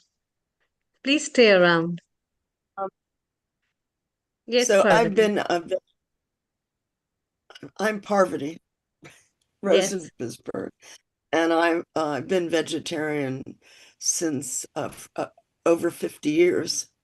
So a majority of my life I've been vegetarian, and I used to co-own a international vegetarian restaurant in Charlottesville, Virginia, in U.S., where I'm from U.S. originally, but I've been living here for 30 years, starting this incredible eco village. And Suindi Kadir, she was a caterer, still is a caterer, and all vegetarian and vegan. So we have a lot of experience, and she came from a vegetarian home, so she's born with it. And here at Eco Village Brigoranya, we observe ahimsa, and we have wonderful, wonderful animals and a wonderful mandala garden, which is all herbs and vegetables. And it's a miracle that anything grows, because when we had the soil tested first, they said, sorry, nothing's going to grow here because the soil is too acidic. And we were like, well, gee, I got to tell that to the broccoli. And we were growing a lot of vegetables, and we've really expanded, but we are not the gardeners. But we have gardeners, and they're amazing people. And also beekeeper. We have lots of happy Homa bees. Fresh honey. Mm. So your presentation, we can see what you've grown there. Yes. Yeah. Yeah. And this is all because we do Agnihotra in the garden and a lot of other Homa fires. And now the soil is less acidic?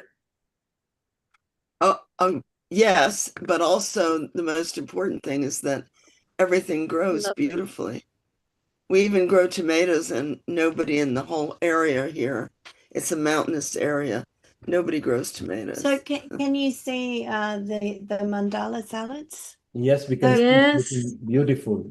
So this is all produce from our gardens, pickles that we've canned ourselves, and hang on, let me just Wow. The interesting thing is, Parvati, you are up high on the highland, and Sharon is up in the mountains. At some point, Amrita, if you can connect them together, it'll be nice if they can share ideas as well. Sure. This is Agnihotra in the garden, in the center of the garden. In the center of the mandala garden. And there is a Shiva Lingam at the center? In the center. Yeah. And also we have a healing temple, and there's a very, very big Shiva Lingam outside of the temple. That's beautiful. It's very picturesque. Sharon also has a friend called Ram Loti, and she has got also land like this, and they do prayers like this. Is beautiful. Look again. It's very beautiful, well maintained. It's our planting season. Yeah. And this is we have a geodesic dome for our seedlings. And we have a concentric circle garden, mandala garden. And this is in the when it's really bursting with life, we have a lot of companion planting there, a lot of beautiful flowers and a lot of herbs that work naturally to encourage growth and discourage pests. So we don't use everything's organic, but we do use companion planting. This is another shot of the mandala garden where we're meeting in the center to do Agnihotra. And that's that there again. And then you can see the food. So we've got, this is Parvati's specialty. She makes apple and berry crisp. That's her specialty. We also grow blueberries, small amount. Some more mandala salads and breads. Another specialty of Parvati's. Broccoli potato cheese bake. Yes, my favorite. Not vegan. This is healthy, naughty, yet fun. But we do have vegans living here. You can see the borage flowers growing. You grow radish as well? Radish, yes. Yeah. Yes. And all these nasturtium flowers. All the flowers grow Nasturtium, here. yeah. So these are edible flowers, correct? Yeah. And this is sourdough bread. Homemade bread. More of our mandala salads. Wow, pansy, nasturtium leaves. Oh, yummy. Cherry pie. Is this a cherry pie? I love. Yeah. And we grow cherries here. More mandala. It's all about the mandala salad. Maria. Yeah, coriander. Maria is one of our long-term residents, and she and her husband get also vegetables from all the different organic farmers in Poland, and they're vendors for those. But these are our homegrown. This is my beet salad, marinated beet salad. More beautiful mandala Mandalas salad. by Maria. Polenta, baked polenta. Wow. Radish salad. Beautiful. That's beautiful. All the different colors of tomatoes that we grow here. Yeah, you got rainbow colors there as well. So Yeah. This is with mozzarella cheese. You make the cheese yourself? Yeah, sometimes. Some we do. Yeah. And this is some birthday cake. That was a birthday cake. And this is tofu loaf. Yeah, tofu loaf. There's a lot of different vegan And it's very good for high protein, isn't it? Yes. And then back to the garden. So that's our place, and we're really happy to be able to, and blessed to be able to eat fresh from the garden, and it's really all because of the healing fires that are done here, the Yajna, Agnihotra. So do you feel that it's because of... It's the reason why we have anything grown in the garden. Do you feel that it's because of a lot of Agnihotra and the energies that all of you put, that the soil composition has changed slightly? Yes, absolutely. And we've got science to back us up as well. We have Ulrich has done some soil testing, water testing, and it's been really, really positive results. So you know and when there was a a problem with apples in this region. There weren't any, they weren't growing, and something was wrong. And our organic certification was up, and the certifier came to check, and he said, "You've got all these apples. How do you have all these apples?" Nobody in the whole region had any apples. They were all not growing. And we were struggling to pick all of ours. So I really credit the fires and lots of love that goes into the soil and yeah. This will be very nice to do offline Zoom sessions with you, Sharon. Amrita, if you can organize Sudhir, you, Sharon, Parvati, Suvendi, because technically they're all into farming in a way, and they can bring their Yeah. We have your rain. Sorry? We have your rain. Yes. So much rain. In Poland, it's raining too much at the moment. Yeah. Yeah, the weathers have changed all over every country's temperatures have changed.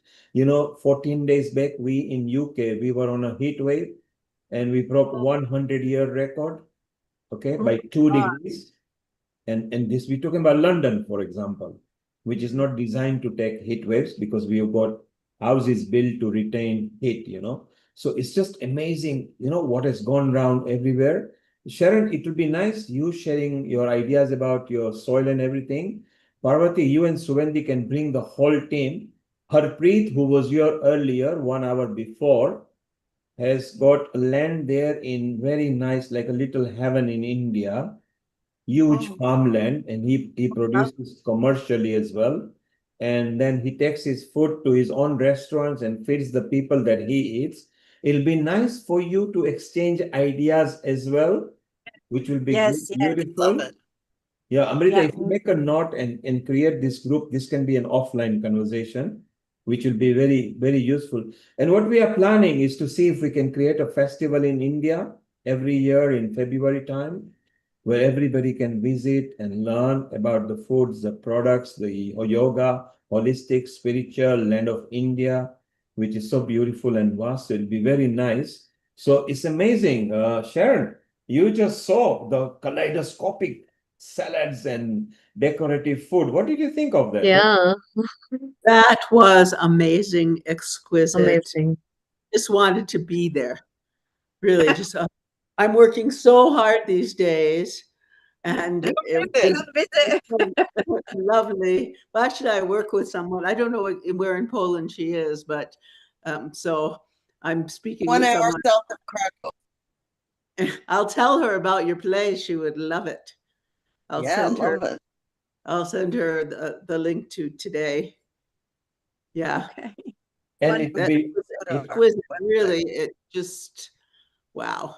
And Sharon, they also have a dwelling, and they're also still also developing another venue where more people can join in. So I think maybe next year or so we can ask Ulrich to organize a little, 5-day, 7-day retreat, maybe there in Holland, and we can all join up there in Poland. Oh, that would be amazing. I'll just put our information here. And you So can this is only Sharon, private. I've exchanged your number with Parvati. Oh, wonderful. Okay. Yeah, we had an idea for Sharon for the water because we had a drought and we did this sort of magical little process. That a friend of ours, we did it in our women's group, and the next week it rained and it has not stopped. So there you are, Sharon. You got some mantras that they will share with you. That's very interesting. Yes, yes. Oh, all of you. I have to give you an update on the film, Quantum Chi. It is now where I'm having to work like I could probably work 24 hours a day right now. There's so much going on. It's very exciting, and as things develop, I'll let you know. And Neil, we definitely want to have a Zoom with you to update you on everything that's going on. And not only with me, to everybody on healing, because they're all waiting for you. And everybody wants to know where Quantum Chi has reached. And every week we need news of up-to-date what's happening. Well, yeah, I'm working. I must wear at least 10 hats right now. I'm looking forward to the day that I can actually have an assistant. Well, the more you learn yourself, the more powerful and versatile it makes you. So it's good that everything that you're picking up from production, planning, marketing is very exciting. Oh, I'd love to show you something. Let me see if I can find it. We just finished, let's see if it's coming. While you find the screen spare, let's say hello to Ulrich. We just talked about it because he did Hey. some. Guten Abend, Ulrich. Hello, guten Abend. Hi, everybody. I'm sorry I come a little late because I was just in the moment I'm finishing. You missed the talk, cherry tart, you missed so many salads, you missed so much of stuff that we have already tasted. Amrita, he has missed nothing because he goes there regularly. And in fact, he No, has I'm just kidding. Yeah. Kidding because I feel, now I have to Yeah. plan the Indian visit with him and tuck up myself with him and take me to Poland now. I also want. Okay, fine. Yeah, see, I just finished a talk at Vayu. 2 weeks ago, Professor Sri Srinath had contacted me, and so he invited me to this lecture series. So that was just finished now.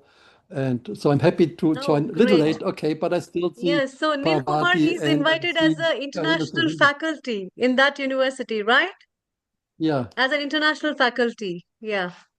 And not just there, even when he was in India, he was invited 5, 6 times because he would put it in a Facebook and we would take it with the healing people. So the proud thing is, and Parvati and Suvendi mentioned you, Ulrich, that you help, in the sampling of the soil and everything. So it's so beautiful. And I was just telling, just prior to you joining, Ulrich, that would it not be nice when the new center is set up and opened, and then maybe either a tail end of next year or beginning of the following year, we have a 5-day retreat or something in Poland. That would be wonderful, sure. Yeah, Very and good. I think, Parvati, you said you are more near Krakow, is that right? You're more Yes. near Krakow. That is just 1 hour south of Krakow. 1 hour south of Krakow, yeah. Yeah, and then Krakow is a very popular tourist resort for many countries inbound over there. So it's so, and Polish people are so much fun because 30 years back they all came to UK to work. Now they are gone back to Poland because UK is not that exciting for them. They've all gone back to Poland, and they were such a hospitable people. They were very good in hospitality industry.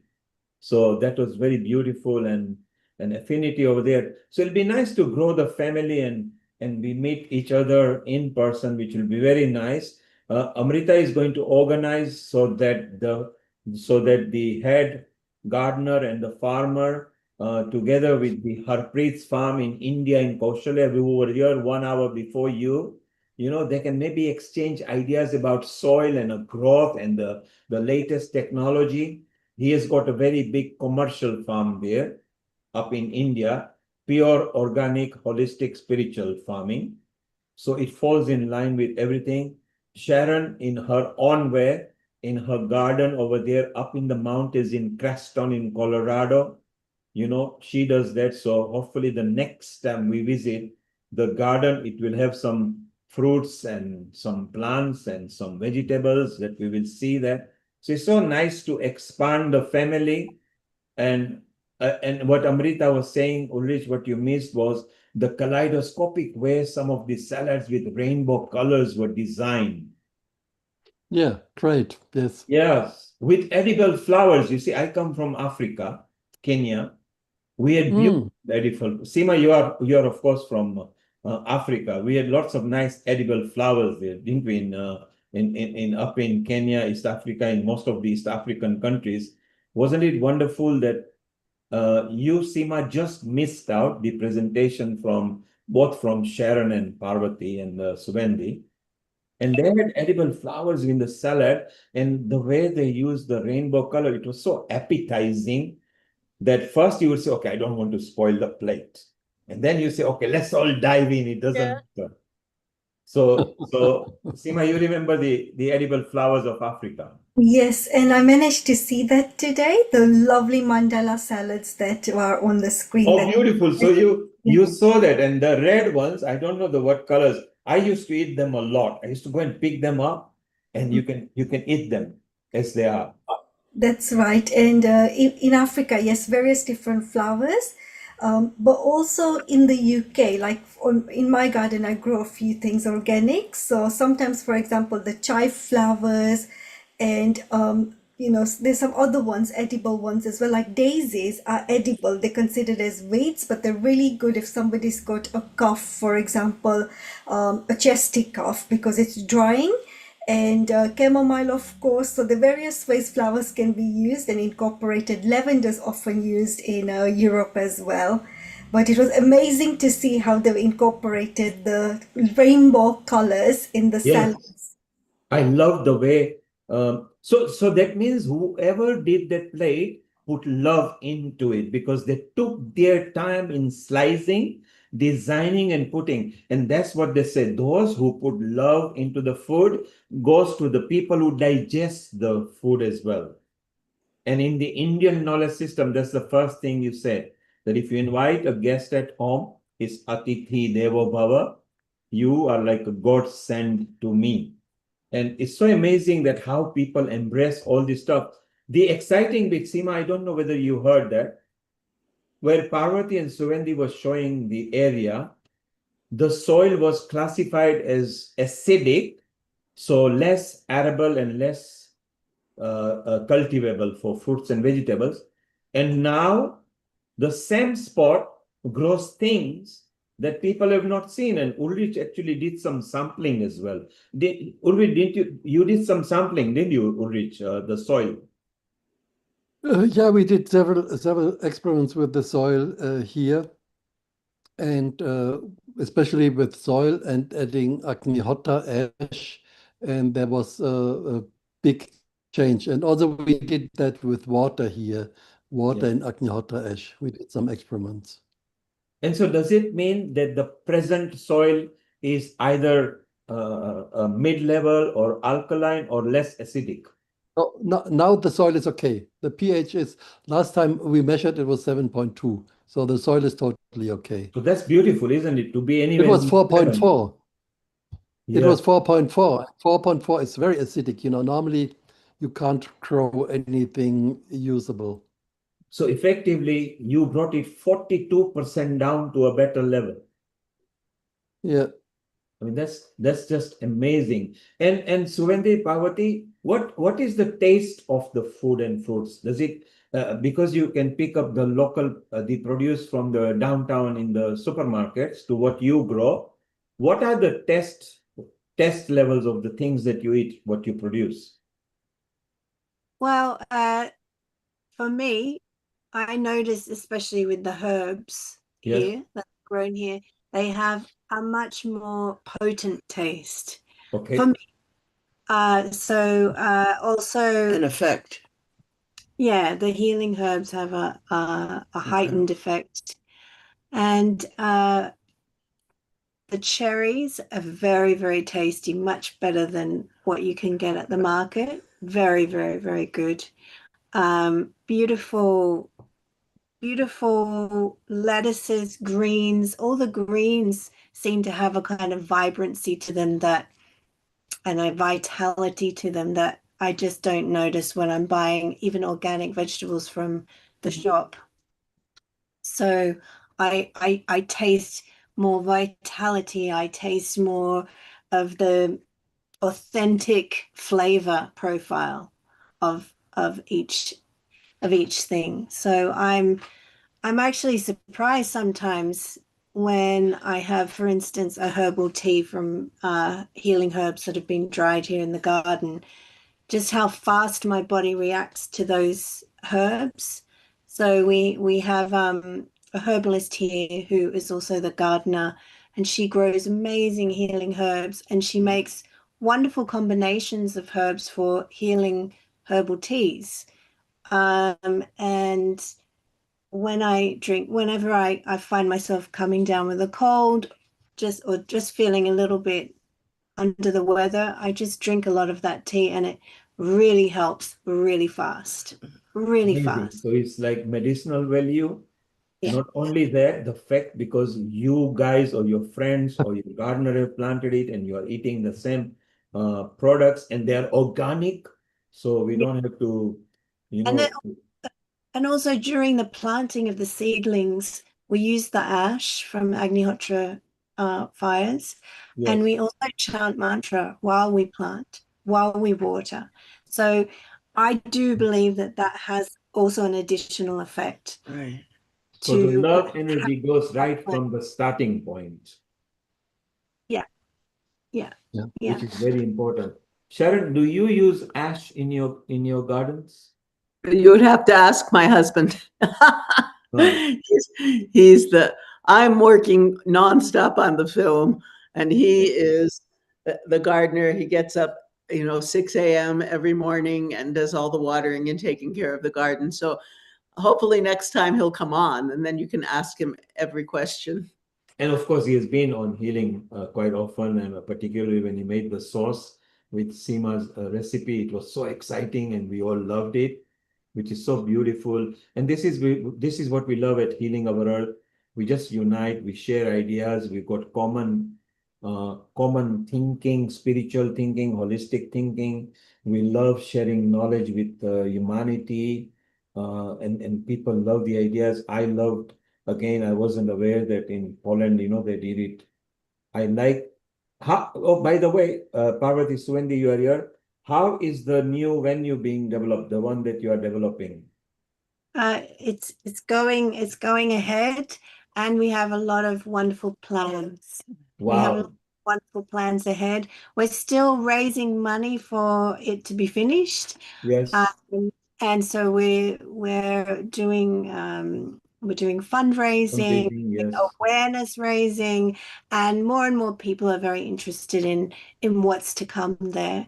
We have a mantra concert coming up in July, mid-July, and July 18th. And we're in contact with actually quite a few Indian communities in the local area that are interested in coming for that particular event. And we're invited to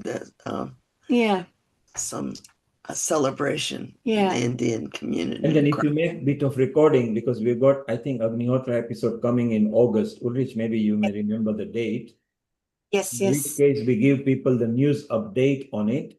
And when it's finished, how many people will it be able to accommodate overnight? Overnight, well, it should be 32 people. Okay. 32 people, but we're going to try and finish at least enough for 20 people at the in the middle stage. Hopefully we can finish everything all at once. There's 3 floors, but we may go step by step, and so at each step we'll inform you. And of course, in a garden, in a summertime where the weather is good, people can bring their own tent and everything, and maybe you do a festival there. Maybe, yes. Yeah. We also have other accommodations available now nearby. Yes. In the actual village. So we have a nice wooden magnolia house. Very nice. Amazing what you guys are doing. It's amazing what you guys are doing. We wish you all the best. And whenever you are putting, you put things up on Facebook, so we try to tag it whenever you do. But it's so exciting. And like I said, next year maybe we plan something there. Let's just plan things and get-togethers and and expand our family and help each other. And maybe if there is sessions we are selling, then cross-sell with each other.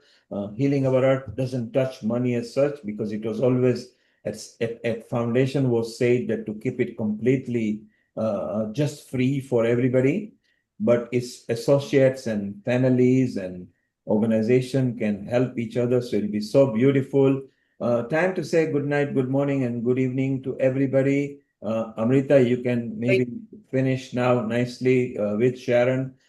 Sharon, Quantum Chi. So by the next episode, next week is a yoga and meditation, International Yoga Day. And the following week is the Rotary. And the following week we are planning is a women episode. Maybe we can bring updates every now and then. We've also got Agnihotra episode coming. I think it's August. I've lost my diary and everything. Yes. Amrita, you can check it out, and Ulrich, maybe we'll keep everybody in touch. And love you guys. And today we had wonderful visit with vegan vegetarian. We had the Ayurveda expert earlier in the first hour. We had Seema from Hong Kong, who did a lovely presentation. She's going to post it up in the Facebook so we can share. Amrita, Seema, Venkata, they had a nice chit chat about it. So I think it's very beautiful and lovely. We've got a meeting set up now. So if we can just finish with a nice Gayatri mantra, and then we can. And Amrita, will you please stay on when on the Zoom everybody is left? I need to finish the yoga bit with you. So Amrita, one version of Gayatri mantra by you, one by Sharon. Seema, you want to do a Gayatri mantra as well? Okay, so the first will be Seema, second will be Sharon, third will be Amrita, finishing with 3 Om, and that will be beautiful. So Seema, you go first. Thank you. And a global namaste. So if you close your eyes and just take a nice slow deep breath in, and with a smile on your face. Om Bhurбhuvah Swaha Tatsaviturvarenyam Bhargo Devasya Dhimahi Dhiyo Yo Na Prachodayat. Om Bhurбhuvah Swaha Tatsaviturvarenyam Bhargo Devasya Dhimahi Dhiyo Yo Na Prachodayat. Om Bhurбhuvah Swaha Tat